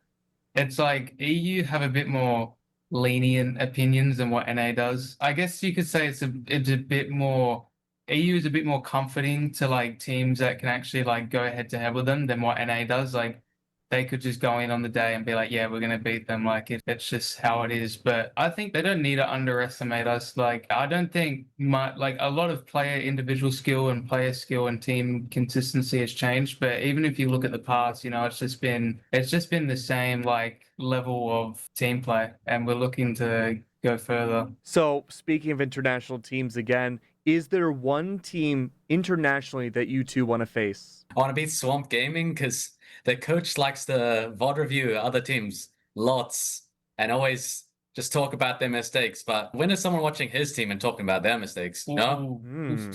Ooh. It would have to be Swamp or maybe Navi. Only Swamp because they're a very well-developed team from their coach, but their coach, like what FMCL said, is a very brutally honest type of person. And I would really only say Navi because like they've been in the talk for the most like consistent team to place. Technically, they were basically the same roster almost as Rad when they won mid-season, and they're almost the same roster again when they came second in grand finals, and we did lose 3-0 to them, which was saddening. But I do think that now we could definitely go like head to head more confidently with Navi than, or just in general, than what we could. Sounds like you guys have a lot of bold words for Swamp Gaming. Is there anything you want to say specifically to them? Watch out. Oh. I'm ready to have that in-person conversation with you that you said when you were VOD reviewing my game. I'm ready to talk IRL at LAN. Oh, I hope it happens, man. Mid-season finals will be taking place in Los Angeles. Is there any kind of food that you want to try when you're in LA? Everything. You know, LA is known for like its food half the time. Just the amount of like food vendors that are on like every single street. I can tell that it may be a bit better than Atlanta from when we went. That was a bit more drier, but we're in LA, you know. I just want to try a lot of fried chicken. Sure. I like fried chicken a lot. Yeah. It's really good. Sweet. Well, that's all I had for you guys. Thank you so much, guys. I really appreciate it. Thank you. Thank you.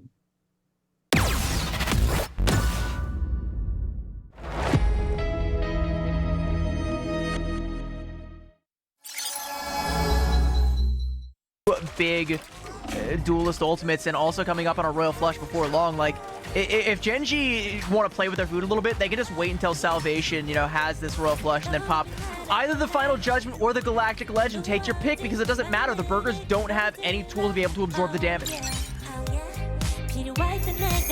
Healers, because they were under the full force of Tashi, and familiar place, that's exactly where they are once again. Yeah, can be tough for Dino to get up in there in the mix. Looking to not overextend here, but a quick pick there from Peter. Headshot. Big Angela mobility on top of a closer spawn room. Piggy already back in this fight. We're down because Bubble CYA. Duba's going to use the Banhammer to try to extend this fight. Zykrig's going to use the Fatal Boils in response, and both Lunas will be using that dance floor as Snake tries to escape, but he's going to get... Really go force. Where did they even see Eggsy in the backline? Absolute flash and slash, and absolute. I would be crashing out from that one right now.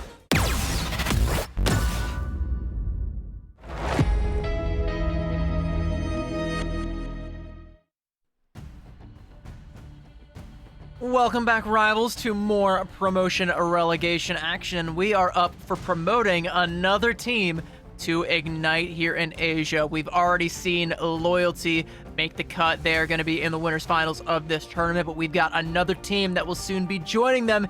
It's going to be either Shawarmas or Sambar Lovers. My name is CB, and I am joined by that one, Dan. And Dan, who do you think it's going to be?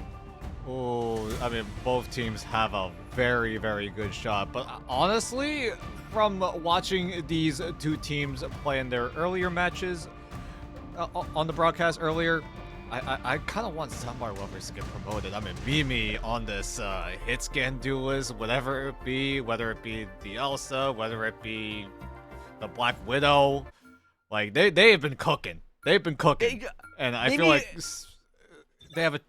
I mean, as much as I want them to get promoted, they still have to take down Shawarmas in the best of 5.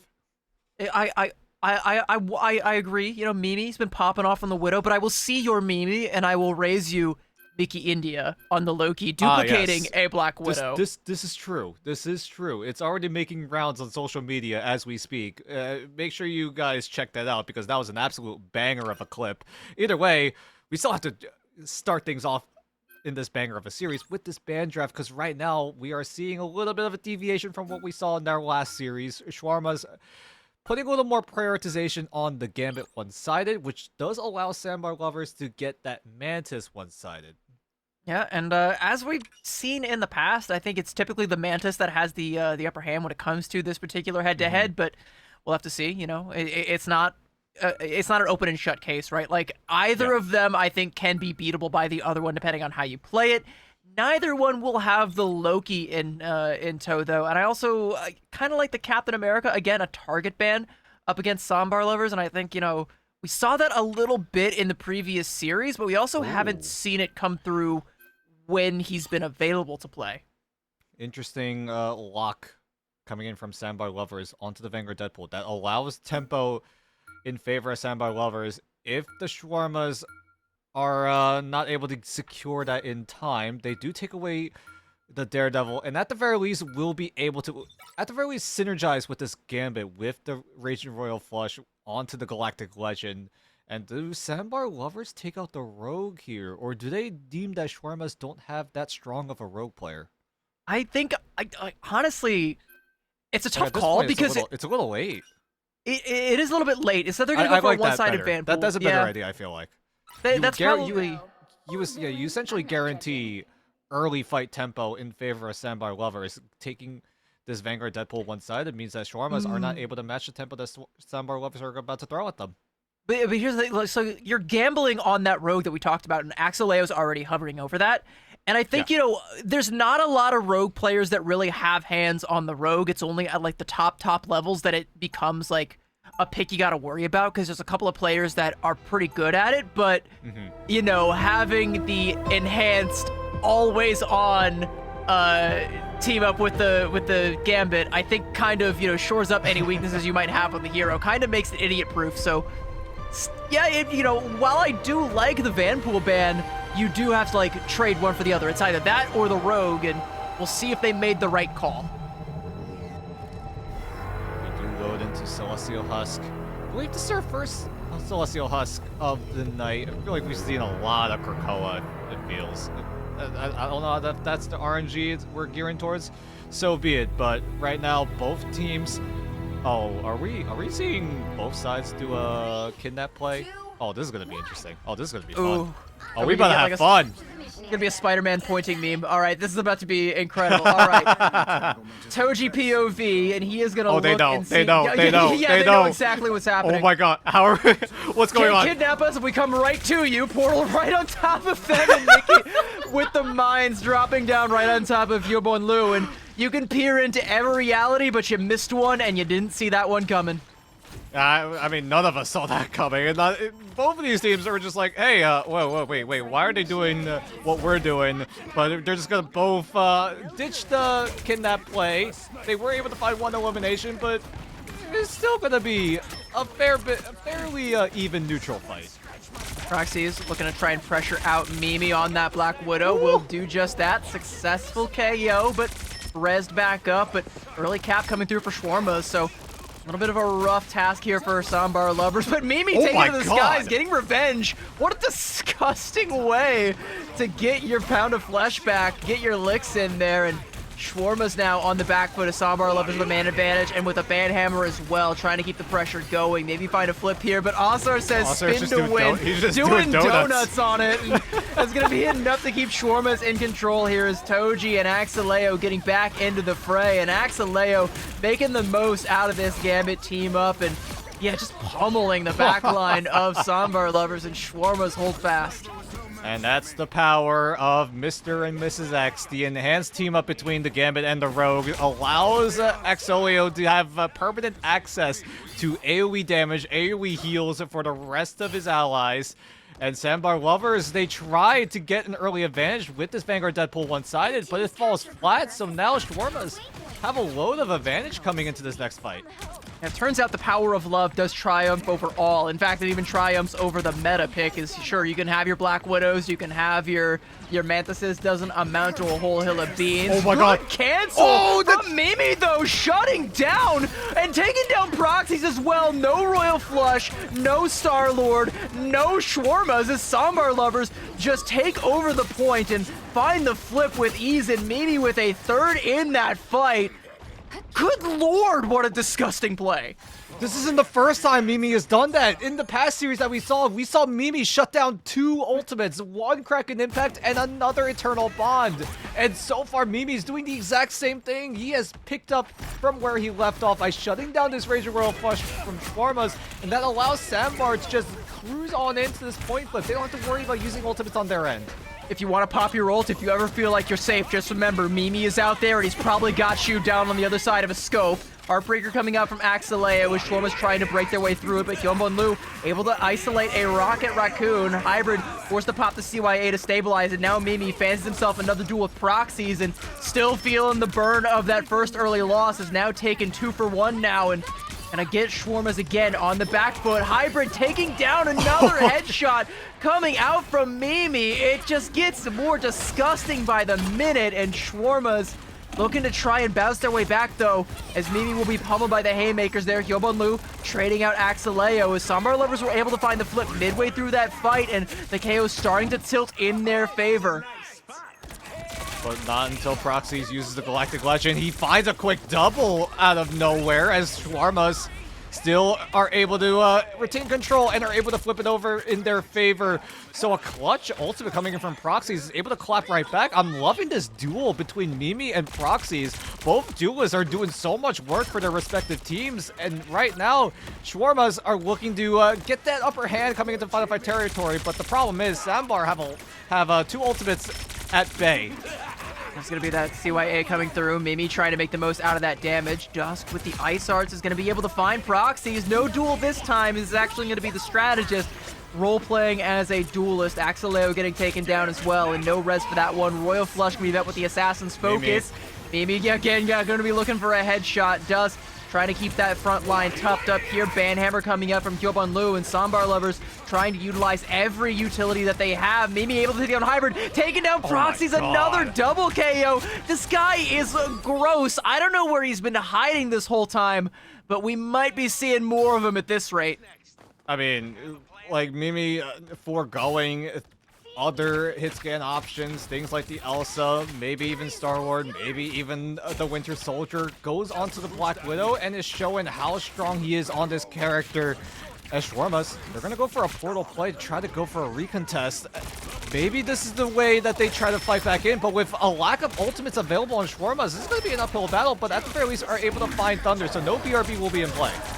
Thunder going to swap over into the Doctor Strange, maybe try and go for a desperation portal play, but FUTL is going to fall as well. Shawarma's looking to try and flip control of the point, and Sambar Lovers just holding on for as long as they can to buy time for that portal play to come on through. Dust on a sliver of HP, and with a barrage, Proxies will put him down. CYA and an Eye of Agamotto coming out from Shawarma's and knocking Sambar Lovers down one by one as they come through the portal. Proxies up onto the high ground, taking down FUTL, swap to the rocket just to try and keep the healing, but with no healing left, Proxies takes to the skies. The Galactic Legend is gonna find one. A Banhammer is gonna stop the second from coming out, but the pressure is still there. The threat is still there. Shawarmas are still there, and I'm looking around. I don't think Sambar Lovers are there, and I don't think they're gonna get there. Portal closed at an unlucky time. Sambar Lovers just ran out of gas to try to keep the stall going even further. Shawarmas were able to get their ultimates just in time. We're able to get that second rotation so that they're able to wipe out the rest of Sambar Lovers that are trying their best to keep this round alive, but Shawarmas are able to pull it into their own end of the map. So that's going to be a one-round advantage coming in for Shawarmas, but both teams are just going at it, blow for blow, mano a mano. Mimi and Proxies just doing as much work as possible, but it just feels like Shawarma's got the upper hand there with the supporting cast.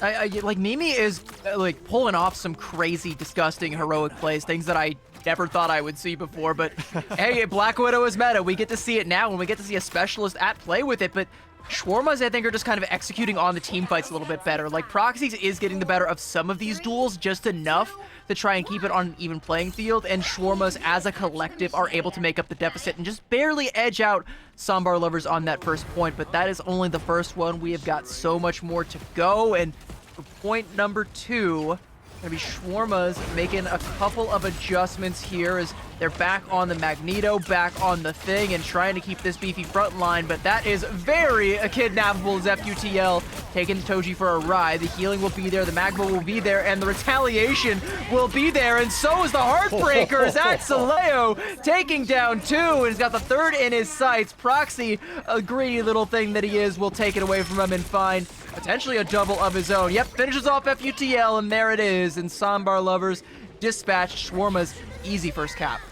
Yep, no ultimates available on Sambar Lovers means that Shawarmas just have to provide the pressure in order to find eliminations, or at the very least zone away Sambar Lovers, and Shawarmas will win out that first fight, get the first cap. But Sambar Lovers coming into this next engagement will start to get their ultimates online. Huiban Lu is able to find Proxy, so that's a huge amount of damage being taken away for a few seconds, as Proxy is going to have to be brought back thanks to the BRB. Or no, not the BRB, it's with the team up with the Adam Warlock, so he's going to be res right back. It's Toji that's going to be using that BRB, so Sambar Lovers do find eliminations, but it's only going to be taken away by some of those basic abilities.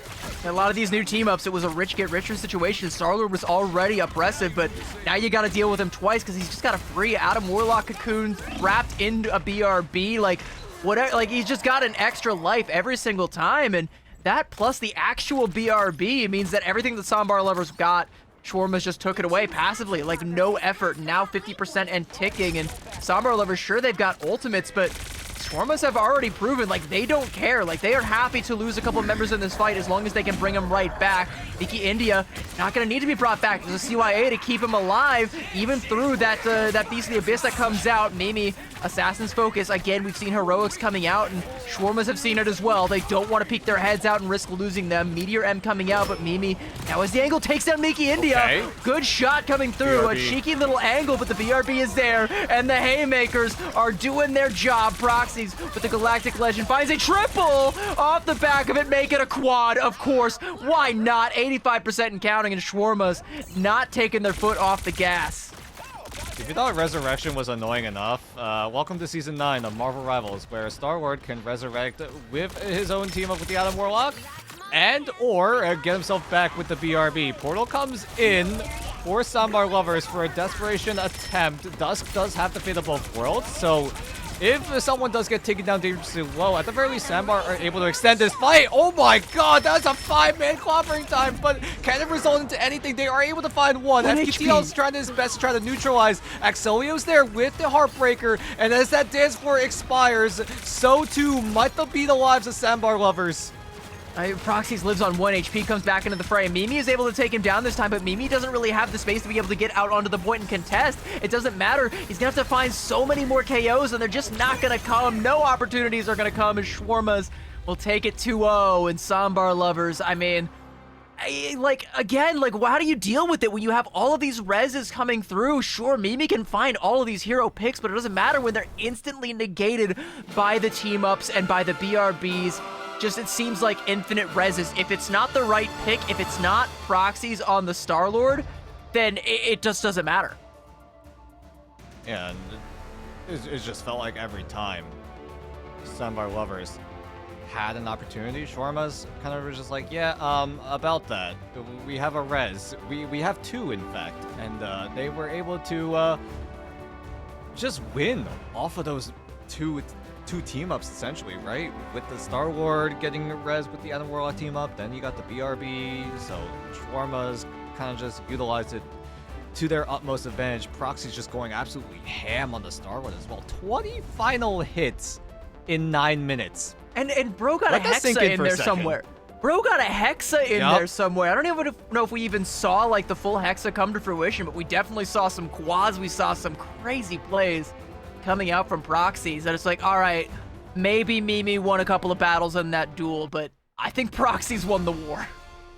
Yeah, I mean, like, what do you do when you have a Galactic Legend supercharged by a Raging Royal Flush? I mean, you gotta give a shout out to Mimi for shutting that down at the very least once in that first round, right?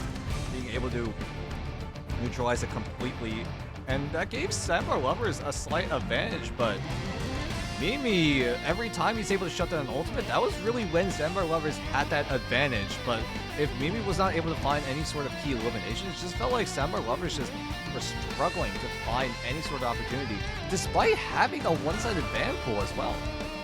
Yeah, and I don't know if the van pool really, like, paid off all that much. Like, Hyoban Lu is, like, really adept when it comes to that van pool and did make the most out of it, but you're up against that permanent Mr. and Mrs. X team up, and you're up against Proxies up in the sky with all of these res, and I think it just all kind of amounts to this mountain that's just too tall to climb, even with Mimi as your Sherpa and even with the van pool.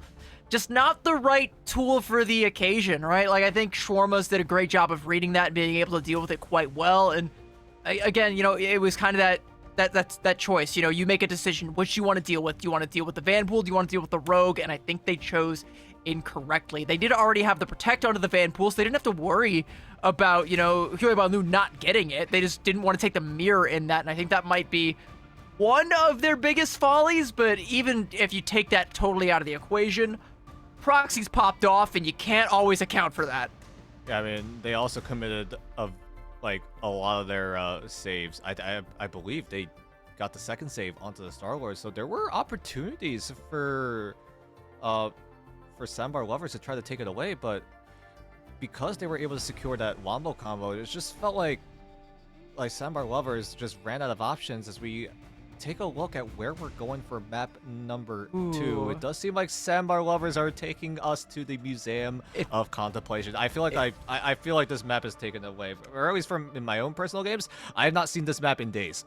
It feels like home, right? Like, it's been like 2 weeks since you and I casted last. We casted Americas, and we got to watch, you know, a couple of Museums of Contemplation, but it feels like every morning think that might be wake the last up. time I have seen Museum of Contemplation being played. I'm not gonna lie, I have not been able to play it in my own games for the longest time. Like, I don't know if I missed this map. I don't know if it's like the developers knowing that I cast Museum of Contemplation too much. Giving you a brief moment to breathe.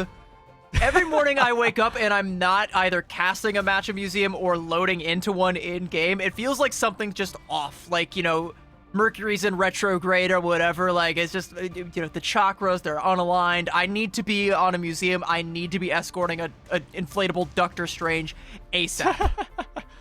And we'll see if we're able, if Sandbar Lovers are able to find an advantage here. We'll see what side they decide to go for. Not entirely sure just yet. We'll get our answer in a few short moments.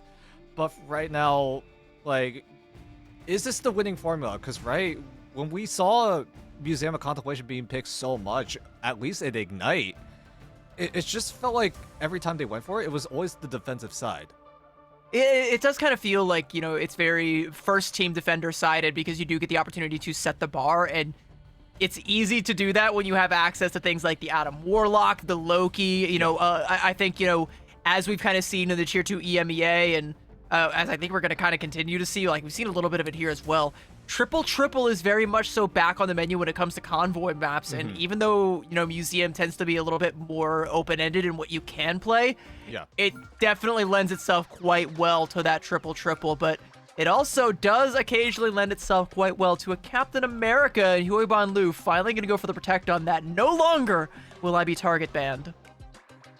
All right, and now Sandbar Lovers, they have chosen the defensive side, but both teams doing very similar things, right? Shawarma is going to prioritize the Mantis, Sandbar Lover is going to prioritize the Gambit, but Shawarmas are able to give Huiban Liu the Captain America. They will commit that first save onto it, as Sandbar Lovers are able to secure that one-sided Gambit. So Mantis still on the table for the Shawarmas, unless Sandbar Lovers do find a way to take it away right now. Well, they're going to take the Star-Lord away, which I do think is another good shout. You know, even though it seems like this map is a narrow hallway, the ceiling's quite high, Star-Lord can still fly all the way to the ceiling, and it'll be hard-pressed to try and find a way to bring him back down. So, as usual, back half of the ban phase is going to paint the true picture, and it is going to be one that is not going to be painted with a Groot, I can tell you that much. And I think for an attacking team, to secure that one-sided for the defense, that might be a steal for Shawarmas. I mean, Sandbar Lovers could utilize that Groot to try to isolate the front line of the Shawarmas. And the Shawarmas are doing a great job at shutting down options to try to enable this Gambit save coming in from Sandbar Lovers, right? Taking away the Star-Lord, taking away the Loki, but still not deciding to go for the Rogue. I mean, you really don't have to deal with the Rogue. You've already taken away these options like the Star-Lord, like the Loki, so you don't have to deal with those wombo combos being enabled by this Gambit, as the Shawarmas will utilize their final save onto the Daredevil, which means Shawarma's game plan is clear. They want to dive, and we'll see if they're able to execute on it. I like the protect onto the Daredevil while 3 members of their team are hovering over it. They're like, one of us is gonna play this hero. It's like, it's like a ritual. It's like a ritual, right? It's like, please let the Daredevil through. Please let the Daredevil through, and they got it. They're all in like a prayer circle, like trying to summon a Daredevil onto their team comp. Like, it's like a whole seance at that point. It worked. They got one. And hey, as you can also see, a one-sided Elsa. And I think on this map, the Elsa is going to be a lot better than the Black Widow would be. So we get to see Mimi on the slightly more powerful, slightly more oppressive hit scan right now. And I think that's going to lend itself quite well to what it looks like Sandbar Lovers are going to be trying to play. Again, you know, it's Museum of Contemplation. You're going to bring a lot of beef. You're going to bring a lot of health, a lot of vanguards, and a lot of healing to try and keep them alive. You're going to probably bring an Adam Warlock. You're probably going to bring some other things to the table. It's going to be it's going to be a lot. Yeah, a lot of resources for Sandbar Lovers. I mean, we're getting a look at how they're deciding to roll out on. It's going to be a 2-1-3. So 2 Vanguards, 1 Duelist, that Duelist being Osir on the Winter Soldier, and then 3 Strategists with proxies on the Adam Warlock. Yeah, they don't have access to the Loki, but this Karmic Revival could still come in clutch if Sandbar Lovers are able to hold off Shawarmas for an extended period of time. We shall see how long we are able to hold the line here with this particular composition. But yeah, like you say, you know, foregoing that third Vanguard in favor of that Bucky, I think could favor Shawarmas quite well if Osir's able to get the damage in. But they also got to keep that guy right there, Huiban Liu, in check. And that's going to be a tall task when he is back on the Captain America, can sprint all day and find himself in an unfriendly situation. FQTL gets there as well, but Miki India able to just shut him down with a nice little Bayou Bash, and has got a couple more cards in the deck for Huiban Liu as well. And that dive from Sandbar Lovers didn't quite go according to Kaikaku. Yeah, well, Shawarmas are realizing, hey, this is not working out. We're going to switch it up a little bit. FQTL goes over to the Winter Soldier. Lu is still sticking on to the Captain America. I mean, you kind of want to, right? You were able to secure it for himself, making sure to use that first save. And I think this is the first time we've seen Lu actually play the Captain America, because every single time it was banned out. Yeah, it's gonna have to show like why you went for the protect on this one, though. If it was a target ban the whole time, like, we're still not seeing quite why it was banned or protected, but we have seen a clinic being put on by Mimi on the Black Widow.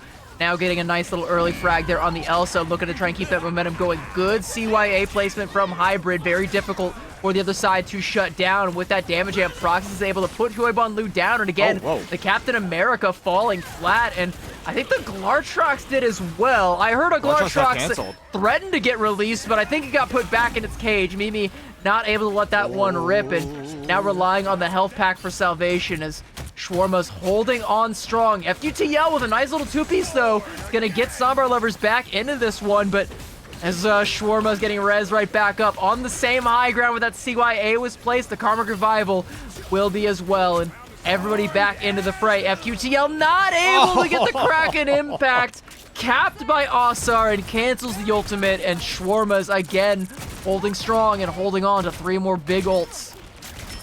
See how long it takes for them to hold off this aggression, as Shawarma's looking to get the hold down. There's the Strangling Prison. Meteor M to try to dunk on him, but a good Emma shield to try to shelter Thunder, but he still goes down to the damage over time of the Strangling Prison. So Sambar Lovers still struggling to find an opportunity in. Mickey India is still threatening that Raging Royal Flush. Lu is going to try the entry with the Freedom Charge.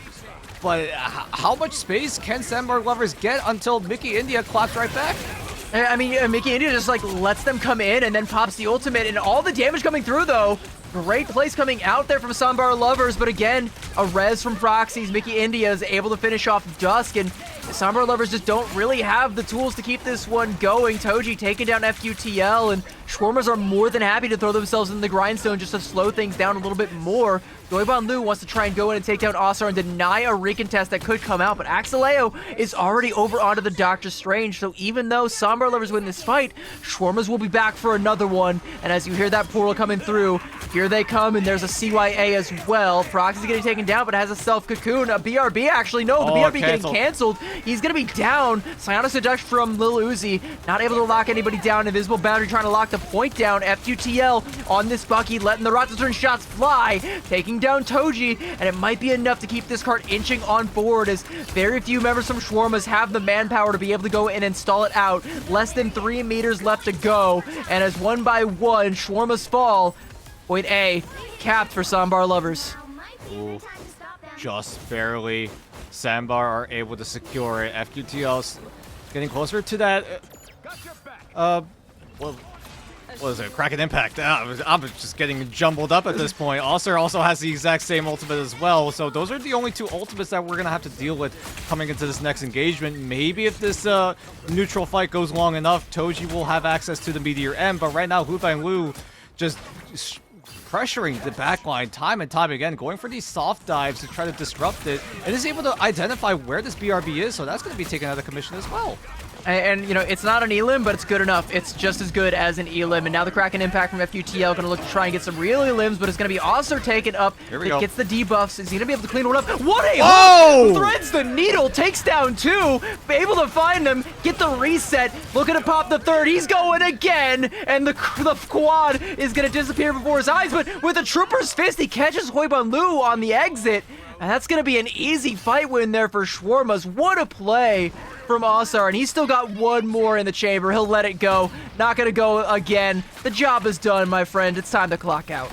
Holy hook coming in from Asar. Takes down the strategist line of the Sambar Lovers, and it looks like the Shawarmas are just going to keep this fight going. But the Freedom Charge is able to find refuge here, as the rest of the team trying to find refuge inside of this Freedom Charge, while the rest of the Shawarmas, still up 1 member, are able to find Lu, who is dangerously low. Surely he gets taken down unless he's able to duck himself into cover, into those side angles, and get himself out to safety, as his damage just too much right now, as Sandbar Lover is still struggling to find some sort of elimination.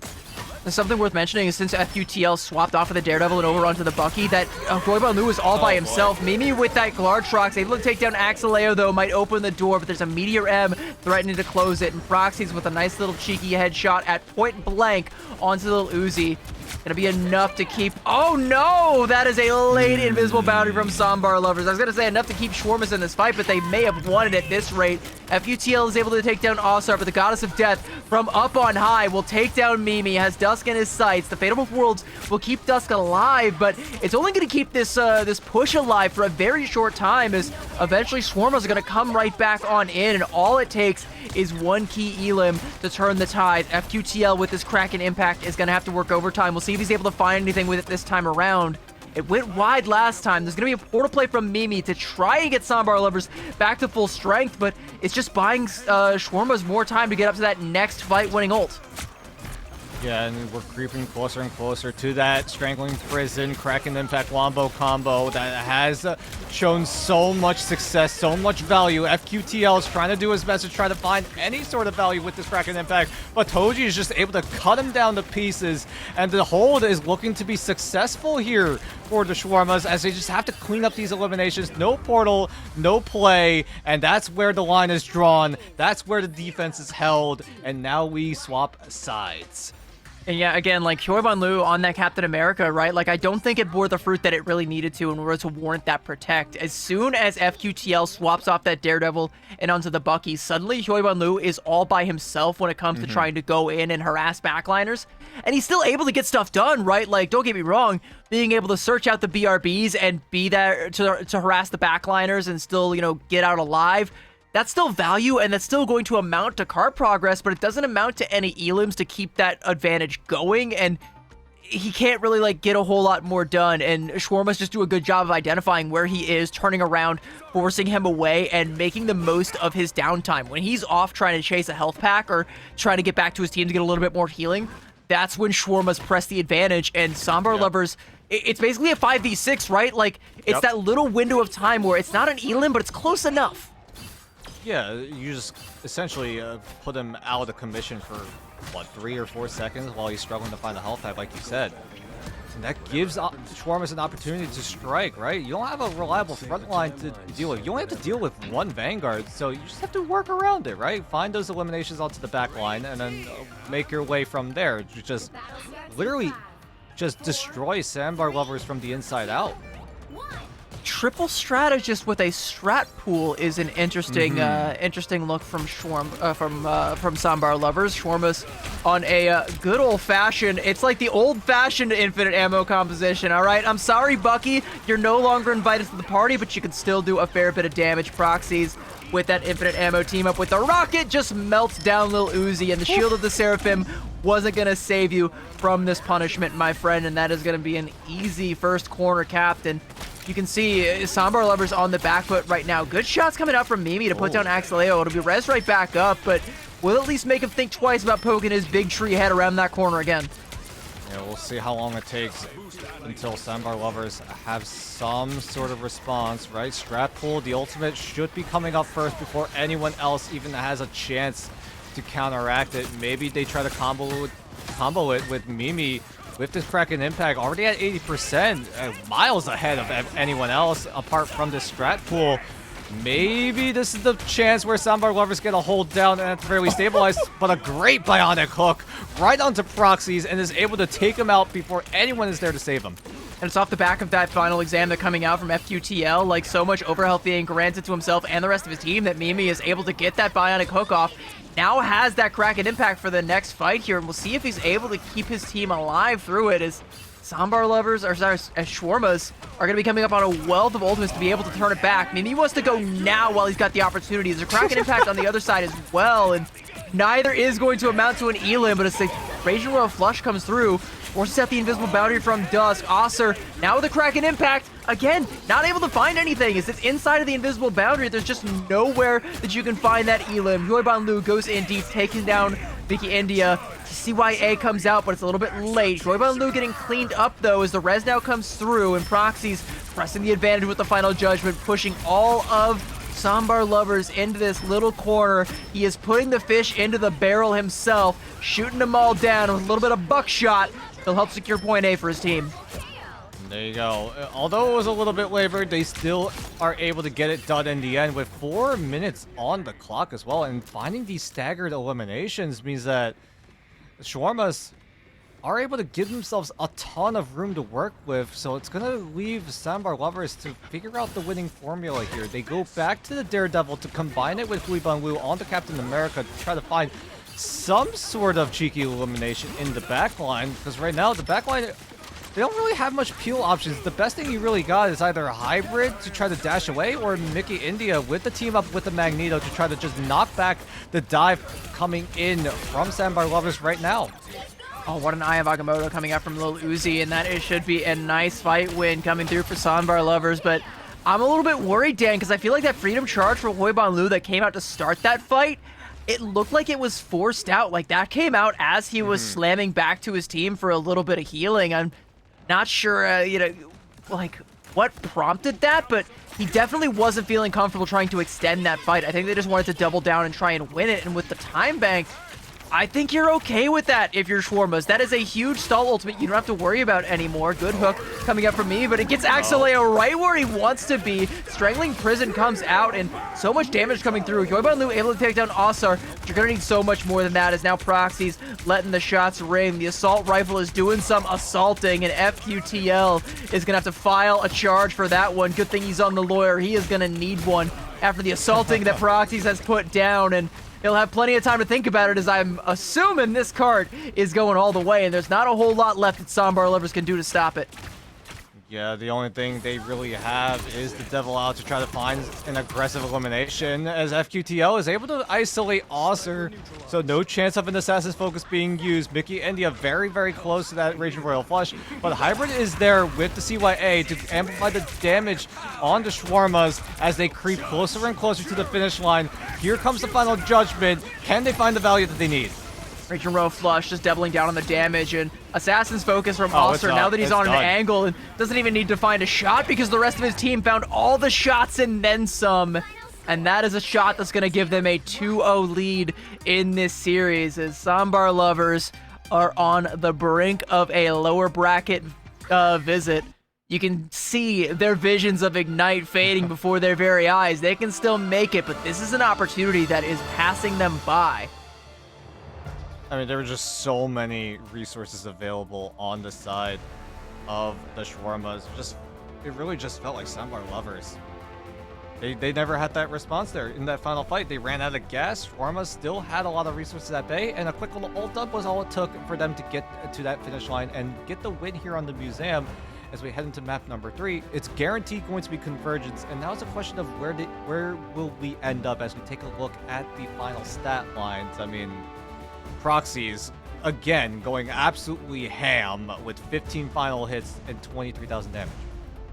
Yeah, I mean, like, and I don't know how Bro didn't get the MVP for that one. Hybrid must have been making some magic on that Rocket Raccoon in order to steal that one away, but Proxies was far and away running away with this series despite Mimi's best efforts, and I think a lot of it does also come off the back of those Adam Warlock plays on Shawarma's defensive side. Like, they just made the most out of that composition, didn't get the best reses, but still were able to stall out for just as long as they needed to, and had plenty of time to stall out point B. And when it came to the attacking side, like, Proxies just never let his foot off the gas, and Sambar Lovers just got ran over. There's no real other way to say it.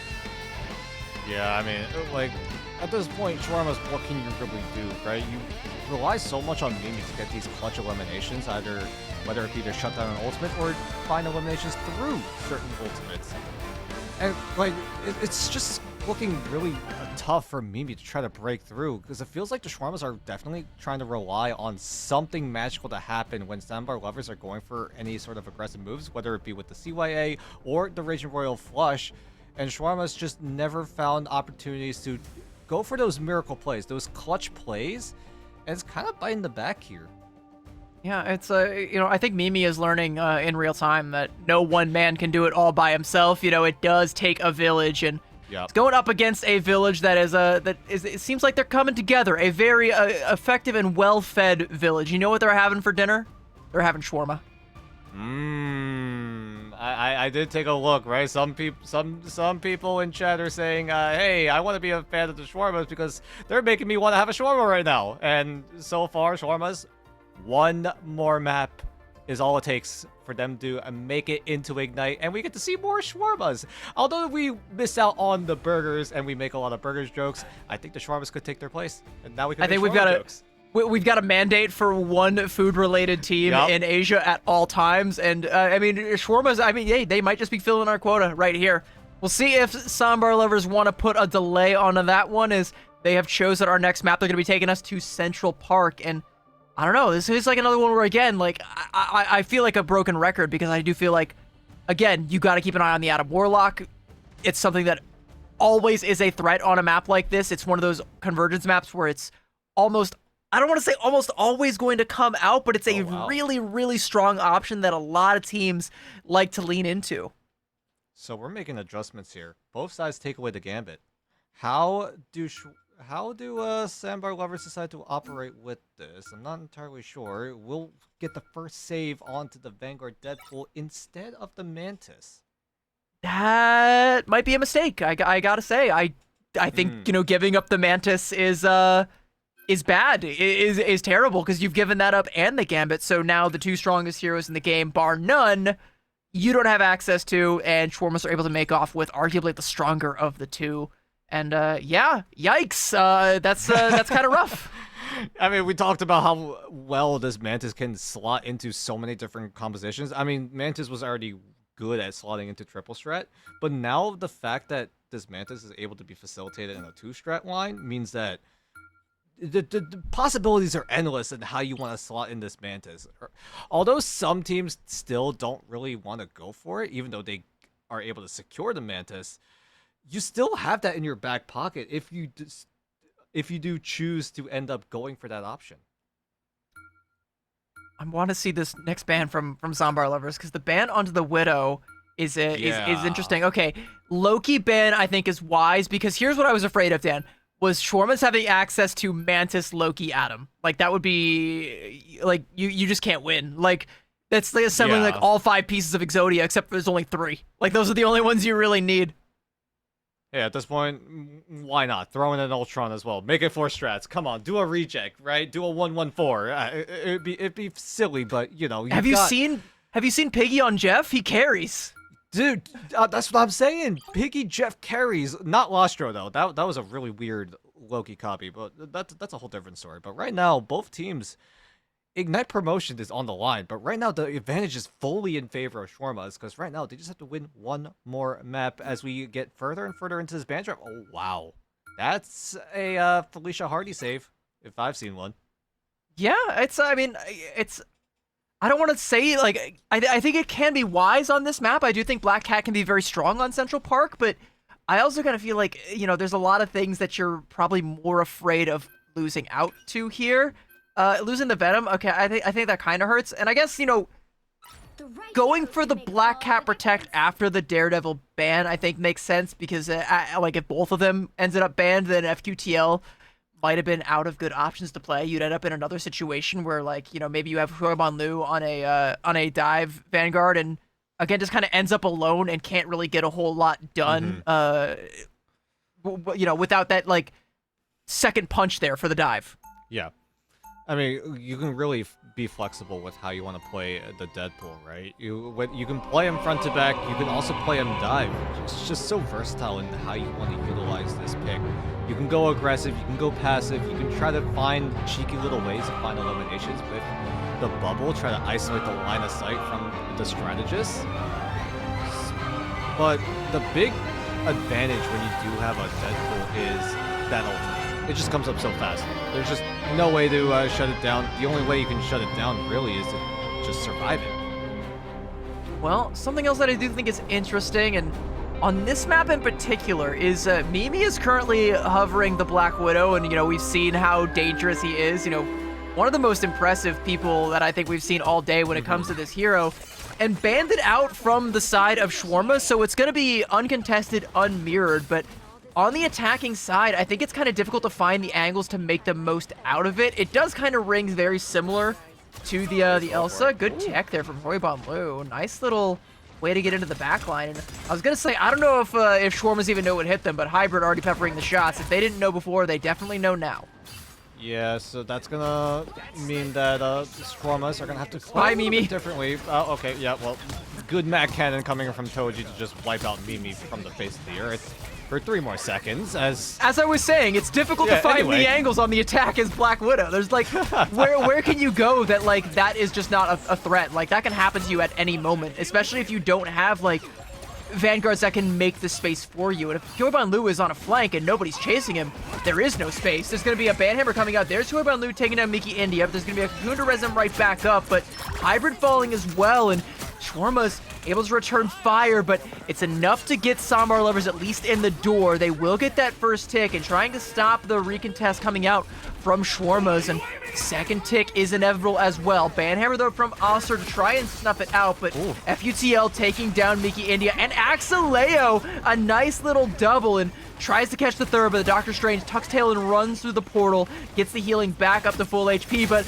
dread it, run from it. FUTL will carve you up all the same, and there's a quad for the Black Cat. You take away the Daredevil, well, this kitty's got claws, my friend, and you are gonna regret giving that one up. And now Huiban Liu coming on in. Second tick is done, and the third on deck. And that's the conversion over to Sandbar Lovers. Dusk even having that Soul Resurgence just in case. So no matter how it went down, it just felt like Shawarmas were just not able to claw themselves back into that fight. Proxies maybe could have been there with the Soul Resurgence, but then you have Thunder on the side of Sandbar Lovers to just extend that fight even further, and that would have been the point where Shawarmas would have ran out of gas, but we haven't gotten to that point yet. We're about to get there in this next engagement. BRB is going to be placed. Proxy's going to kick things off with the Soul Resurgence. Dusk is there in response. Just barely gets it off as well. Almost got canceled out of it because of the sleep coming in from Proxies, but is able to get it down in the end. Huiban Liu could easily extend with the Captain America Ultimate. Toji is there with the Meteor M to try to soak up any extra damage, but is not able to find any sort of elimination with the slam down, as both teams just throwing everything down. Good 3-man stun coming in, but there is just so many different safety measures coming in from Sandbar Lovers. I mean, it's just the invisible boundary, right? Like, it absorbs, like, all of it coming out, and Shawarmas can't capitalize. Calling card from FQTL, but Oster hangs it right up. No more calls on this account. All right, that one was long distance as well, and Sambar Lovers are going to be dispatched here as Axeleo with a nice little haymaker. Going to send Huiban Liu back to spawn, and now this is going to be a little bit more scary, Dan, because as you can see how far Oster is holding up with the Ensong Inferno, this is spawn hold territory, and a nice little double off the Ensong is going to put the exclamation mark on it. And now, I mean, Sambar Lovers, they know that it is going to be a spawn hold. And another one for Oster. Like, come on, like, slow down. They're already dead. They're stuck in their spawn. Give them a chance, Oster. I mean, like, Sambar Lovers are struggling to break out of the spawn, right? The best thing they really have in this fight for a good while is the Assassin's Focus, but all Shawarmas really need to do is put immense amounts of pressure onto Mimi, but thankfully Mimi is able to safely get the Assassin's Focus down, so that's going to influence a lot of these lanes that Shawarmas have to work with, but it just seems like they don't give a crap.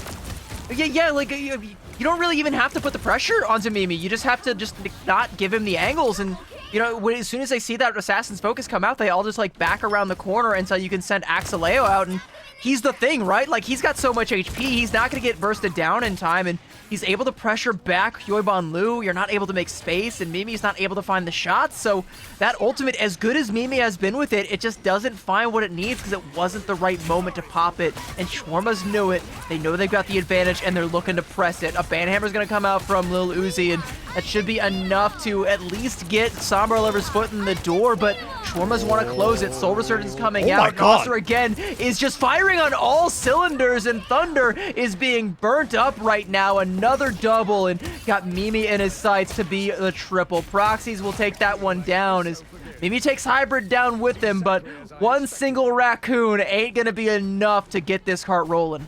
Okay, dinking down Dusk in the middle of the Soul Resurgence and getting that elimination was absolutely disgusting from Oster. How do you accurately land those shots to just wipe him out and cut the Soul Resurgence short? And now the options are starting to run dry here for Soundbar Lovers. They're going to need to find something out of pretty much nothing for the next 10 seconds at the very least, because they're going to try to get those ultimates up and ready to go. They still have 60 seconds left on the timer to at the very least get that ultimate economy at a level where they're confident to go for some sort of engagement. But that's going to be a while, because this Zensalm Inferno could be absolutely devastating. It could be, and in fact, I think it is. He's able to find two off the back of it. Was. Crucially, one of those two was Mimi in the middle of that Assassin's Focus. So again, like, even when Soundbar Lovers have the angle, Oster is just able to steal it away, and Proxies with a nice little parting shot there into Joyban Lu, and this spawn hold is still holding as Shawarma's with two big ultimates to stall this out further, and Mimi is going to be able to take down Oster, so a good way to at least alleviate some of the pressure for the time being, maybe give an opportunity for another angle, but you're going to need so much more than that, as you're going to have to break through this defense that has been impregnable thus far. A Banhammer onto the backline forces out the invisible boundary early on. Fatal World's coming out, but FQTL wasn't on the dance floor. Bro got caught out. Saw it from across the bar by Miki India, and he was not digging his vibe. And now Toji going in, trying to cut through the Freedom Charge with the sword. Thunder cleaved in twain from so far away. That sword felt like it was a mile long, and Proxies with a nice little sleep there onto Mimi may have just put the entire attack to bed. FQTL wants to wake things up, though. Give him a shot at that espresso. There's a calling card, takes down one. Proxies res back up, trying to keep this one going, but can't find anything final. Toji turns around, puts him to justice, and FQTL not going to be able to get anything done. Joyban Lu falls, and the cart stops midway through point B. An easy mountain for Shawarmas to climb. I mean, Soundbar Lovers did a great job at handling what Shawarmas were doing, right? They were able to break through into spawn. They tried to even out the odds with Strategist ultimates to respond to other Strategist ultimates. But then came the neutral fight, and that's really where Shawarmas were starting to shine when they were on that defense. And they were able to hold off Soundbar Lovers, although they were able to get to about a 1.5 points. Shawarmas, put themselves in a very, very advantageous position to get themselves the win and get that ticket into Ignite Stage 2. And again, you know, Mimi, like, the hero for this team, how many times have we seen Mimi bail Soundbar Lovers out of sticky situations?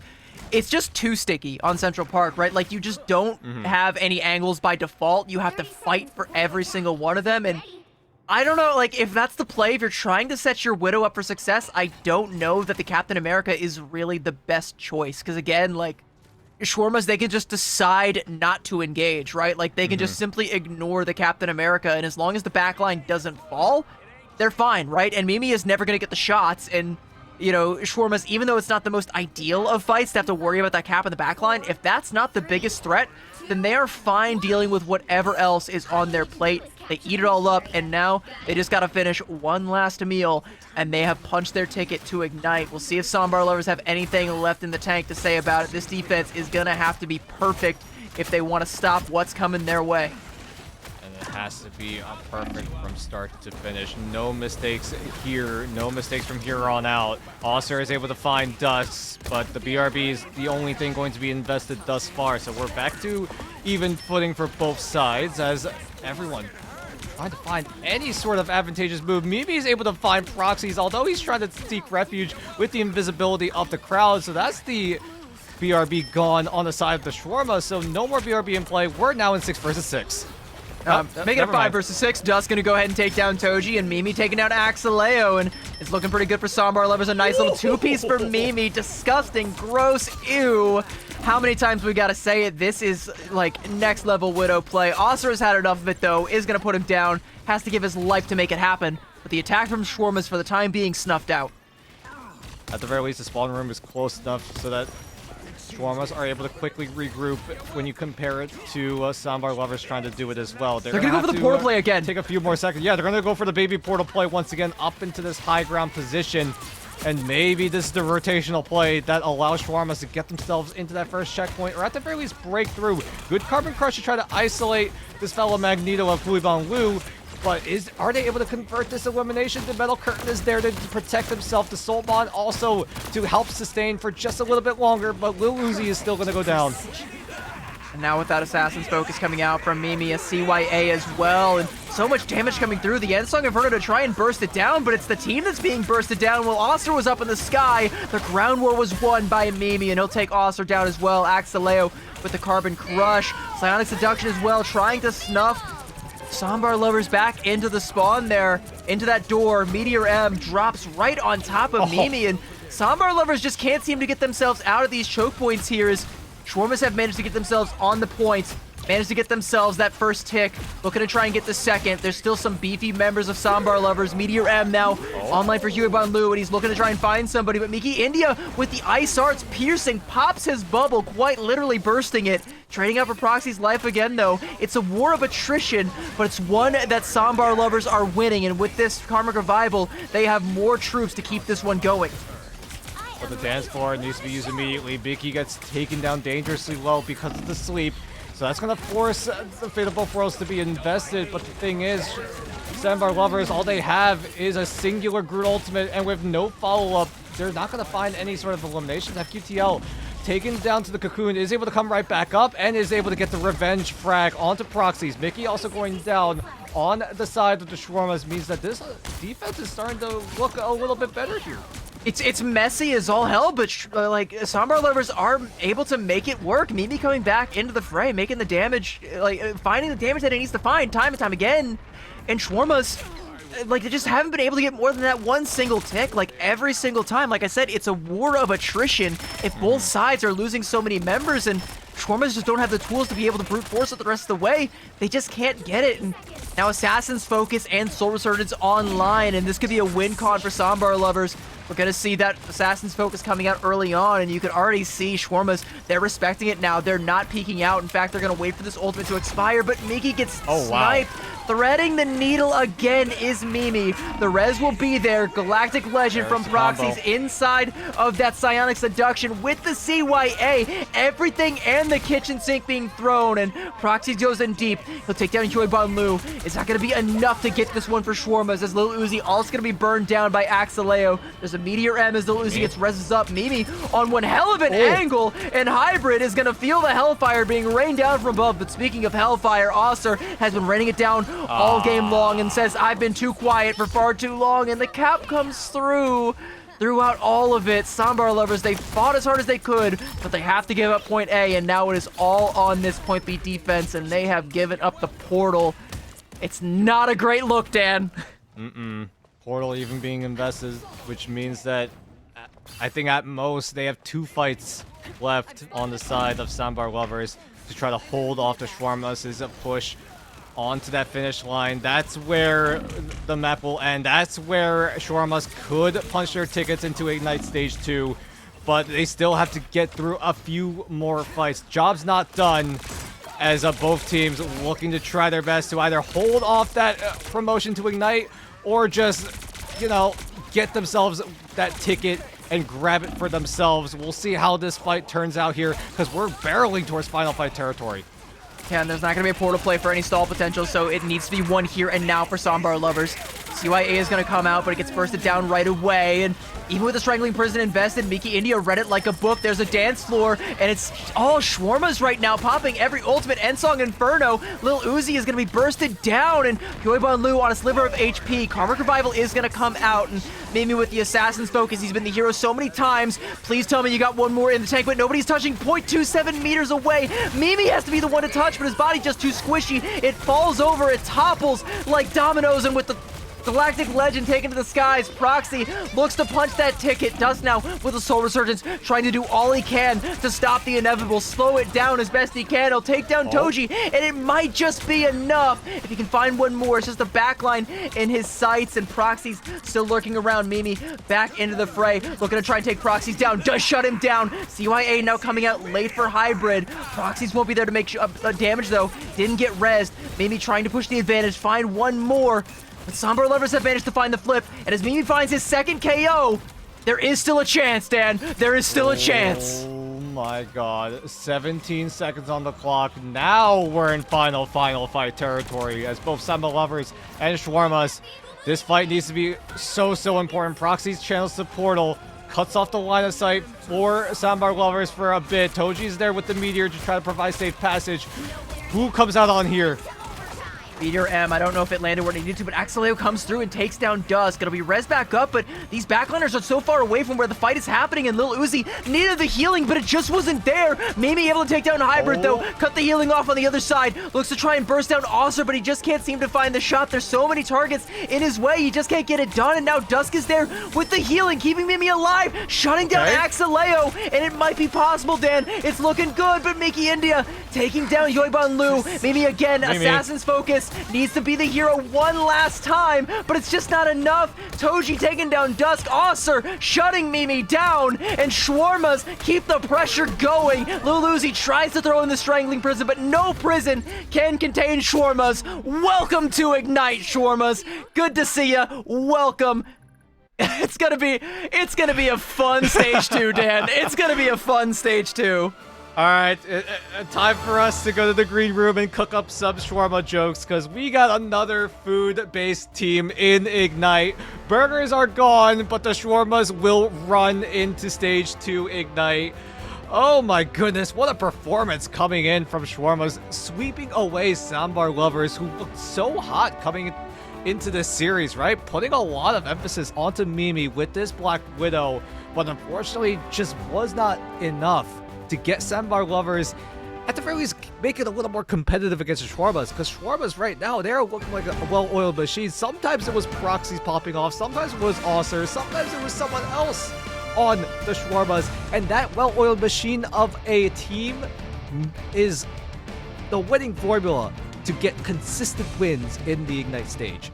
I'll say it right now. Mimi is going to be a player to watch out for. If Sandbar Lovers are able to make Ignite, this is going to be a guy that you need to watch. But Shawarmas are in Ignite. We know that much for sure now. They will be here, and I do think there's a lot of members of this team that you do need to keep an eye on. Again, some that we've seen before, Proxies and Axeleo, we know what they're capable of, and we know that they are looking to level up and bring that game back to Ignite, this time with interest. But Osser joining the mix here, I think, has also been a highlight for the squad.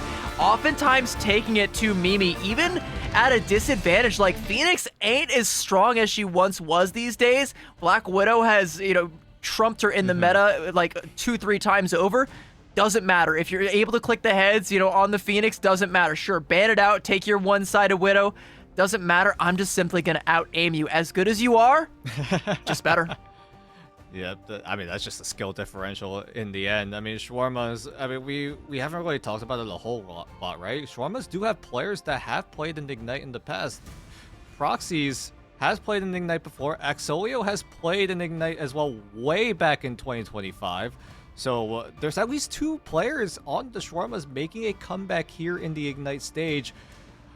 And I'm glad to see Axelio popping off here. I've seen him play back when he was on U-Wings all the way back in 2025 stage 2. So it's been a hot minute since we've seen Axelio pop off in Ignite.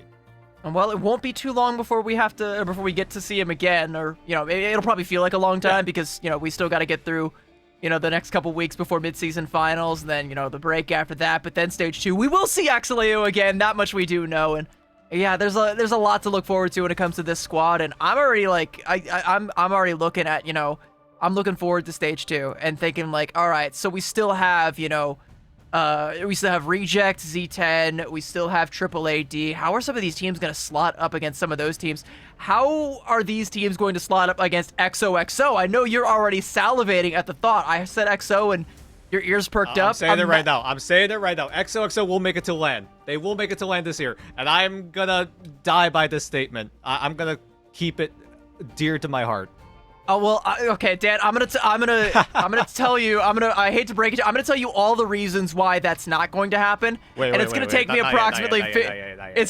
approximately 15 minutes to explain it all, so we're gonna cut to a quick break, and we will be right back after a nice little break. Don't go anywhere, chat.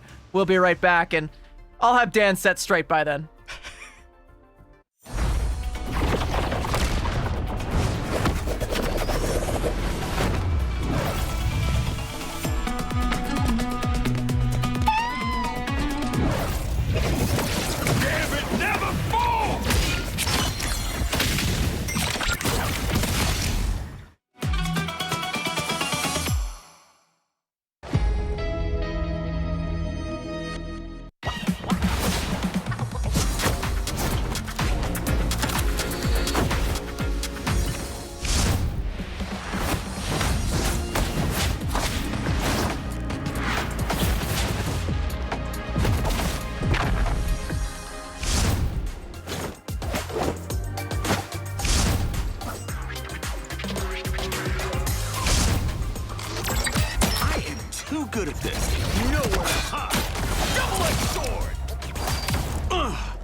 this.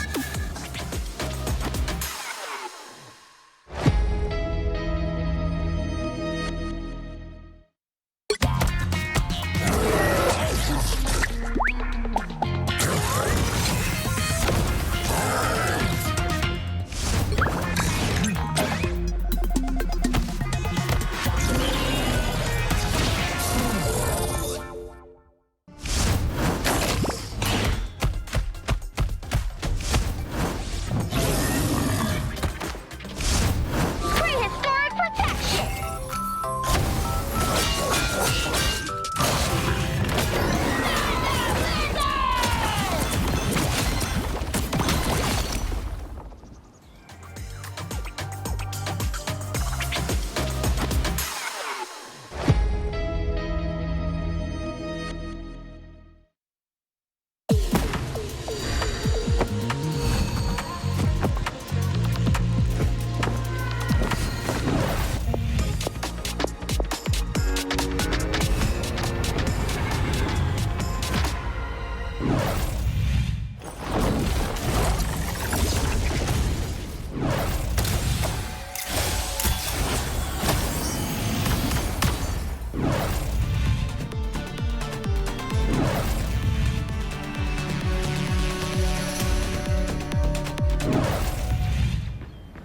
Let's heat it up! Clear the way! Disappear!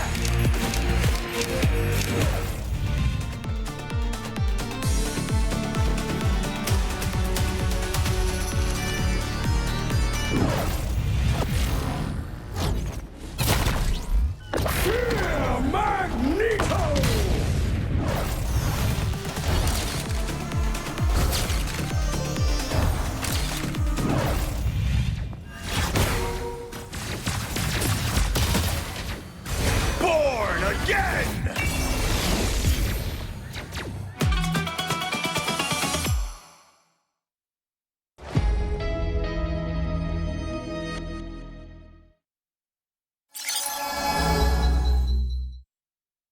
Hey rivals, Keg here. We just finished Stage 1 Pacific Playoffs and Genji came out as the winner. Let's talk to Genji right now. How's it going, guys? Hi, I'm Zensari, a Vanguard player for Genji. Hi, I'm FMCL, a duelist for Genji, and we're feeling good. Into the mid-season finals.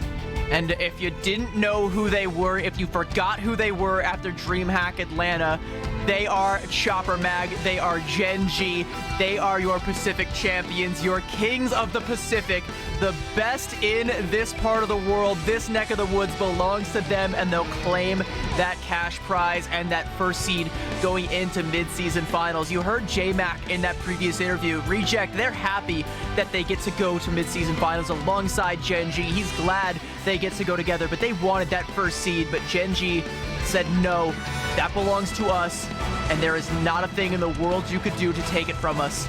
They took it, they seized the moment, and they are your champions.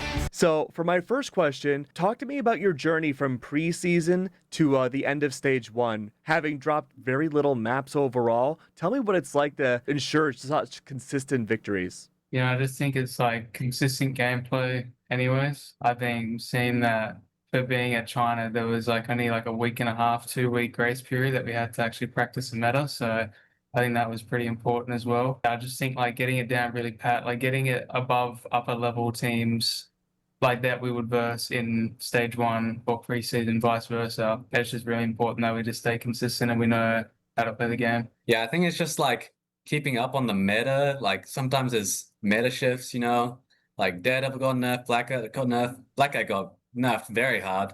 Like last season, she was probably the best character in the game, but now she's like borderline unplayable. So just like making sure we keep up on scrims, see what other teams are playing, so we can like sometimes copy that or sometimes improve on it. So we're just always at the top level, just ready to always win. You guys have been a team that has shown very little weakness all throughout preseason and Stage 1, but there was one area that we did notice maybe there was some faltering, and that was Heart of Heaven in the last 2 days.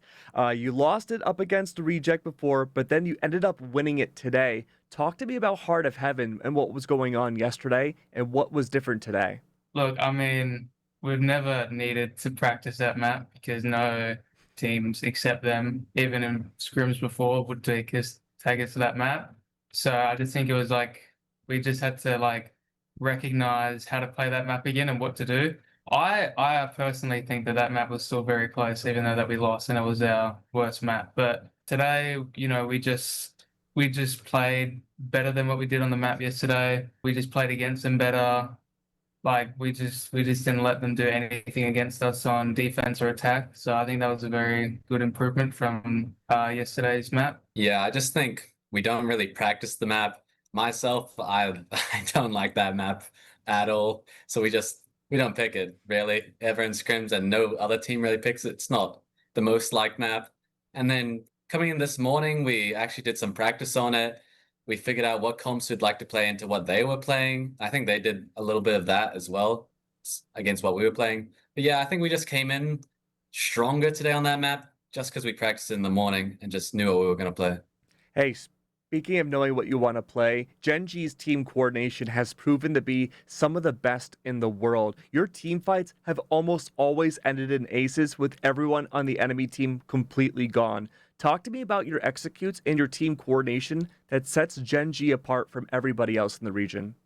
I think it's just like pre-fight planning. You know, if we lose a fight before, and we just pre-fight plan and we say what they have and we say what we're going to do, it's very easy to execute a good team wipe after that, or it's very good to execute a kill and then to go on to a team wipe. I just think ult cycles is a very big thing as well. You know, you see like most of the time we always have like very close to an ult, or we have an ult on standby that we can use when we go to attack or defense. I just think that it's like important to like we comm a lot what to do and where they are and how to use our ults in the ult economy. I think the main thing that leads to us winning most team fights is just having better ult tracking. You know, like pretty much every team fight we win, it's because we're up an ult, or we just manage to like counter an ult, like eating a Groot ult with mag ult per se. But it's like always up on ults, which just allows us to just walk over the enemy team most of the time. Like mainly with Gambit ult, we'll always be up like a Gambit ult, and we just go in the next fight. Well, we'll lose the fight, like not on purpose, but like they use more ults than us, so we're just going to lose that fight. Next fight, we come with a Gambit ult and immediately clean up.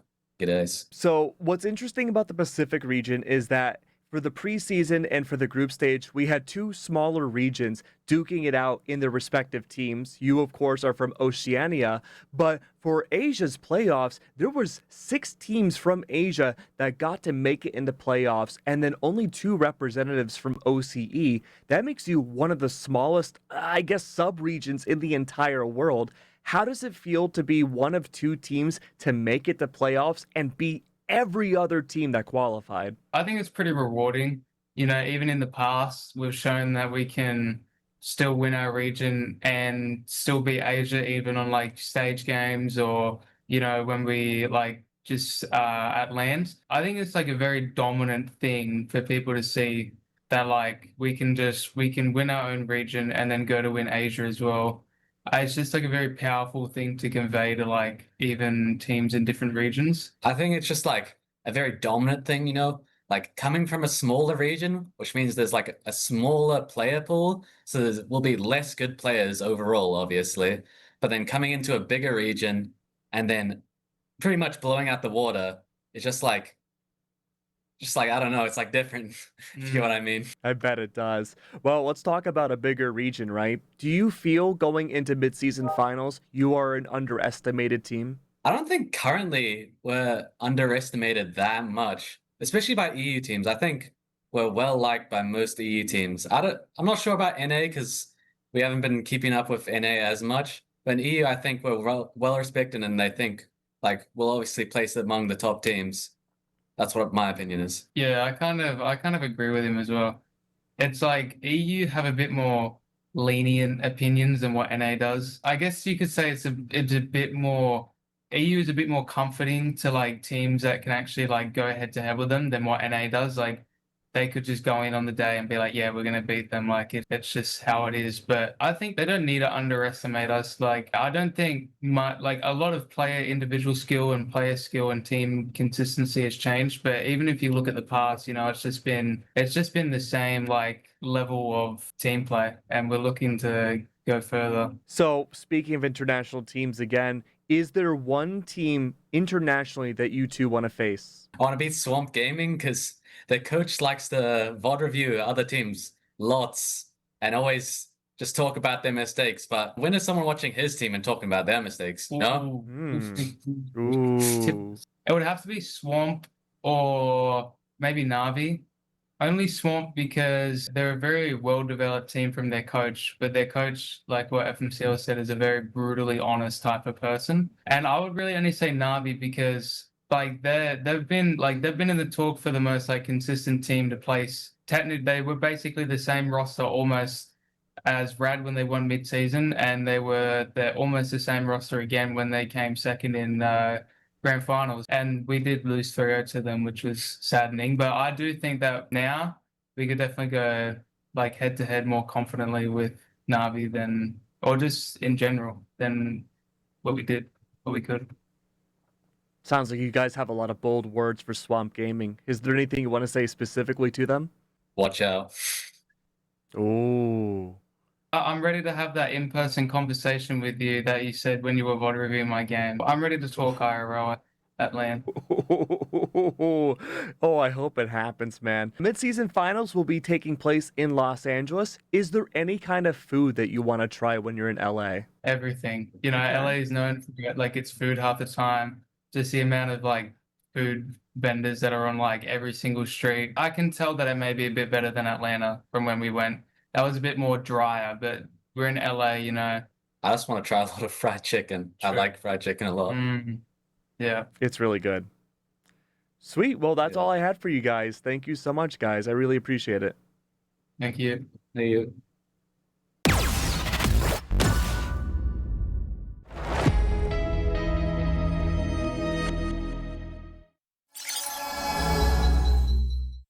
Big duelist ultimates, and also coming up on a Royal Flush before long. Like, if Genji want to play with their food a little bit, they can just wait until Salvation, you know, has this Royal Flush and then pop either the Final Judgment or the Galactic Legend. Take your pick because it doesn't matter. The burgers don't have any tool to be able to absorb the damage. Healers, because they were under the full force of Tashi, and familiar place, that's exactly where they are once again.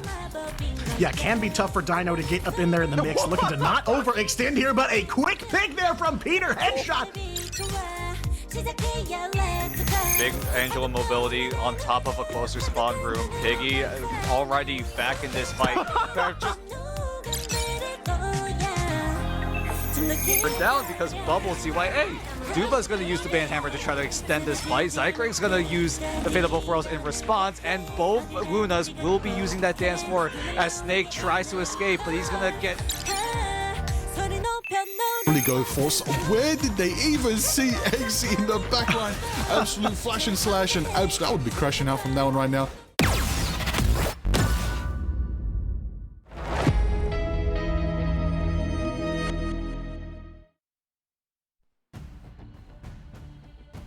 Welcome back, Rivals, to more promotion relegation action. The stage for Marvel Rivals Stage 2 is being laid out before us, and we know at least 2 of the 4 teams who will be joining us, and there's still 2 more slots left to go.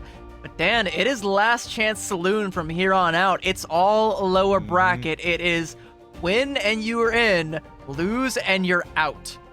Yep.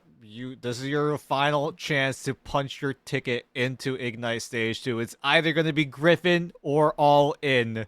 Funny enough how both of these teams rhyme with each other, so I'm sure they both end with the word in, which is going to be really ironic for the team that loses. Is it going to be Griffin or Griff out? Or All In or All Out? Griff out? I'm Griffin out? We need to stop cooking. Anyway, we got a band draft to deal with, as All In are going to put a little more emphasis on this gambit. Will get themselves one-sided, but Griffin, on the other hand, early ban onto the Hela to take away Lexia's comfort pick. Yeah, we did see a fair bit of Lexia trying to leverage that in a past series, and it definitely showed like why he likes to play it. Like he definitely got a lot of work done, but was being kept in check by the hit scan on the other side. And I do kind of feel like if you're Griffin, your hit scan prowess, like it hasn't been the most flashy, so maybe you just don't really feel as confident taking that particular head to head. And on a map like Celestial Husk, you're probably a little bit more keen to try and take some of these close range flanker angles and some of these more brawl heavy comps that I do kind of think that Yugen does lend himself quite well to, and taking out any extra variables, not a bad way to kick things off. I mean, Yugen has such a good hero pool, right? If he needs to go melee centric, he can play the Wolverine. If the team needs hit scan options, he will gladly go either the Elsa or the Punisher.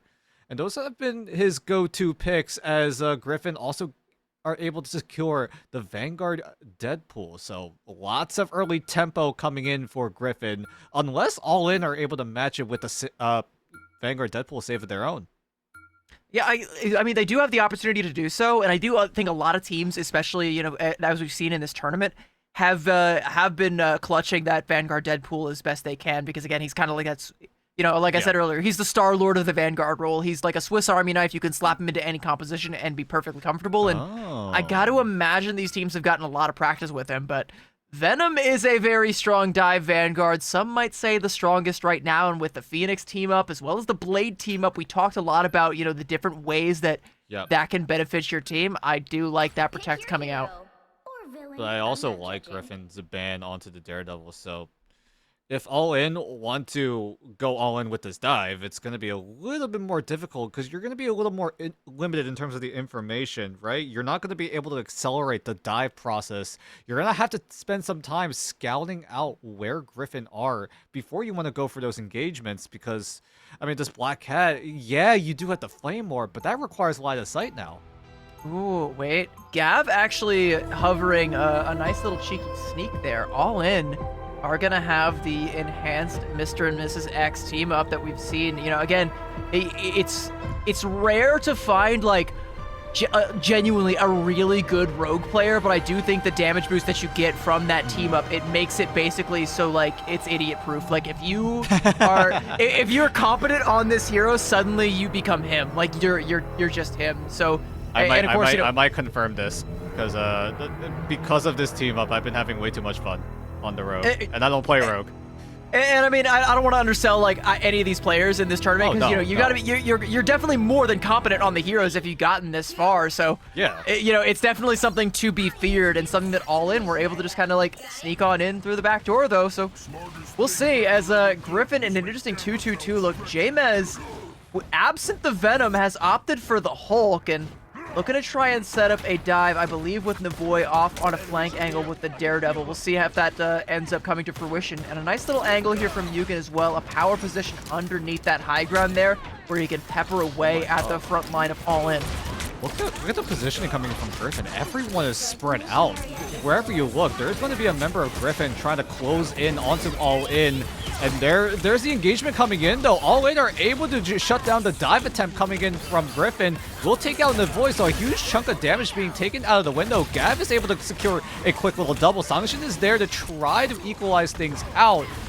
But Griffin, they went for the map control. They are able to get the first cap, but All In are definitely making things competitive. Or Gav, at the very least, is making things competitive. Again, leveraging the full force of that team up with the Gambit and the Rogue. Rogue just becomes a lethal threat, something that you cannot deal with. Geki taking down Kai, and I think maybe like we're probably going for a reset here at this rate. I think it's chalked. All In, just coming on in, sweeping it up. Easy win. It just looked like a strange timing for a Hulk to go off the map. It feels like maybe they could have stalled out for a little bit before they were able to flip the mission area over to All In. There was a back cap attempt by Navoy. He might almost pay his life for it, but thankfully he's able to get himself out to safety.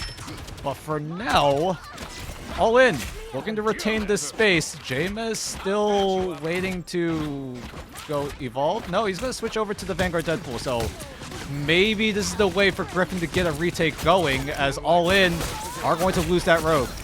Yeah, that's the And biggest threat. maybe Now more. taken down. Sanction, though, is going to fall, though, courtesy of this Black Cat here, and letting all of the damage fly, forcing out the regen domain from Kai early on. So Griffin still able to, even without this Mantis, make their presence felt. Yugen looking to try and win this duel with a Black Cat. Is not content to do Oh it my manually. God. Going to do it with the Kraken Impact. And Meteor M from Bestie looking to try and find someone to drop it on. Taking my down God, the Decky. 360. Decky dropped the Metallic Curtain at just the wrong moment. And Yugen with the Kraken Impact is now going to triple and a Oh quad. my. And he wanted the Pensa, but there ain't nobody left. But Gav trying to make something happen, but all he's going to do is stall for a token couple more seconds as Griffin are inevitable, and they'll find the flip.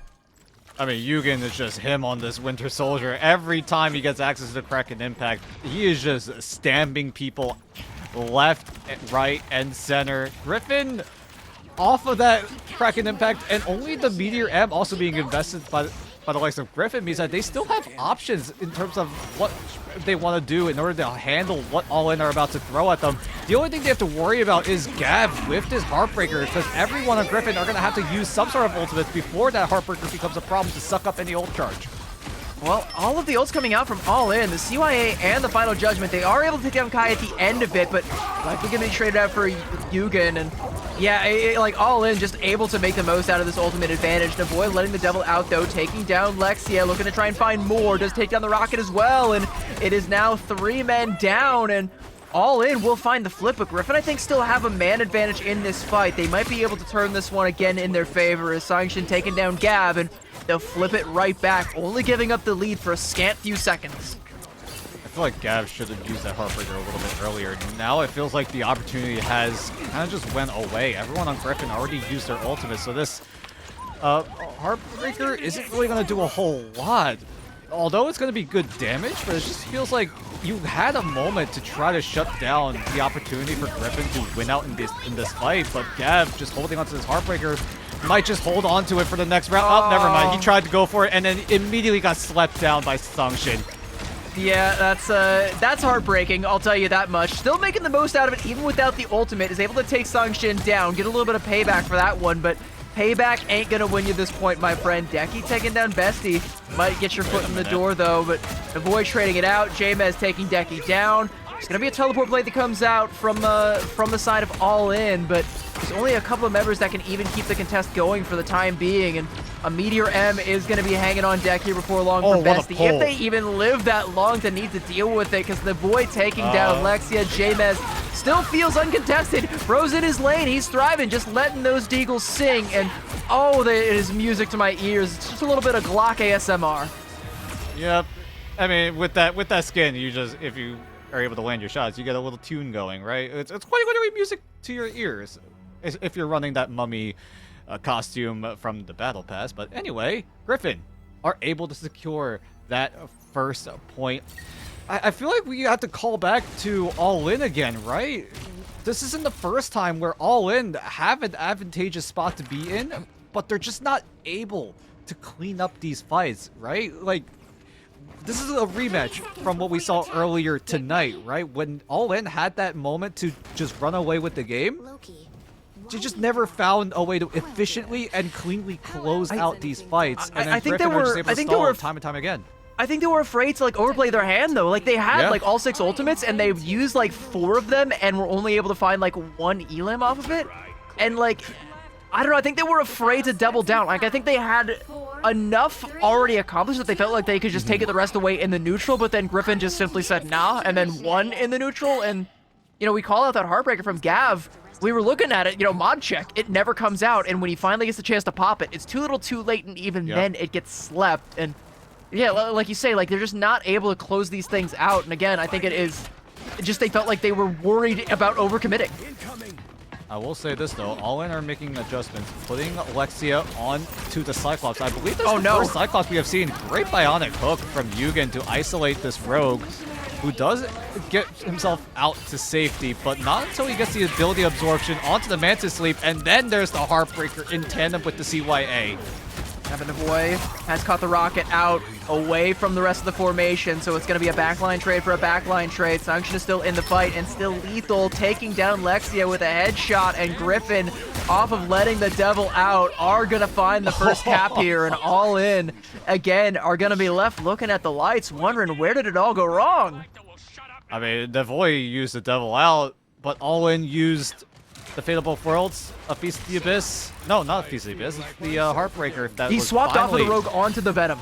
Yeah, was able to get the Heartbreaker down, but just was not able to get the value that he wanted. Griffin are able to get the first cap, and now it's looking so rough. Yeah, All In do have the Rage Royal Flush, but they're sanctioned with the Soul Resurgence if they even need it. Oh, well, we're still able to find the Kai through all of that. Soul Resurgence is needed for Griffin to try and keep themselves in this fight, in addition to the Meteor M, but down your Loki, there might not be enough healing, so you gotta start dealing some damage, and Yugen is the guy you call when you need that damage done. He'll take down Lexia, get the reset off of Deki, and in the middle of being in the sky, gets another reset. And that is going to be Griffin winning that fight outright, just off the back of some sick plays from Yugen again. Hey, ooh. He's getting his thumbs warmed up, going up, down, left, right. He might unironically be doing the Konami code. Is he entering a cheat code, or is that something we gotta get a down, red flag left, or something left, on? right, BA, and then start. I hope there's someone that understands this level of ball. Yeah, it's like I hope everybody in chat knows this. If not, you guys need to get some culture. And if you're all in, you got to get yourself in the door, and you got to start using some of these ultimates again. Ruby Rage is on deck. Meteor M from just Deki. We'll see if he's able to find anything with it, but J-Mez just carves Lexi up before the Ruby Rage could ever come out. The Rage is going to be quelled, and Griffin at 85% look to win this fight outright, and if they win this one, they cancel out the calling card. If they win this fight, they'll win this map. There's not a whole lot left that All In can do. Deki swapping over onto the Doctor Strange to try and get a portal play, but there's not going to be a whole lot of people left to go through that portal. If it comes out at all, 98, 99, it does come out, and there's a back cap potential coming out, but Lexia falls before he can even get back to the portal, and Yugen says, all right, I guess I'll take this portal. I'll be having that. Get himself back into the fight, taking the fight straight to the spawn door. Gav is going to fall, and this is all academic at this point. Griffin will be taking this first point. Fate of Both Worlds, though, from the side of All In, looking to prolong the inevitable. If they can find a couple of KOs, they can maybe get themselves another opportunity here. They've managed to take down Bestie, and Lexia getting back in there with the Ruby Rage has managed to find two, and suddenly Yugen has to come up with the hero play again. Yugen. He's found one. A nice little Trooper's Fist that displaced Deki, and he's gonna find the second. It goes back and forth, but Griffin seemingly still holding on. Yugen on a sliver of HP, and Gav will clean him up, and now there's a portal play from Griffin.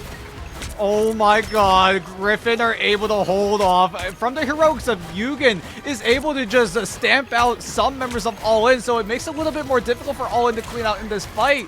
Sangjin is there with the Soul Resurgence. He's gonna wait until all 6 members are alive and well, but all of All In are out of this site. Griffin, by the skin of their teeth and off the heroics of Yugen, are able to take over Celestial Husk. I mean, All In, like, they gave it their all, but I think they were afraid to really give it their all. Like you said, afraid to, or like we both kind of said, afraid to overcommit on some of these fights and end up not committing enough. And in those little margins, heroes like Navoy and like Yugen are able to pop off with some big plays that keep Griffin in the driver's seat. And it's going to get them in the driver's seat in this series. They go up 1-0, and despite falling to loyalty earlier on, you win 2 more maps and you're in just the same. Doesn't matter if you're first, second, third, or fourth. Long as you're in the top 4, you're there. Yep, and All In need to go back to the drawing board as soon as possible, because right now, I mean, you summed it up perfectly. All In are scared. They're afraid to make the first move. There were a few times that they made the first move, and every time they went for it, it just fell flat. And I don't know if that's causing an influence in terms of how All In are playing these matches, but like when they realize that they're making first moves and it's not working out, they just get scared to go for it one more time, when in the end that really could have been the correct play. I mean, you gotta go back to Gav on the Rogue, right? He had the Heartbreaker ready, and Griffin had so many ultimates at the ready. If Gav just pressed his Q button a little bit sooner, there was a world where All In could have just ran over that fight, and Griffin could have just struggled to get a retake going. you even saw it in the replay, like almost all of that damage was just absorbed by the Soul Resurgence from Sangshin. Like I said, you know, if Gavin goes in and like pops the Heartbreaker early, denies that ult from ever coming out, then it's enough for All In to win that fight. But again, I think you're afraid to pop 3-4 ultimates all at once when you might not have, you know, that 5th and 6th, and maybe even, you know, being able to build back up to another one before the next fight comes around. You got a lot of legwork to do if you want to try and win out one of these domination maps, especially when you're behind the 8 ball, you're behind in that capture percentage. Like, I understand the fear and I understand the hesitation, but there's an opportunity to make Ignite in front of you. You cannot hesitate. You need to take every opportunity in front of you. Yeah, you gotta go for some risk, right? I mean, every play has some risk involved. Some have more risk than others.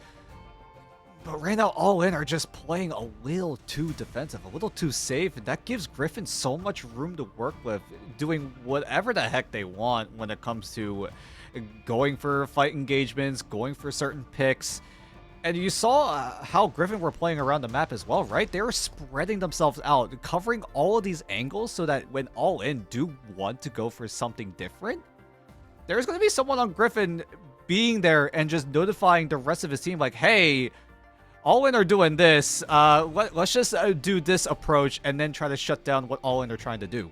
Yeah, specifically on Celestial Codex is what the map that they were doing that the most on, and I think that's the best way to play that map. And I think they just have a better understanding of both kind of like a good meta read and also how to play these maps, and it just kind of shows on maps like that. Celestial Vault was a little bit closer, and that one did kind of come down to some of those hero plays, and I think if All In can kind of force Griffin into situations where Yugen has to pop off and somehow they can make it so he just doesn't, then they can start to get themselves back into this one. But it kind of feels like, you know, Griffin just the better team right now, a little bit of a team gap on domination, but there's still time to make a comeback, and there's no better time than the present, except for, you know, maybe before. Maybe map 1 would have been a better time, but the second best time is now. I mean, you can't use a time stone to undo what just happened, unfortunately, but All In are going to take us to Spider Island, and we'll start on the attacking side, as so far the ban draft has been identical to what we saw back in map number 1, albeit it's not like Rogue being the second ban and then the third ban being things like maybe either the Loki or the Star-Lord. Although All In do use their second ban onto the Star-Lord, no one's really focusing on the Rogue just yet, because Griffin know that they gave away this no, it's actually All In giving away this Gambit one-sided means that the Galactic Legend needs to be shut down. Yeah, so like I think, you know, if you're Griffin, like you already stared down the face of that you know, that team up, and you're not afraid of it. So like you don't care, like you don't really feel like you need to ban the Rogue, even as oppressive as it felt like it was right away. It's like, okay, you know, I've looked under the bed, there's no monster under there. All right, I can deal with whatever I can deal with whatever coats or shoes or whatever I'm keeping under there. I'm not worried anymore. Black Cat ban gonna come out from the side of All In, and you know, again, I think just trying to shut down Navoy, but Navoy looked just as lethal on the Daredevil, if not more so, that he would have been on the Black Cat.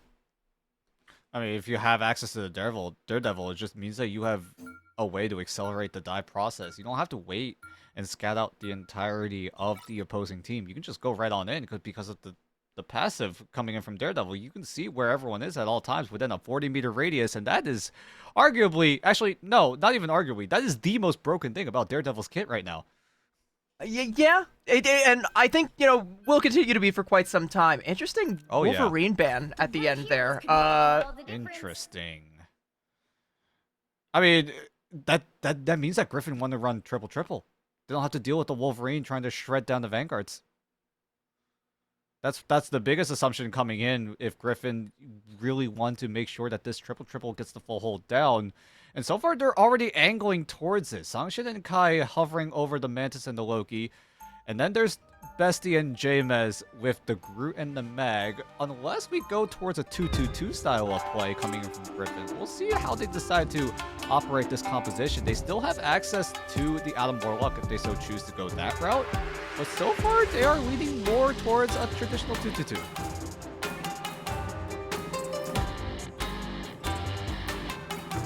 See what All In decide to go out here in this initial rollout, as All In looking for a composition that they really want to rely on. For sure, they will roll out on the Gambit and the Rogue to team up together with the Mr. and Mrs. X team up together. Bestie setting up the flower wall thanks to the Vibrant Vitality team up. So that's a lot of sustain and front-to-back potential coming in from Griffin. And as the timer goes to 0, the gates open up, and All In need to get a push going and go all in if they want to get a full push going. Yeah, I mean, the White Fox, I think, is an interesting look. Another hero that's not the most meta right now. I mean, sure, you are getting the enhanced team up with the, with the Black Cat there, but I don't know if it's going to be enough, as I do kind of like the composition that Griffin is coming out here with. The 2-2-2, getting the full Vibrant Vitality team up. It's going to be a tough nut to crack. Oh, wow, Helena Moore, too. Yeah, Helena Moore, so you're getting I saw Yugen rolling out on the Bucky, and then I guess somewhere during that he went back to spawn and switched over to the Namor. Yeah, it's not the most popular thing to reach for right now, but like if Navoy gets this ultimate, like the enhanced team up is disgusting, and that shot was also disgusting and might have a little bit more in the tank. Is going to need to, as Gab on 1 HP, Navoy will take him down to 0 HP with another Thorn, and has a few more in the tank for anyone else from All In who wants to step up to the Goddess of Death embodied by Navoy. How does All In decide to do this? They're getting held up because of how much poke potential coming in from Griffin, right? Both the Hela and the Namor are doing so much work. Sangshin as well on the Mantis doing even more of that poke damage, and then also enhancing this damage on to either Navoy or Yugen. Whatever he wants to go for, as All In are gonna just get picked apart. Trying to find another reset means that to the second, gonna have to wait a few more seconds to utilize that Raging Royal Flush because his fellow teammates are getting staggered. It is surgical from Griffin right now, and Navoy, I like every single time, right? Like just finding one easy as pie, just taking a couple shots with the Thorns, and hitting all the shots that he needs to hit right now, and All In, like. This feels like it should be, it's simple. You just get yourself on top of the Hela and shut it down, but it's just not. There's so much pocket coming through, Raging Royal Flush coming through, but it's going to be met with a Soul Resurgence. Gab going in to try and pressure somebody down, but with the Soul Resurgence in the Regen Domain, there's just too much HP to chunk through, even with that Royal Flush. Does catch Yugen out. We're not going to be able to confirm that Elim either, though. The healing from the side of Griffin is just so good. Nothing final coming through from All In despite their best efforts. Here we go. But a Horde of Proteus dropped on top of a strangling prison, and it's beautiful stuff from Griffin. I called it surgical, but that one was anything but. Very heavy-handed, but sometimes you need a heavy hand to lay down the law. Yeah, good looks from Yugen. Get that line of sight down to guarantee it. Using the Blessing of the Deep not as a defensive mechanism, but more of a aggression move, right? Going up high, make sure you're able to get a pinpoint accurate Horn of Proteus right onto the Strangling Prison, and that allows Griffin to hold off for one more fight. All In are just struggling to combo off of each other. It just feels like All In are using one ultimate, Griffin are able to respond perfectly, and now here comes Deki with the Meteor, dunks down Sangshin, and this hold is still going to be sustained for a little bit. Kai is able to just barely get the Loki copy down before Sangshin goes down, so Griffin are able to hold off for one more fight. Yeah, but All In don't really have a whole lot of good tools here. They need to try and find something in the neutral. Gab is going to do just that, taking down Navoy, so a good early salvo there. Groot Wall in his way, but as it falls, gets back to safety, and a little bit of cart progress made. They managed to break through that first choke point, but they're only down to 30 seconds to try and get the full cap here onto point A, and Griffin, got Navoy swapping over to the Spider-Man. It might be stall tactics, but stalling is all they need to do. All In looking to try and let the Devil out, but Yugen has managed to find 2 in this fight, and this Devil ain't doing a whole lot. Let him out, put him back in the kennel, doesn't matter, because that Devil ain't doing a whole lot up against what Griffin got. What a bubble. What a bubble to save Yugen. Now we head into Final Fight territory. Is there even a Final Fight territory? There's no, we're in no fight territory, Dan. Yugen even sounds the horn to signal that they just full held All In, and now Griffin, all you have to do is move that robot 88 meters, and you get yourself a match point to get a ticket to Ignite Stage 2. Bro's literally over here tooting his own horn, and after a defense like that, how could you not? Yeah.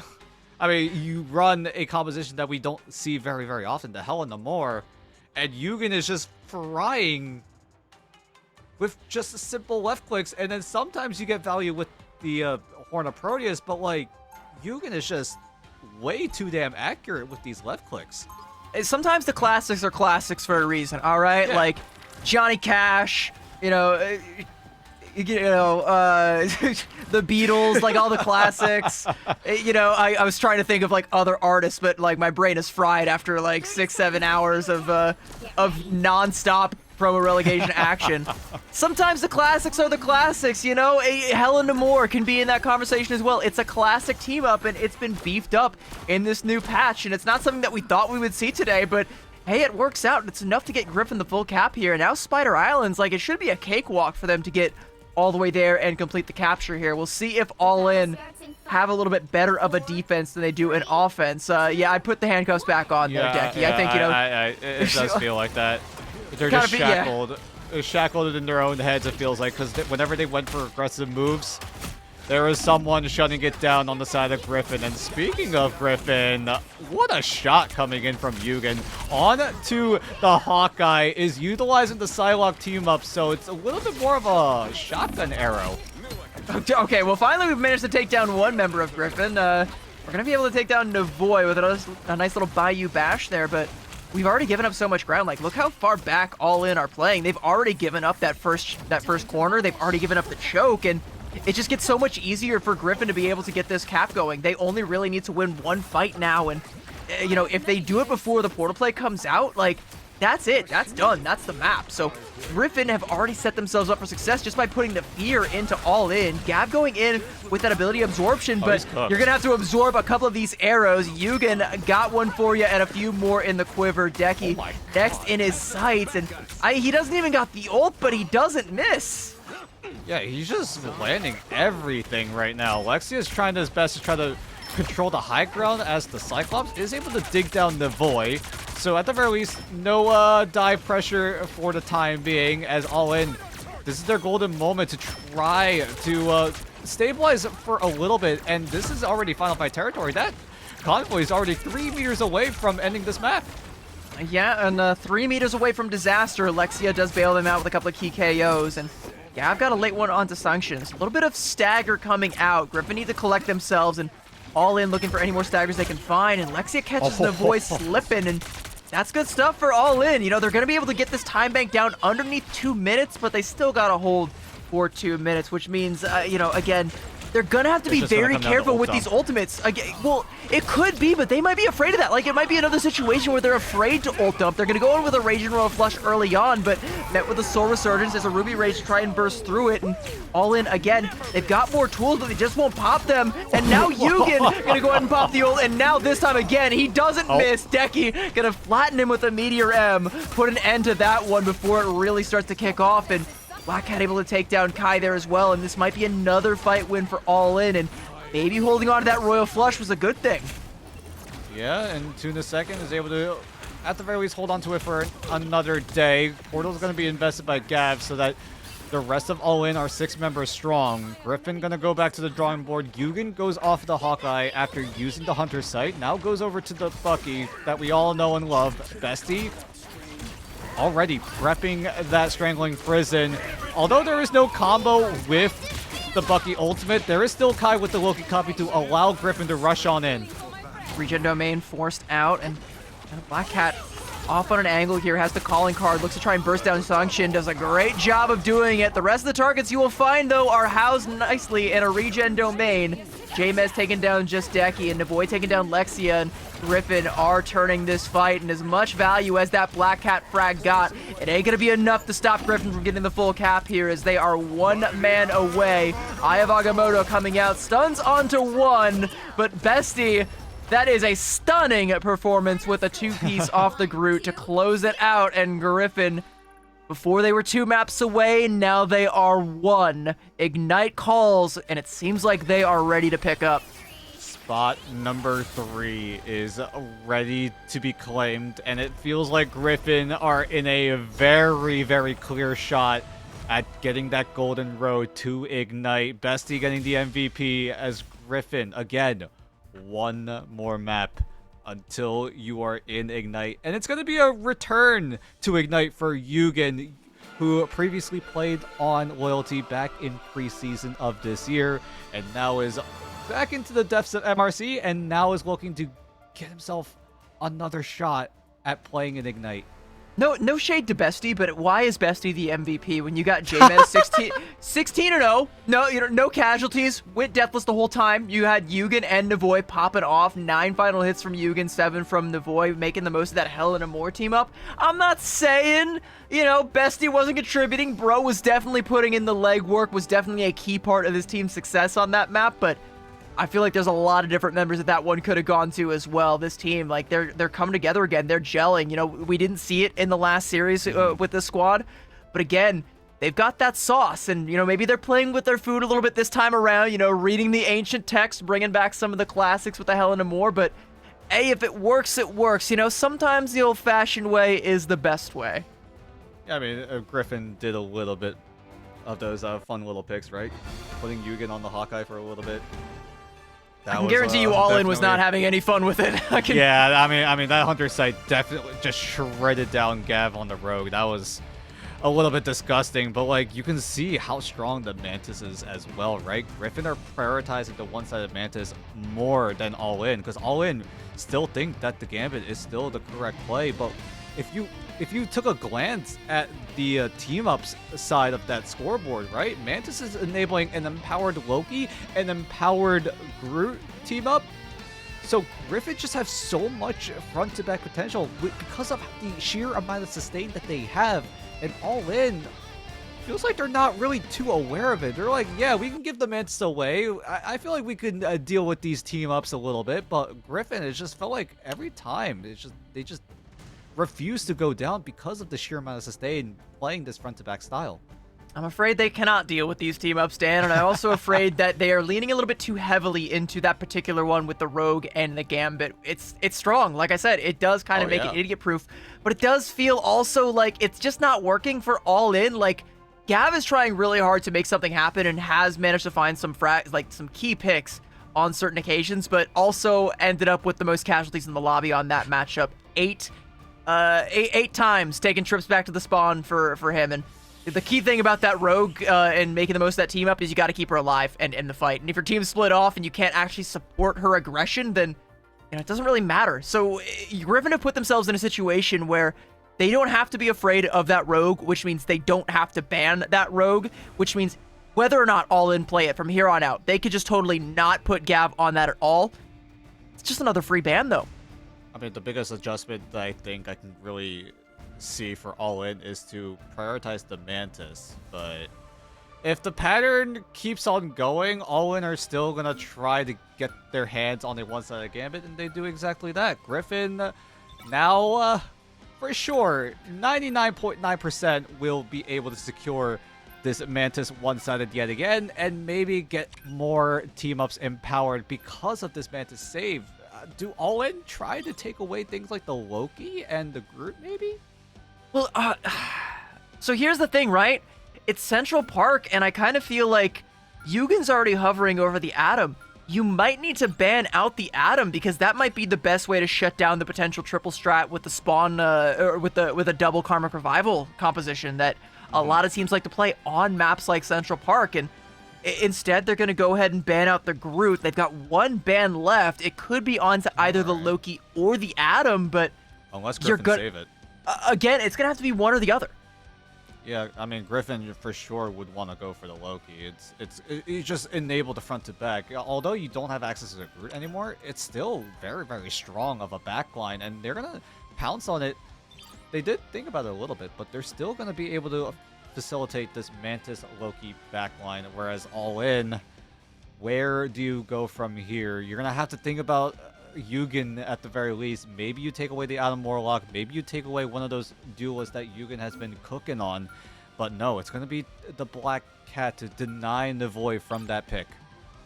Yeah, I don't know. I don't know, Dan. They're gonna go for a protect onto the Wolverine as well, which I don't know. Like, I'm not quite sure what they're cooking over at All In, because, like, I can kind of understand the Black Cat ban, like, under the best of circumstances, but I also kind of feel like, we can see it, and we've seen it before, is that Griffin want to try and go over this Adam Warlock composition.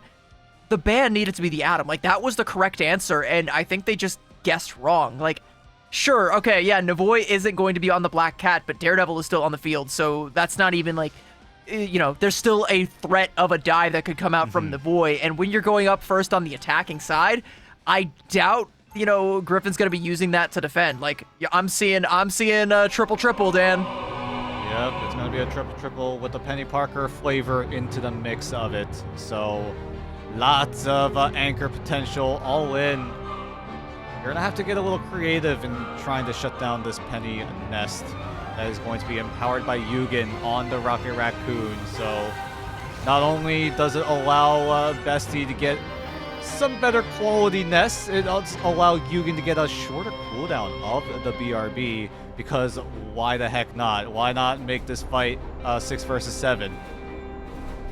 Don't say that. Don't. Am I wrong though? You're not wrong, but you're not incorrect, but you're wrong. Is what I'll say. You're wrong for turning all that whole bit, all that analysis into a 6-7 joke.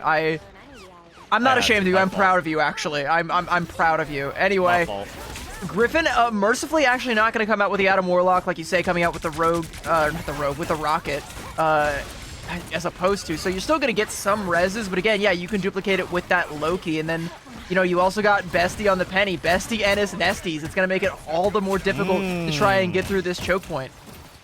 But it's going to be up to Gav if he's able to get the Banhammer in time to accelerate this tempo for All In. That's been the biggest criticism coming in for All In. It's just felt like they were never setting the pace. They were not the ones setting that tempo. And so far, All In, look at them to do just that. The Black Cat tries to get value to get some eliminations, but then Yugen is just like, yeah, I'll just give you a little back massage and hopefully you go down. Just like look at the healing, like the patty caking from the back line of Griffin is just so good. I mean, Yugen joining the back line from the front line, taking a little vacation to strategist jail, as all duelists have found themselves in one point or another in their career. Gav with a Banhammer there on Desanction, but there's just no follow-up, and the healing is going to be there. In a triple strategist composition, if there's no follow-up, there's going to be more than enough healing to keep your Banhammer target alive.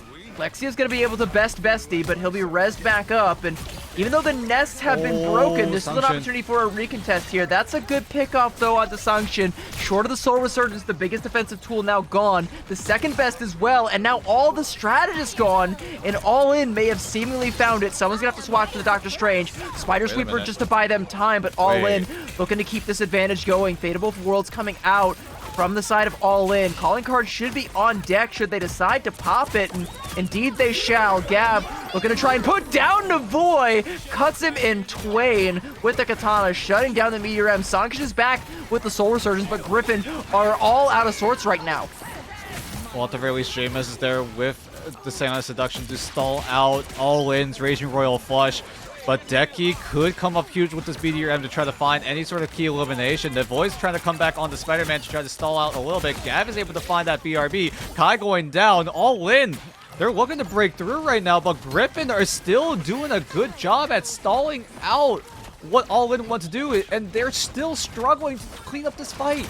We saw this from Griffin before. They're so good at just having one man contesting all the time. It has been nothing but All In on the right side of that KO feed, and Griffin, unfortunately, on the business end of it. And that's still the case, but it's just not enough. They haven't even secured that first tick yet, Dan. CYA now coming out from Yugen, and he takes down Lexia, and the tides turn back in favor of Griffin, and Bestie now coming out with the webs, with the mines, with the shields, with everything and the kitchen sink. They left the Black Cat behind to take down Kai, but they're not afraid. It doesn't matter. He'll take down Bestie with a nice little swipe there, taking down Yugen as well. And if this doesn't do it, Dan, I don't know what will. I don't know how Griffin are stalling out so well. Finally, All In are able to charge up this mission area. The portal was already invested on the side of Griffin, so that's not going to be in play.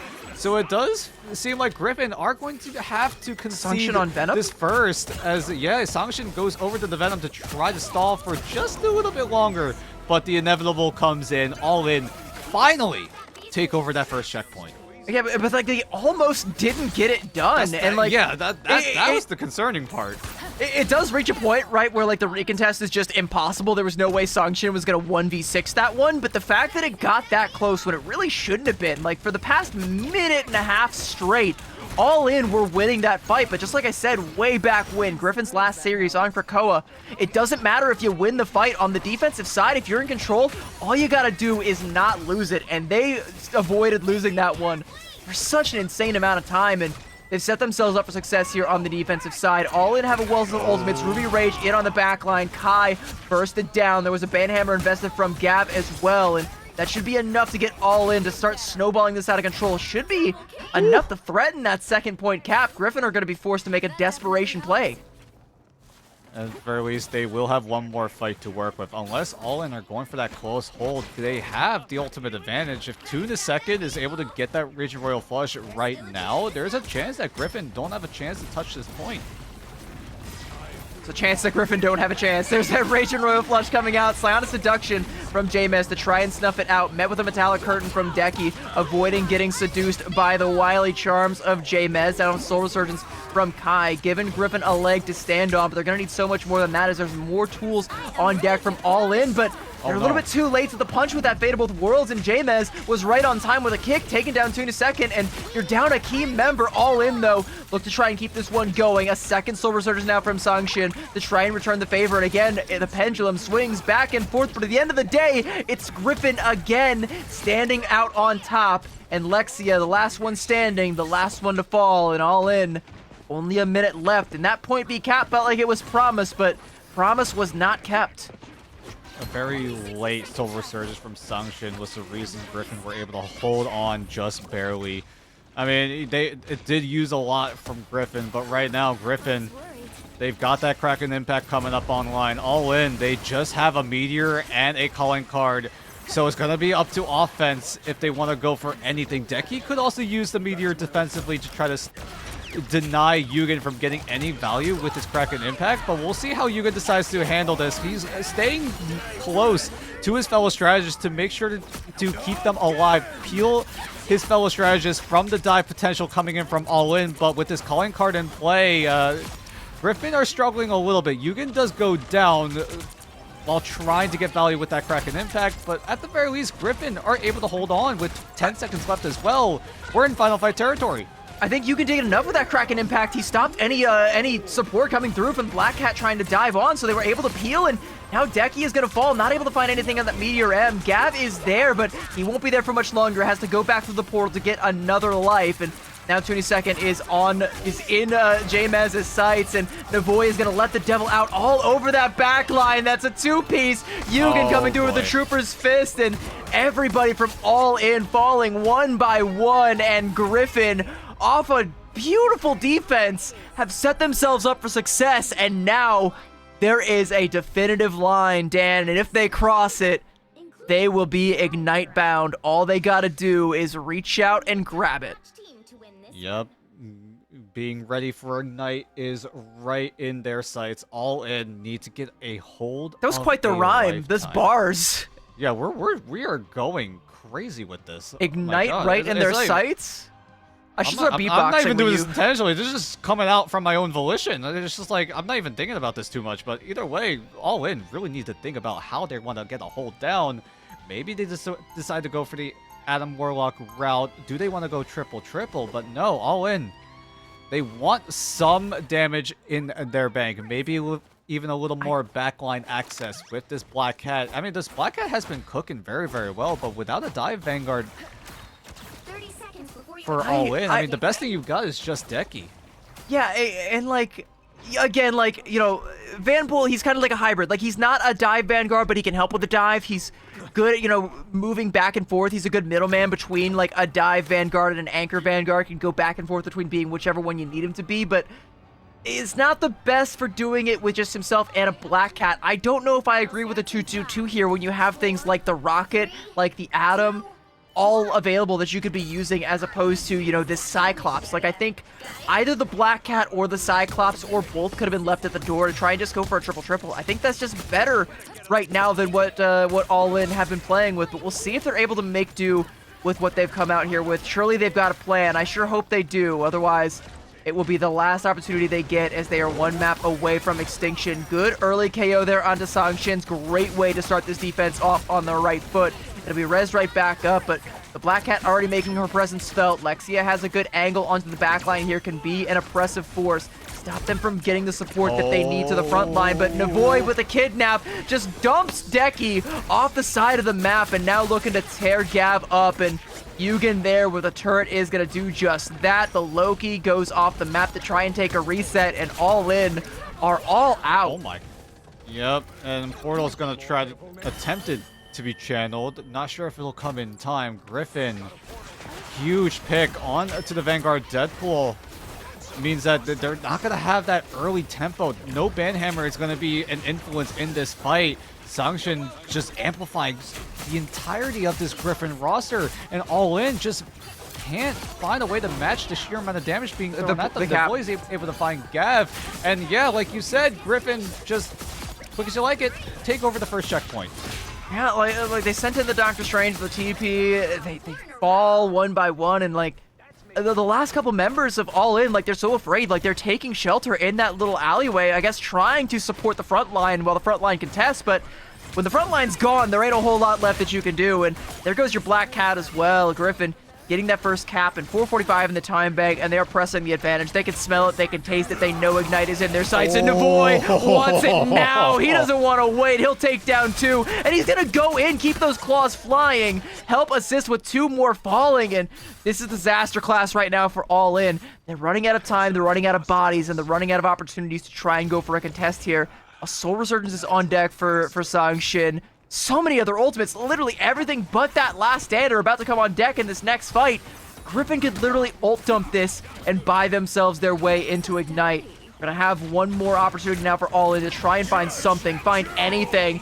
Raging Royal Flush is gonna come out, but Yugen just bursting down Deki. The CYA with the final judgment could be the last thing that All In ever see in this tournament. Psionic Seduction coming out and a second Royal Flush, but you can get all the Royal Flushes that you want. It's not enough. The house always wins, and Griffin have managed to find their way into Ignite. All In, thanks for coming. Yugen and Navoy, welcome back to Ignite. For the rest of the Griffin roster, welcome. You are ready to play at Ignite Stage 2. This has been a team that is so good at stalling out and then going for those plays, because All In, we talked about how much they struggled to get that initiative down. But it was really because Griffin were the ones beating them to it. They were the ones setting the tempo. They were the ones at least marking where the fight will take place. And Griffin, because of so much influence, so much control of every single map, just meant that they were able to get themselves right in front of All In and take that Ignite spot. And All In, gotta give props to them for trying their best throughout the entirety of the midseason qualifiers, but unfortunately they will have to wait until 2027.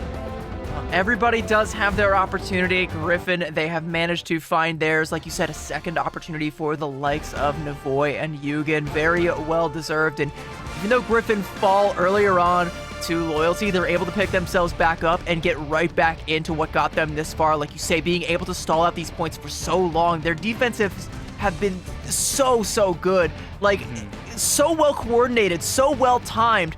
The synergy between this team, like, they've got something. They've got a recipe going here, and it might not be perfect just yet, but they're definitely a good team, and they've got the opportunity to become a great team by going into Ignite, the crucible where the fires of greatness are forged, and I cannot wait to see what happens with this team going forward. I'm glad we get to see more of them. I'm glad we maybe get to see a revenge match between them and Loyalty in the future. Like, that's something we could get to see. And I mean, I'm just glad. I'm glad we got Shawarmas in there as well. Like, this is shaping up to be an exciting stage 2. I'm all for it. I'm so excited to see how these teams fare up against some of the current Ignite level competition. I mean, the foundation is there for Griffin right now. They have what it takes to become a very strong team, with everyone playing to their strengths, everyone knowing what the task has to be done. Because right now, if you look at the scoreboard, everyone is at a similar KD, it feels like, right? Everyone having a similar final hits, similar damage, and it's just overall everyone doing what it takes to win as a team. It doesn't feel like one player is essentially solo carrying. I mean, sometimes it's like Yugen, but like the supporting cast is there. They're doing a great job at enabling Yugen, maybe Navoy, maybe even the rest of Griffin as a whole, and it's just elevating them above the rest in here in the midseason qualifier. I think what I'm seeing, from Yugen specifically, is that he is capable of making these big pop-off plays. Even when the team is down and out, we saw some huge moments from him against Loyalty. But when Griffin is winning, he doesn't need to pop off. Like all of the cylinders are firing for this team. Everyone is coming up huge and playing their part and playing their role. And when they're in that flow state, right, it feels like they're so hard to put down. They just don't go away. And Yugen doesn't need to pop off. Doesn't matter, because Navoy might come through and do it. Who knows? Bestie might come through and hit you with a strangling prison. Could happen. You gotta watch out for it. You never really know where the threat is going to be, but I know where this team is going to be, and it is going to be in Ignite Asia, and I cannot wait to see what they do. If they iron out some of these kinks, if they become a great team, like we're saying, like the foundation, like you said, is there. Can they build on it, and what will they build on it? Like, there's a world of potential. Yeah, I mean, it feels like also a redemption arc for Yugen right now, right? He didn't have a good showing when he was on Loyalty back in preseason, but now coming in here, he's looking to get that redemption going now with the Griffin roster, so he gets to get a chance to go up against his former team numerous times, hopefully, throughout Stage 2. I mean, they will face each other at least once if the group stage is very similar to what we saw in Stage 1, where it was just one big group and everyone plays each other once, like a single round robin. But we do have to take a look at all of the matches that we saw today. Although they were all sweeps, some of them were definitely really, really exciting and very, very nail-biting matchups. Yeah, unfortunately, call us Krispy Kreme the way we're dropping donuts right now, but I mean, some of them, like you say, did feel a lot closer than a 2-0 or a 3-0 might lead you to suggest, and we saw some crazy plays coming out from a lot of these teams, and I don't know, like, it's it's exciting, right? And one match that we didn't actually get to cover is that last one right there, Sambar Lovers versus Bahar Kalonde. I think that might be, is that Bahar Kalonde running that one back? Is that what happened there? Is that real, chat? Did we get, because we saw Sambar Lovers with a 2-0, or at least we thought it was Sambar Lovers. It could have been either team, who knows? We had some chicanery happening with that game, but interesting stuff. All right. But that does mean, because Bahar Kaland was able to 3-0 Sambar Lovers, Bahar Kaland take the last spot in Ignite. They are the final team to make it into Ignite Stage 2, and you can see it right there in the total bracket. The four teams are there. Loyalty will take one spot, Shawarmas will take another, and then we round things out with Griffin and Bahar Kaland. I think that's a full sweep. Every single matchup has been a sweep. That's it. That's a little crazy. Consider it like a reverse sweep, maybe, because if you combine the Sambar Lovers match from beginning of this show to the one we didn't actually get the opportunity to see. Oh, yeah, true. That's a 2-3. It's like a reverse sweep in the grand scheme of things. All right, so it's here just are a reverse sweep with extra steps, essentially, and there you go. with a hydration break in between. Here are your qualified teams. Loyalty, the first one across the finish line. Shawarma's not too far behind. Griffin able to make the cut, and Bahar Kaland completing the reverse sweep against Sambar Lovers, and they will find themselves in amongst the elites, in amongst those igniting the battle in Ignite Asia Stage 2, and I cannot wait to see what happens when these four squads mix it up with the best of the best in the region. It's going to be a tall task for them. Zero Tenacity, Reject, EXO, Triple AD, they are no slouches. They are some elite teams, but these ones might just be the next to bat, and I'm looking forward to seeing what they got when they are truly tested against the best in the biz. I mean, we saw every single team play throughout tonight here on this broadcast. Every single team has like their own way of playing the game. It doesn't feel like, for the most part, it's like they stick to this meta a little bit. There's like one or two things that like differentiate both of these teams, or not both, all four of these teams, right? They do have that meta foundation down, but there's like these one or two little picks where it's like, yeah, this is what it feels like. I know what team this is, And it's just fun to watch, right? Season 9.0 allowing so many different team ups to be enabled means that there is just a world of possibilities in terms of what kind of composition you want to go for, what team ups you want to facilitate to try to enhance those team ups, and how are these teams going to make these band drafts, right, to their own identity. Yeah, they're like I pretty much took the words right out of my mouth. Like you can forge your own identity, play your own style. You know, like nothing is set in stone in this brave new world that we have found ourselves in. Meta, I never met her. All right, we know a couple things that are strong. You know, Black Widow, she's strong. Elsa, she's strong. But outside of that, there is no rule that you need to follow. It's truly wild out there, and you can embrace the wild styles hitting the streets. Unleash Gambit's haunting dead man's hand, Hawkeye's sharp beds to his best, and Devil Dinosaur's unforgettably cute Jeff the Dinosaur costumes. Doing a little bit of cosplay here. I'm not convinced that that's not just Jeff the Shark over there. Looks a little fishy to me, you know, literally, but that's okay. It'll look pretty good on you in-game, and you can drop into the action and cop it right now. But you know what else is right now up for grabs? It's mid-season finals tickets. Come grab your tickets right here, right now. Mid-season finals lasting from July 29th all the way until August 1st over in Los Angeles, California. And you can buy your tickets right now. And if you do buy those tickets, you do get a sweet little reward as a thank you gift for participating in one of our 2 international events that is also in person here in Marvel Rivals Ignite 2026. You get 3 little pins, 3 little ways to commemorate your attendance in what could be one of the most exciting international tournaments here in Ignite history. Much as I would love to have those pins and put them on my bag, somehow whenever I have enamel pins on my bag, I always lose them. They always fall off. So those aren't going on my figure out bag. where to put them too. I've got a frame. Sure. I've got a frame. Anytime I get an enamel wow. pin from like an event, or if someone sends me one or a commemorative one, I put it up there in the frame. So that's where those are going. I can tell you, those are going to be up on my wall, because if they are on my backpack, sooner or later they're going to be on the floor, and I'm not going to know, and they're gone. They're somebody else's now. And I'm sure whoever picks them up and finds them will love them because they're awesome. Especially that Luna Snow one. I like the color scheme on that one. That one caught my eye, and I'm looking forward to that one. I'm a fan of the Jeff one. That one is so cute. But that's going to be it for us for today. But we're not done with promo relegation. We may be done here in the Pacific Asia region, but we still got EMEA and the Americas up on deck. And I believe in about an hour from now, it's going to be EMEA going in their promo relegation. So we'll see which 4 teams from that end will qualify into Ignite.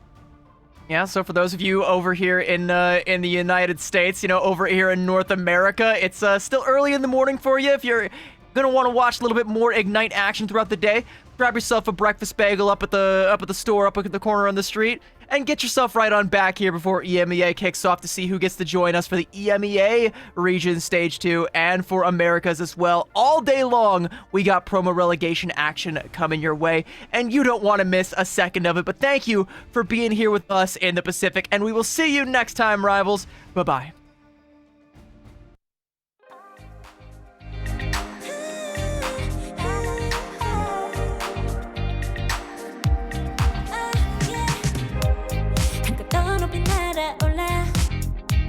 누워진 밤하늘을 가로질러 Oh yeah, oh yeah 필요할 때 내가 널 지켜줄게 간절히 바라면 이루어지는 마법인 거야 운명의 소리 들려 여기서 저기서 날 찾으면 달빛이 날 비춰와 시작해야 let's go 어둡고 흘러는 우주 따뜻한 눈으로 감싸나 순간 신비롭게 녹아내릴 거야 좀 더 기다려 I'll be there 쓰러지지만 끝까지 일어나야 해 어딜 가든지 극복해 힘은 너에게 있는